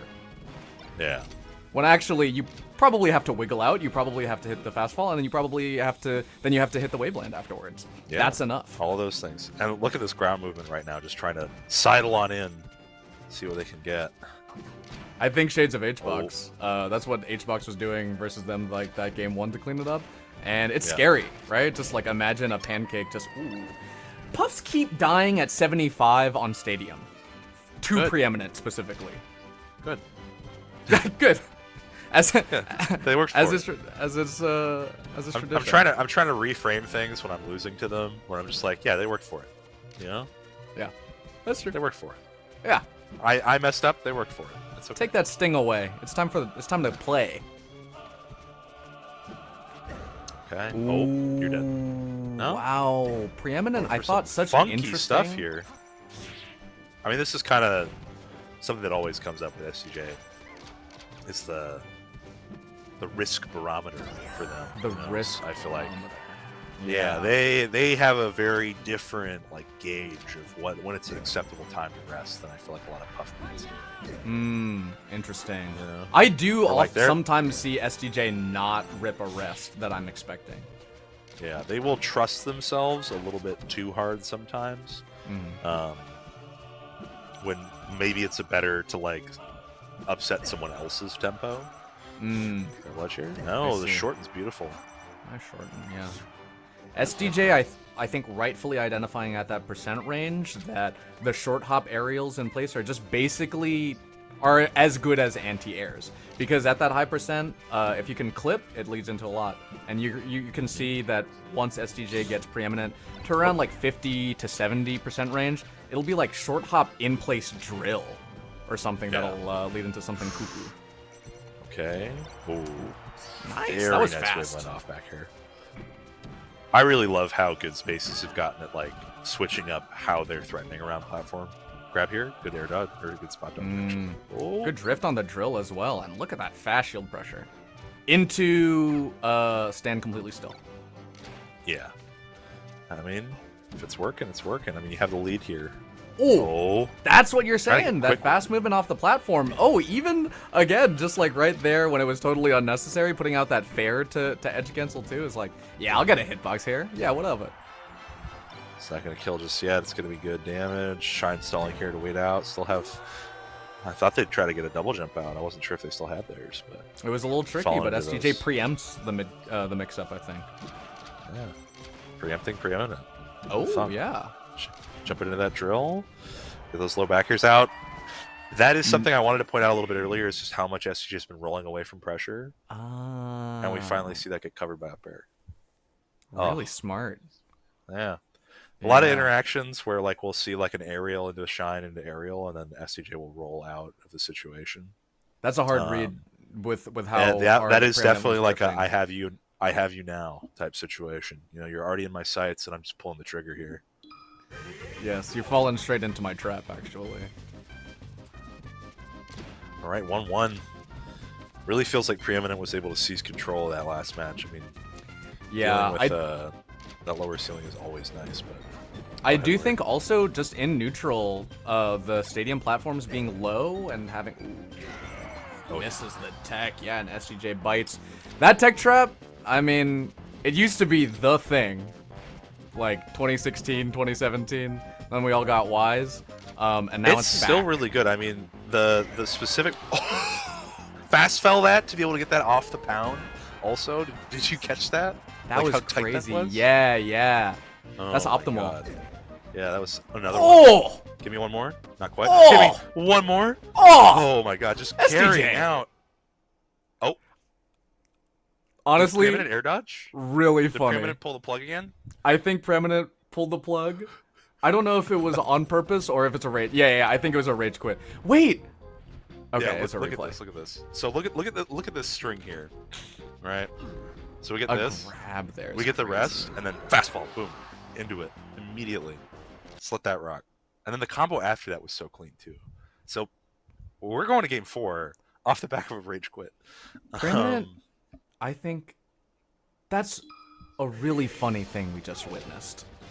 Really, really funny. Because They had one more stock, too. yes, he actually did. And that is what's Yeah. so funny to me, is that it is an incredibly human moment that we just saw. And I mean, I can't begrudge anybody a rage quit, because honestly, it might be better to just get the counter pick out of Just the go way, next. Like, slate clean.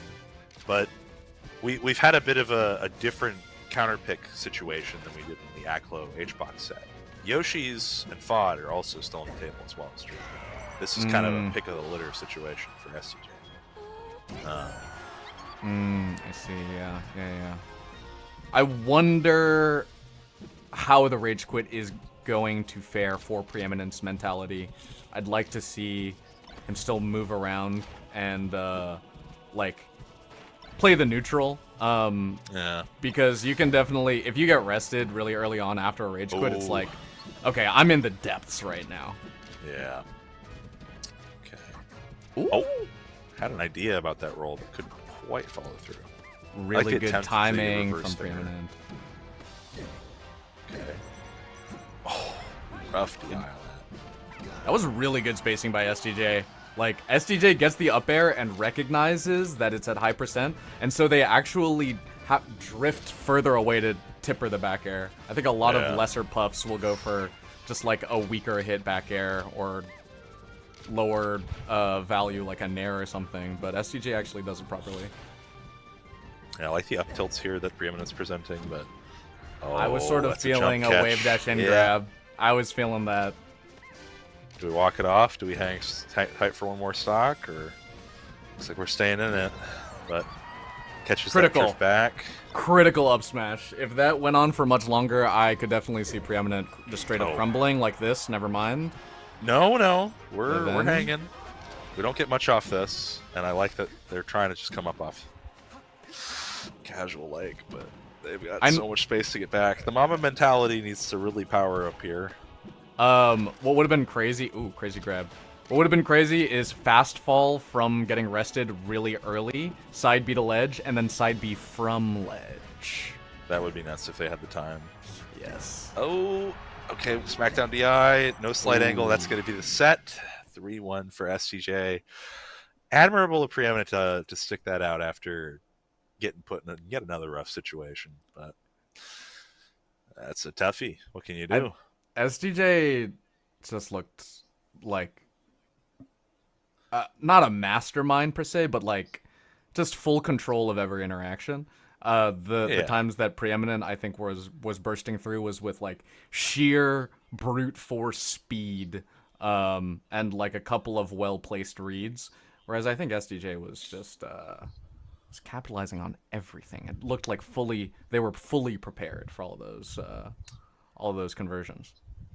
I really do think that the way they play Fox Puff is so like it's already a very like skew heavy matchup, right? Like where it's like, okay, Fox is winning 70% of the time. It feels like where like you're in the neutral, you're having a player on this, they're playing well, they're playing good. But then as soon as Puff is like right outside of instant nair range, and she's able to have back air out, the matchup suddenly gets very claustrophobic, and all the risk reward skews back her way. And it's playing around that space where it's like, okay, how do we do this safely? How do we play this interaction where it's like she's not in murder kill zone where I jump on her and blow her up and like do pressure on her shield, and it's more about like, can I safely jump here? Yes. Can I exist in this space? Am I going to whiff by trying to like beat you out air to air and then get punished in the scramble? Like there's so many more things that get added into that layer. And that's really what we all want, is the ability to exist in a space, to feel safe. Yeah. You know? That's why we banned all those guys. To feel heard, to have stage control, all of those things. Yeah. Real human needs. It is. Yeah. Man, we got the run back, which I could have said regardless of who won that set. But we got the run back that is gonna probably take more time. I am excited. I actually would be hyped to see any SDJ Hungrybox set because I believe that it's a matter of time for SDJ. I really, the fact that we get 2 in one tournament is crazy. Mm-hmm. I think also SDJ's playing hot. There they are. Yeah, they're. Yeah.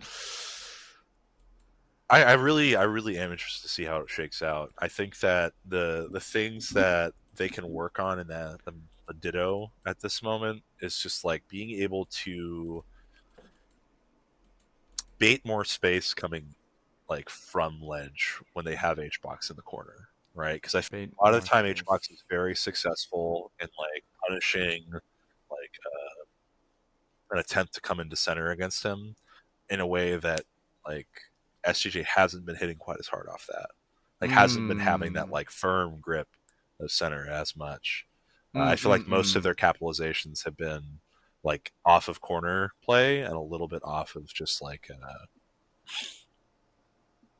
little bit off of those ledge play. Like we talked about the reverse fair kind of play they had a little bit. Yeah, interesting. I wonder. I feel like it's almost to hold that space. It's almost a matter of pacing up. Almost a what? Bit. It's almost a matter repetitive, of you said? Pacing. Like I think that if SDJ wanted to cover that space better, my gut is telling me that it is about like playing a little bit faster, or like I think Hungrybox is putting out a lot more hitboxes a lot faster, and so these like scraps when they're meeting to fight over stage, Hbox wins a lot. I think that when SDJ is able to like exploit really interesting movement options, do a lot of edge cancels, that like that they were able to find some openings. But it's when I see them on even footing, I think Hbox wins. Do you know what I mean? Yeah. He's a scary man in the scramble, honestly. Yeah. Like it's Yeah. So I wonder if SDJ is playing hot and is executing well from all of those loser sets. I wonder what those fights over stage position look like coming up in losers. Yeah. I also want to tease, as we've teased that set, I also want to tease that there is an announcement at the end of this bracket as well. An announcement.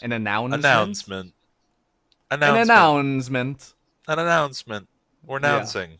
We're making some nouns noise, as it were. Nouns noise. I got my noggles. These are exclusively for shill purposes. That's crazy that they called them that. That's noggles, right? That sounds like a slur from a Dr. Seuss book. Like it sounds like something they'd call the Who's they don't like. Yeah. You're so confusing. You boggle my mind. Oh man. Yeah. They're crazy. They're cute though. I do like the goggles. I'll just call them that. I'll just say they're the nouns goggles. I will not use this portmanteau. I will not use it in a boat. I will not use it in a moat. I cannot use it on a stream, and I will not say what I mean. Thank you. Yeah, we've got an announcement at the end of the bracket. I think I know what it is. I think it's very interesting. I was told what it was about. I was graced with the knowledge. I was graced with the knowledge of a small hiccup that was made on a certain person's stream about it. So, I do also want to call out that Nouns does this cool thing with its proposals. Ooh, where tell me more. Yes, so Nouns is doing this thing where they've got the resources. But who better to decide where those resources are allocated than the community themselves? And I think speaks to the values of democratization and accessibility, where they put up the money and they say, okay, guys, you make your pitches, do your proposals, and then the community votes on what they think is going to be most worthwhile. And if you go, they've always got money going on. I think this latest one is a small grant for local TOs, and this most recent one was to send Texas player Justice over to Riptide. That's my dog. Mm-hmm. Big fan Speaking of that Texas. guy. Big fan of that guy. Oh man, STJ already getting that chip in. Yes. Yeah. Oh, there's See, that that's what- light look at shield that light stuff shield. here again. Look at that Yes, stuff. exactly what you were talking it's about. so Those good. It's shield interactions get so much more neutered from the side of the attacking puff. Yeah, because it's like you can't shield stab that all the way down. Like it doesn't do enough shield damage. Oh, we're hanging out. We're hanging out, guys. Oh, Puffs they're in wave their dashing natural habitat. down? Look at them. They're getting down. Go ahead, girl. Get down. Oh my god. Ooh. All right. Okay. We're getting real good. Wait. I think I know what's going on with the SDJ slip and slide.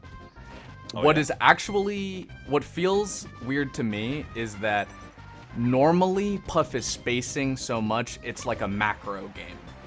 Whereas I think these situations that SDJ sets up are like really close range for Puff standards. Like Yeah. SDJ was exclusively under that platform, whereas typically a Puff mix-up is to leave that part of the stage entirely and then drift back in. Whereas instead, SDJ just does a tiny little drift and then backers back in, which, from Puff standards, makes it incredibly fast. Well, what they tend to look for in a lot of these interactions is like putting themselves in a position where jumping out of shield is simultaneously like one of the only options left to Hbox, where it's like you can either wave dash, risk jump squat, drop shield, risk getting hit by something coming out after pressure string with like kind of the low back air dash attack, the low like aerial grabs, like the tomahawks, where it's like getting around Hbox's shield in a way where it's going to be a little more difficult for him to like have to worry, right? Like, Yes. keeping close and making like the Yoshi's game they had. We're going No under. way. No way. We make it. We make Wow. With a Yeah. lot of height to Um, spare, the- actually. The Yoshi's game we had last set that they played at this tournament, there was that instance where it was like we talked about like how jumping out of that corner is like the only thing available to Hbox. That low back air that kind of won the set. It was like you either have to hang out, drop shield, or hold shield and hope you don't get shield stabbed or down aired. It's like, I'm and going I- to make this your only option, and then I'm going to make that option kind of bad. Yeah, it's a lot less like air to air and a lot more like when are you going to jump and how can I abuse you for that? Like right there, look at that. That Just is trying to get that jump into center, and immediately getting stuffed out because it's not ever like insane back air wars where they're spacing it all that often. It's more so just like waiting to find ways to get close enough to treat you out of center. That is Like so the interesting. same thing Juan just did there. I think it's so well spotted that when it's not air to air, which is more spacing mix-up dependent and drift dependent, when they're on the ground, it's all timing, right? Exactly. Like it is actually rhythms on when you're going to block versus when you're going to move, as opposed to like what we're typically used to with floaties just spacing hitboxes around each other. Yep. Oh, almost had a scout on that. Ooh, drill. There's that roll habit we talked about in the Preeminent set. It was showing Yeah. a little bit in the Hbox set last time, but it wasn't causing any real big problems. But Hbox, I think, is really well attuned to it right now because SDJ rolled, Hungrybox had to preemptively wave dash forward twice in order to punish it. Oh, off top. Okay. I think 67 as is far a nice as percent to work with. As far as Puff goes, like that's the same level of commitment as a Fox, like running away and charging up smash to scout out a roll. Because Puff is so slow, she has to wave dash forward twice. Yeah, they've been rolling in opposite directions a lot too. It's been kind of kooky. What's crazy is that Hbox is streaming to like a good number of people, and then SCJ is almost certainly just like In Discord? sweating in a tank top at their house, and just like not even streaming to anybody. That is weird. They are fighting, Like- but only one of them is on stage. Yeah. Do you do it for love or do you do it for glory? Or do you do it for both? There's somewhere in the middle. The journey of a single person becomes one of the crowds. Truly. Okay. Yeah, SCJ just holding center, just putting those big forward airs out, trying to just poke. That's really Poke. interesting. 97 on different stocks. Look, SCJ wasn't spacing back air. SCJ was doing forward air, which the added benefit of that is the speed. The speed of, like, if SCJ is saying, I have to drift in, they're not trying to do it with, like, a drift in back air, which takes time to set up and makes you a little bit more vulnerable. Like, if he goes on top of you or below you, right? If you don't have the right altitude read, then the back air can be more vulnerable. But SCJ can drop these forward airs with some good speed and then back away. I think that's pretty interesting. A lot of it. Air to ground or ground to air. It's timing based. Being able to just kind of add that gear shift. So. Yeah, it's in the air instead of, like, Hbox has a sword, which is a greater range, but SCJ has a dagger, which is faster and allows them to get in. Dude, we're at 135 right now. We've been talking so much about, like, the actual content of what has been happening here that I haven't noticed it's 6.5 minutes. Have passed. This is what we're talking about with the high-level puff dittos actually being... this is like the speed that Melee should be talked about. This is much more comfortable for us. Yeah, we get to examine every interaction the way that it, like, deserves to be held up to the light like a jewel, to look at its facets, because we actually get to have time for it. Which is what's beautiful about floaty dittos, but God, it does suck if you don't, like, see it. Right? Like, you look at this gem anywhere but the light, and you go, it's just a rock, man. It's just a rock. So beautifully presented, too. Yes. To look and marvel at like, the hype is not, oh, wow. Yeah, the quit out after he misses the rest. Oh, my God. That was everything. Really funny. What is it about SDJ that makes people quit out on him so much? I'm just shifting between the stream. That is Thankfully, so he turned the commentary off. I think I can't hear us in there. So I like whenever I tune into an Hbox stream and something happens. He does like Jim from The Office, where like something happens and he goes.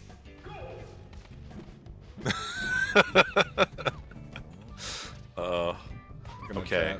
I mean, this was kind of the pace of last set too. Was like SCJ has this very solid game one, and we go to Yoshi's and we're suddenly dealing with a lot more Hbox in the zone and control, and immediately the aggression coming out too is just so apparent, right? Like he's just swinging. I wonder if Preeminent and Hbox quitting out is perhaps indicative of they want to get it over with, right? Yeah. Like I think it might be an argument in favor or evidence of SDJ being a frustrating player to play, or a player who really exploits how much the opponent has to go through. That, like, you're like, okay, fine, you win, let's go. Yeah, there's no time to grieve versus S2J for any of your stocks. It is just all about the grind. It is all about how long it's going to take you to earn back the victory. I'm loving these little, like, jump forward, jump backs. You kind of talked about it with SCJ in the previous set. Where the jump forward, drift all the way back, tomahawk grab is really, really solid, because it does kind of present for the back air. Didn't get smacked on a random like I might have thought, but both of them dying in mirror images. Oh, wow. That's how SDJ died in that FD game in Winners, is not teching the little curvature on the ledge and getting spiked down. And on Yoshi's, that'll happen in 2 different areas. Not just the ledge itself, but also the, you got it, Randall's coin slot. The coin slot, oh. Yeah. Oh! This was looking big for Hbox. 55% is definitely some scurry stuff, but I love the drift back there with the fair, just not going for the cross up. Okay. Yeah, I try like to find these that. tomahawk grabs. I want to see more of STJ just like going and trying to hit Hbox for trying to get those tomahawks, just presenting a grounded option or something. Yeah, it's scary, right? Because Hbox is doing it when STJ has made a risk. Like that happened because STJ was going from that side platform to soft nair into the center stage. I think STJ's like a little bit of set play. I'm gonna cover this area with the hitbox and then roll away. But I think you're right. Like if you can keep that mix up going, that's how you contend in the scrap. You know, and Hbox is bringing the scrap on Yoshi's. Sure is. I mean, he's kind of chasing down STJ into the corner. Like, look at this. Yeah. Holding center, but getting caught out in the jump.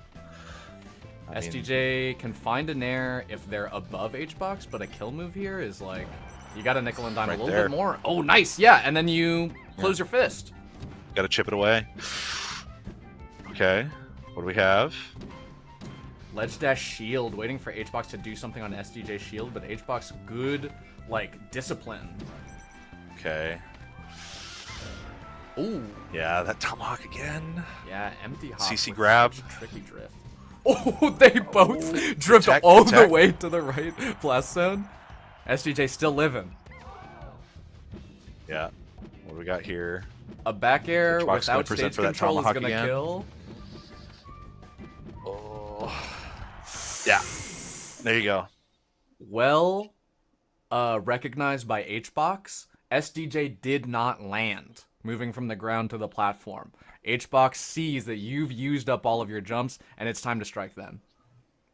Yeah, like uses up all of the jumps that become stubby.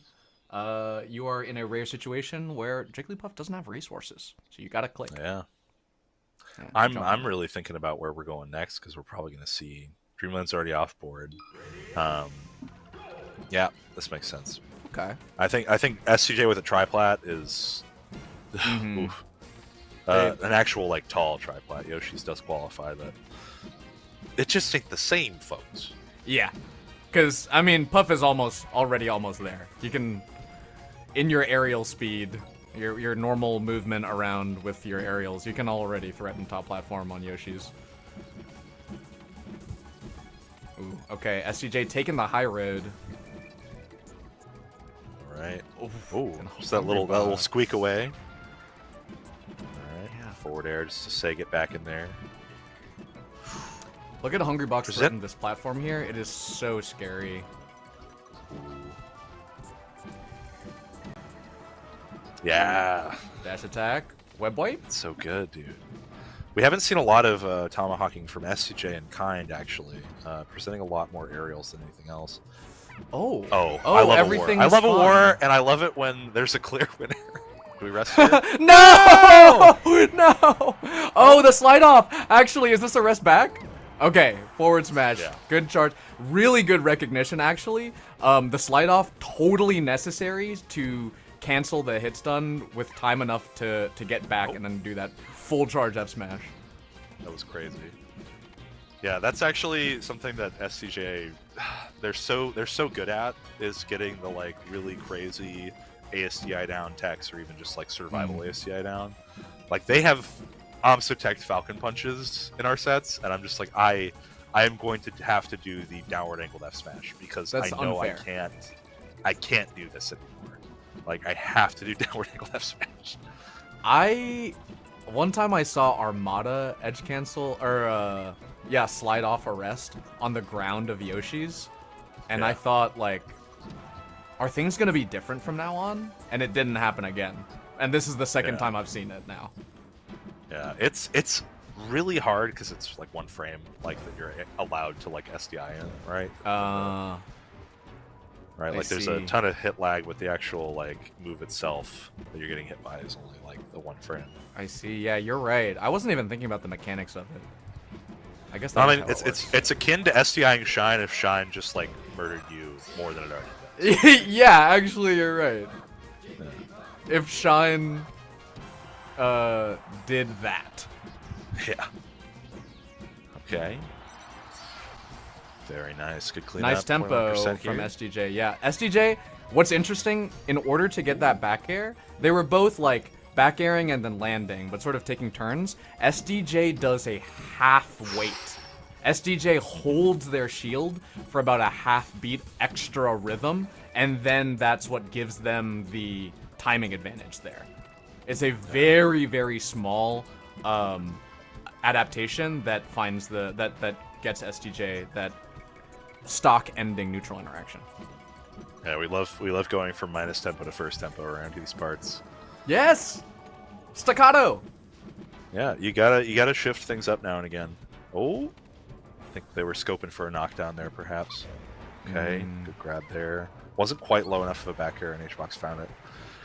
That has been SCJ has been presenting shield off ledge a lot, and I mean that's where most of those tomahawks last game came from. So I'm wondering if they're gonna have to switch up. I think SDJ might even just take that. You know, like they'd rather get thrown off, because in a lot of percents, in a lot of situations, you just get back for free.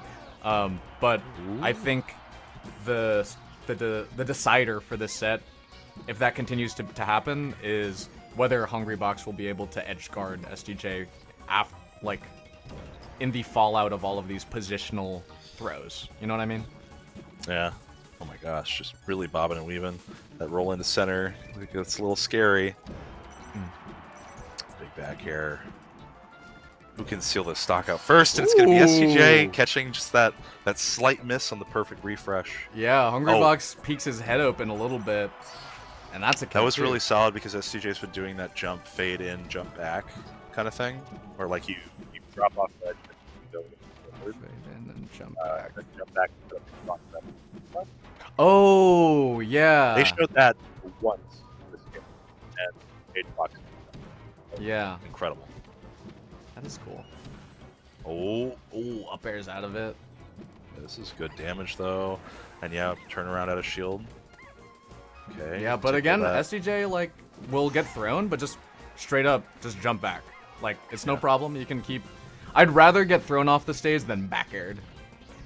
Okay, poking out with those fares, both of them. Ooh, Oh, that's big. covers low. Back air. Oh, Get your damage up.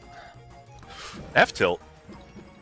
little walk. Okay, we swing back. Oh, weird stuff. They had the drill the first time, but they couldn't get to a drift sufficient to find an up smash. Yeah. Backer's gonna snipe on platform. Oh, the up air. Actually, yes. SDJ does a tiny little, it's almost like a babysit following the drift and doesn't do the immediate fair like I was expecting. And instead, I think Hbox, also not expecting it, gets up aired. They're both drifting back and SDJ up airs them on the way back. That, Okay. I mean, this is a similar pace, I think, to where we were in our last In little winners. set. Yeah. Wasn't STJ up 2-1 as well? I think so, yeah. Yeah. Huh? Yeah, I think so. My audio cut out. Testing, Might have testing. lost Jorge here. Yeah. Testing, testing. Can you hear me? I can hear you. I'm gonna carry it forward. Yeah, you figured that out. Cool. We're going. There we go. Okay, cool. Nice, nice. We got it fixed up. I have the wheel. There's a little wheel on my mic that it's behind my back, and when I sit up and sit down, it rolls sometimes. Headset moment. Yeah. Well, what you missed was more of this. Back. I don't even say Once again.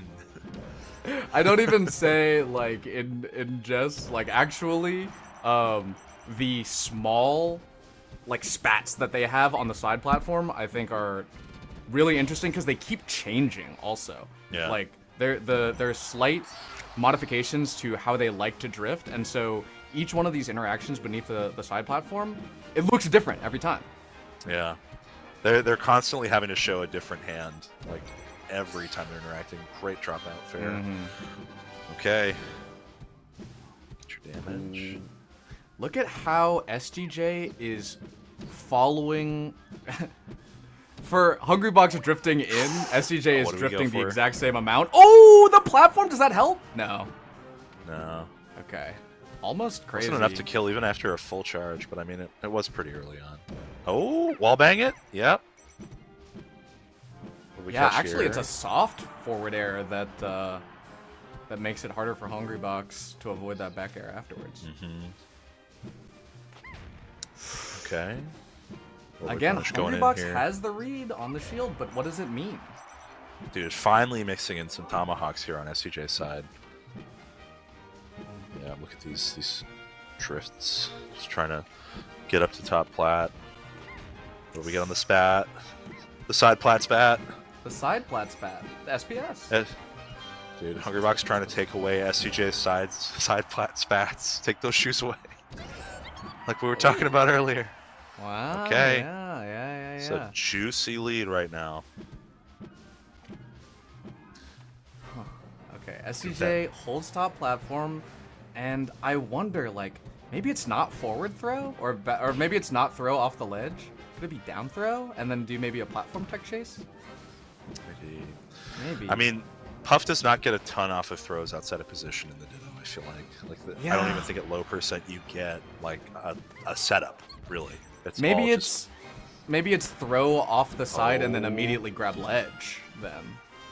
Maybe. Because Hbox gets the throw, and then we're here again. Okay, reverse fair, back air, DI looking dicey, but flashing back. I'm pretty surprised actually, because Fountain is kind of narrow. Dude, I need STJ to stop one thing though, because it might be something that breaks the set if they don't adapt quickly. If they don't stop doing low aerial into shield when they've crossed up, they've gotten grabbed over and over and over again for it, and it might start racking into positions where they are going to lose this lead. But last stock possibly for Hbox in this tournament right now. But the SCJ, Hbox isn't able to do much with the stage, though. You know, like, No. I agree. I keep seeing that, and I keep expecting it, and I kind of feel like when STJ is getting grabs too, but Hbox is not getting much of anything off of the stage control position. Like, that's good damage. That's what needs to happen, like, most of the time. But, yeah, like, but it only works from like 20 to 70 is the thing. Like, you're not going to see a lot of true strings unless someone's dying horribly badly. Yeah. Okay. Working that top plat. See, that's what I'm talking about. It's not blowing them up yet, but I mean, it's just going to give more options. yeah. It's just But something I'm I seeing. wonder That's where if Hbox the is winning prep- things. If the SGJ prep is... I can see SDJ, like, prep leading into more conversions. Like, in a Puff Ditto, SDJ finding a 2-hit string into something more serious is hugely beneficial compared to Hbox getting a throw, and that's about it. And maybe, like, a fair or something. Oh, jeez. But I don't know if SDJ has built up enough of a lead to just, like, tap it in No, from 71. I mean, this is almost. This is a huge swing. He was a tumble that whole time until he got to the ground. That was really scary. Oh, nair out. Back here. Oh. Hungrybox on the back ropes right now. Clutch God is brewing and stewing somewhere. We'll At see. 99%. The drill. Oh, it's over 100%. That's it. Oh! It's online, folks, but we take them. 3-1? That was huge. Like, 3-1. also, that's a matchup where, you know, the online element is mitigated a bit. It's mostly neutral interactions. Yeah, that was really solid stuff. I mean, being able to switch up from like really solid like ground to air like fights, and then also just like I feel like the edge guarding was so good on SC's part. Mm-hmm. Yes, there were so many times when I just saw SDJ reading exactly the same drift as Hbox and doing the same one in kind to keep the same distance, and then putting on that kill confirm, like with an up air to kill off the top or something. It was honestly seeing SDJ do that, I was like, oh yeah, like this is the better Puff. Yeah, I mean, I hate to say that in a way. It sounds like we're dogging on Juan, but I mean, really just showing up in like the punish in a way where it was just clearly like SUJ favored. Yeah, it did eventually, like I pointed out, that the points where Hbox was getting a lot of his throws, and it felt like at times those were some of the only places that he was getting anything. But it didn't turn into much. It No. didn't turn into much. He couldn't capitalize on the positioning the same way that STJ was. STJ had a pretty firm control. I think knowing where to work corner and knowing where to just like have center and make Hbox work for stage control. Like switching gears masterfully to be able to make that happen. Yeah. Stu, does your hat say Bill Murray? Yeah, so there's this fella from Attack Attack. It's a solo project. It's Bill Murray. Yeah, it's really funny when I'm like, yeah, I love Bill Murray. Is that on purpose? Yeah. The name? Okay. Yeah. Almost certainly. It's got little hogs on it too. It's from one of his albums. Name is The Hog Cranker's Ball. Oh, the live album. wow. It's a good time. Bill Murray. Yeah, Bill Murray. All right, so Whoo! we got one more set, but first, yes, folks, we're you down. got to to the give it last on up. set. The Matcha Cup! ! Matcha. Go ahead and check it out. Go ahead and see what's going on. I'm gonna throw it in the chat for you, just so you don't have to do it. Nouns.gg/matcha. Also, go ahead and check out Nouns.gg/nexus as well. There's so much going on. A lot of tournaments, a lot of new things, and that invitational happening this weekend, and working with Egg Dog on that too, I believe. That's a right. little bit of co-parenting on the Melee community, Which I love. I love to see. I love to see mom and dad come together. We're all a big community. We can share ownership. Just let's put our names on it. That's fine. We can all make something bigger together. That I think is the real ethos of the Nouns proposals as well. Like dropping $500 for a local TO to pick up. I mean that's like small potatoes for a big company with lots of big sponsorships. But this goes farther in terms of community impact to like put it directly in the hands of the people who are making the community happen. It's good stuff. Yeah, it was a lot of a very good grassroots support, and I feel like they kind of slid very naturally into the void left by Beyond the Summit and by Golden Guardians, especially with that Golden Guardians TO fund. May it rest in peace. And we're getting into grants. Yeah, that's good because I have a lot of things to say about the GG Grassroots Fund, but that's neither Aklo nor Hungrybox. So we're going into game one on Battlefield, and this was not a weird set, but it was a tight one in winners at a game 5 situation. In kind of brutal fashion both ways. Yeah, I think so. This is now 5th seed, I believe, versus 2nd seed. Love that. Just making sure to hold down and in. Dude, I forgot SDJ won. Dude, come on. I forgot SDJ I was like, why are we talking about Hbox, man? Why are we talking about brutal fashions? I'm talking about... totally assumed like, oh yeah, well, Hungrybox will beat SDJ.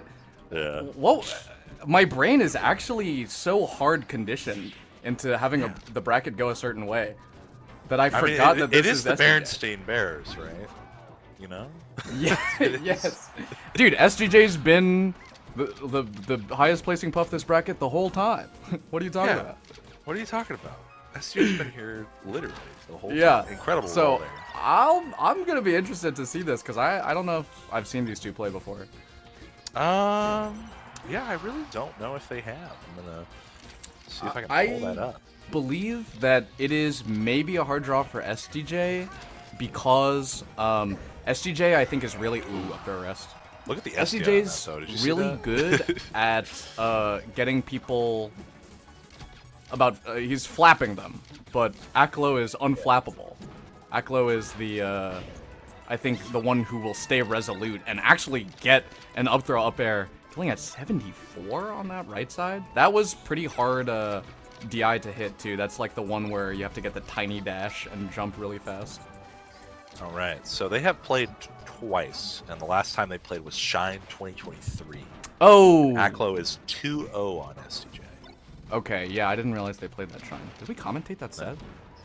Hell, we might have. I don't think it was top 8. Oh, I see. It might have been top 8, actually, now that I think about Regardless, I see. Oh, Aklo misses the waveland. Oh. You can tell that Aklo misses the waveland, that he meant to do a waveland, because when he landed, he just looked the other way. Yeah. Means his Yeah, stick it wasn't wasn't on there. losers actually. We did commentate that. It was first half top 8. Look at that.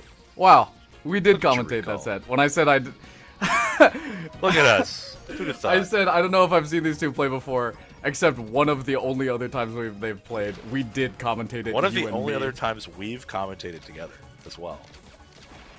That's crazy, buddy. Yeah, commentator Oh. spreading misinformation. Whoa, that spot dodge was crazy timing. I really was expecting that grab to connect, and was scared for Aklo in that moment. Okay. Ooh. SGJ just throwing themselves into the Aklo space. Can you believe Aklo hit the tech there on the up air? I am shocked, honestly. I'm shocked. Oh.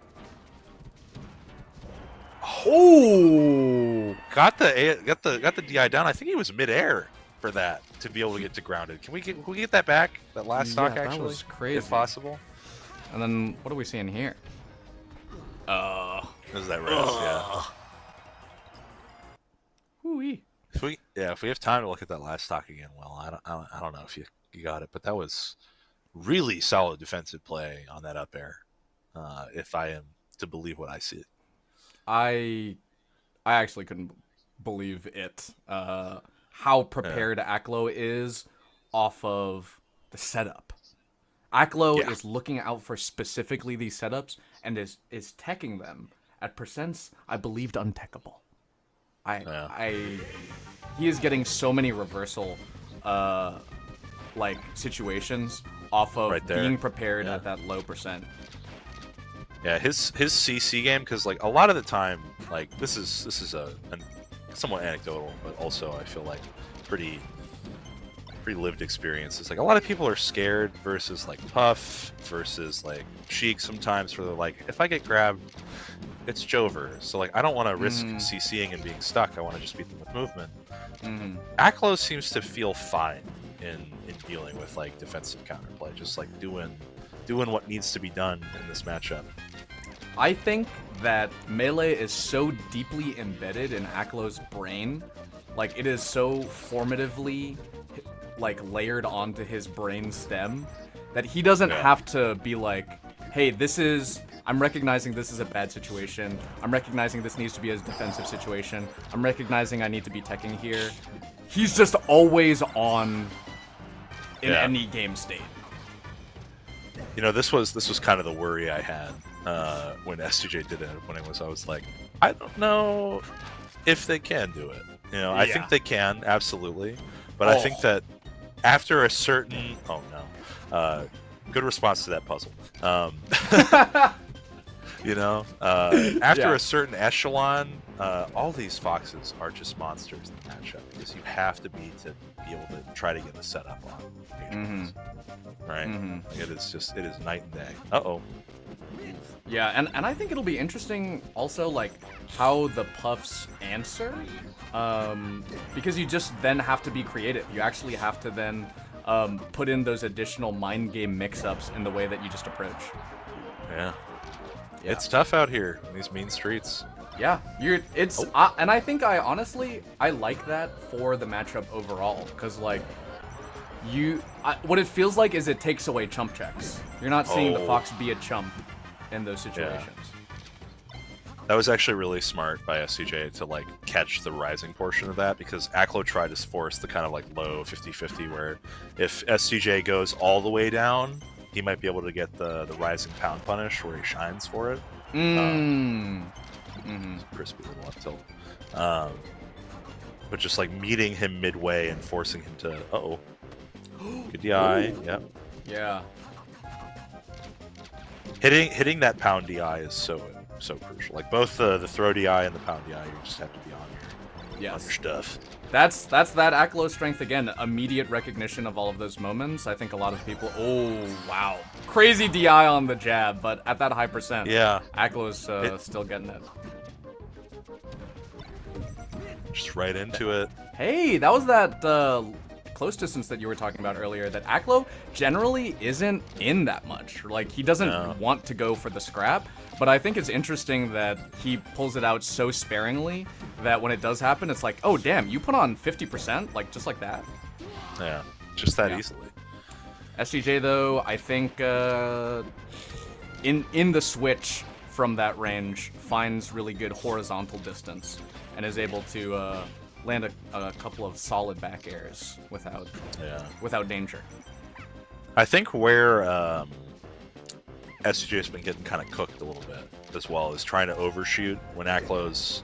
Uh-oh. There you go. Oh, good huge. DI, though. He's going to live this. He's going to live this.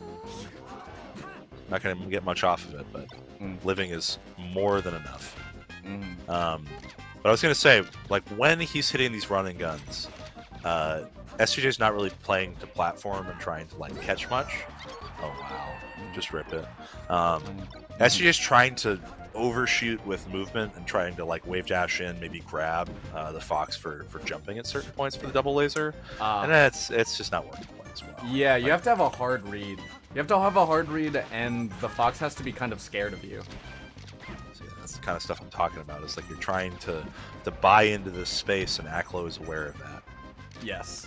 Aklo is not going to get flustered either. Like, I think the empty pressure that SGJ can exert on most players, Aklo is just so deliberate in each one of these different interactions that it loses its impact. It's muffled a little bit versus Aklo. Oh, see, this is what I'm talking about, trying to go for the Fast? shine punish here. Yep, good air dodge. Yeah, Aklo's like an immutable real estate speculator. He's not going to sell because he's looking for value to go up here. Yeah. Oh my god, that was TAS. Yeah. 90% on Dreamland. Dude, the gun is just like watching your property value go up. Like, I'm just holding, man. Yeah. I'll flip her eventually, but we just got to get up there. I Gosh. think the low shuffled nairs at that close distance is sort of like remodeling. It's like, yeah, I'm all in on this. I'm gonna boost my value real high. It's a little risky. It takes more work. But, Yeah. you know, a little bit here and there. I will put in for a new set of gunners. I'll do that. Yeah, we'll take care of it. Battlefield switch up. Oh yeah, I think that kind of makes sense. Aklo on the side plat. Pretty annoying. So tasty. He's actually TAS. He's actually TAS. Yeah, I think it's just really hard to catch a running gunner like this. Oh my god. You know, Aklo knew how to wave dash before he knew how to read. And that's a real fact. Really? Yes. That's a real... Oh my god. That is a I'm real shocked. fact. Yes. Oh my my god. God. See, I'm telling you, like, I don't know if you know, he's been playing since he was, I think, like, actually first touching the controller at 2, but really playing, like a real Smash player at 4 years old. Dude.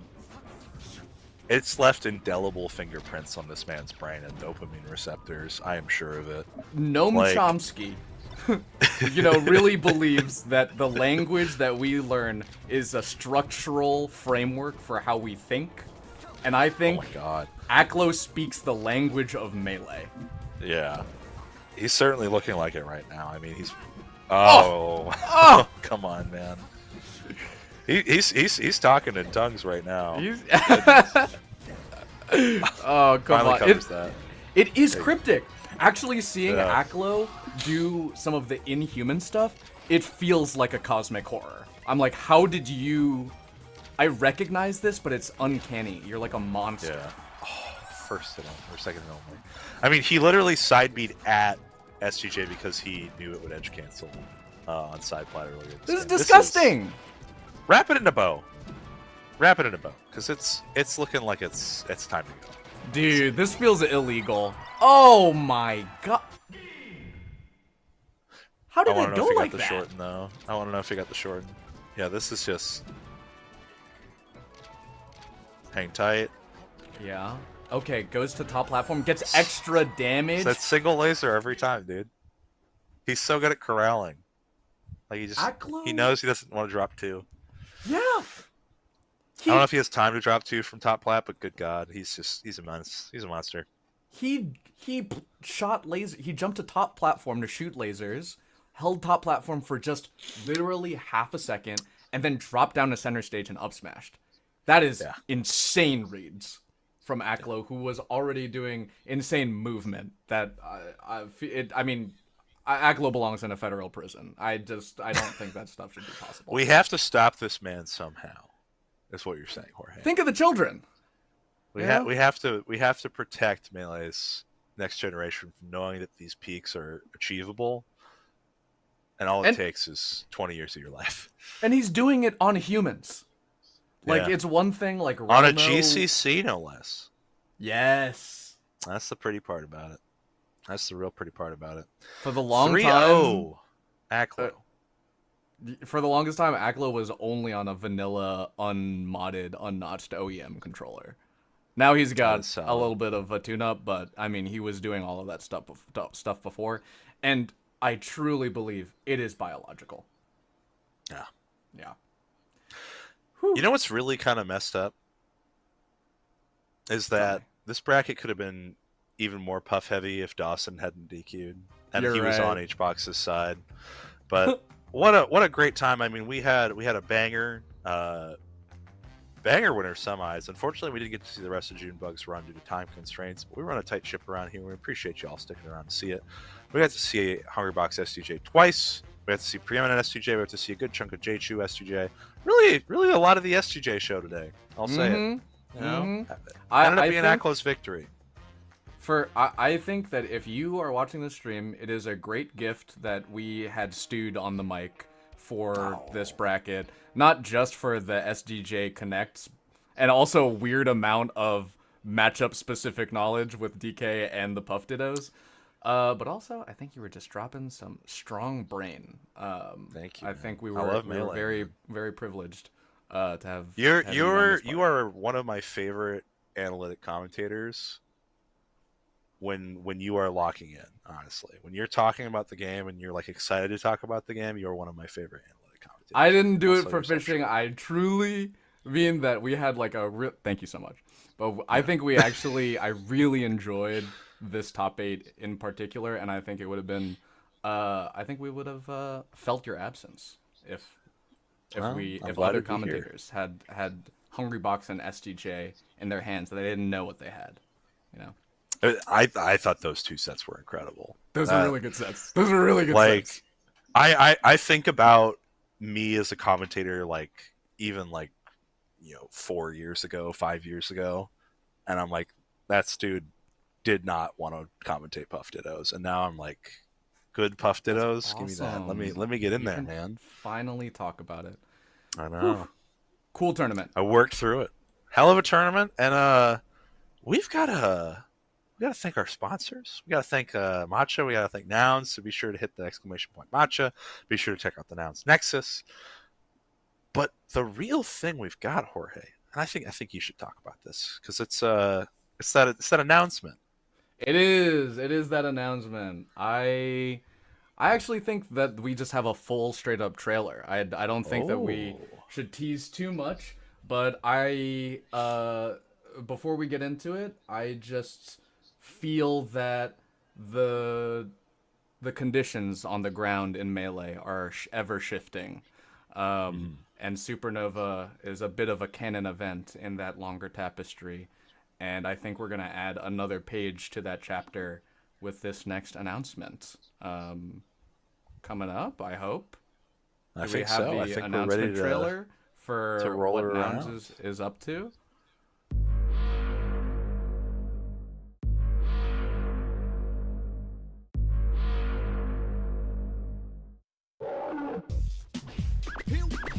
Here we go. Performance for you. If you know the words, you can join in too. Put your hands together if you wanna clap. As we dance. You gotta be kidding.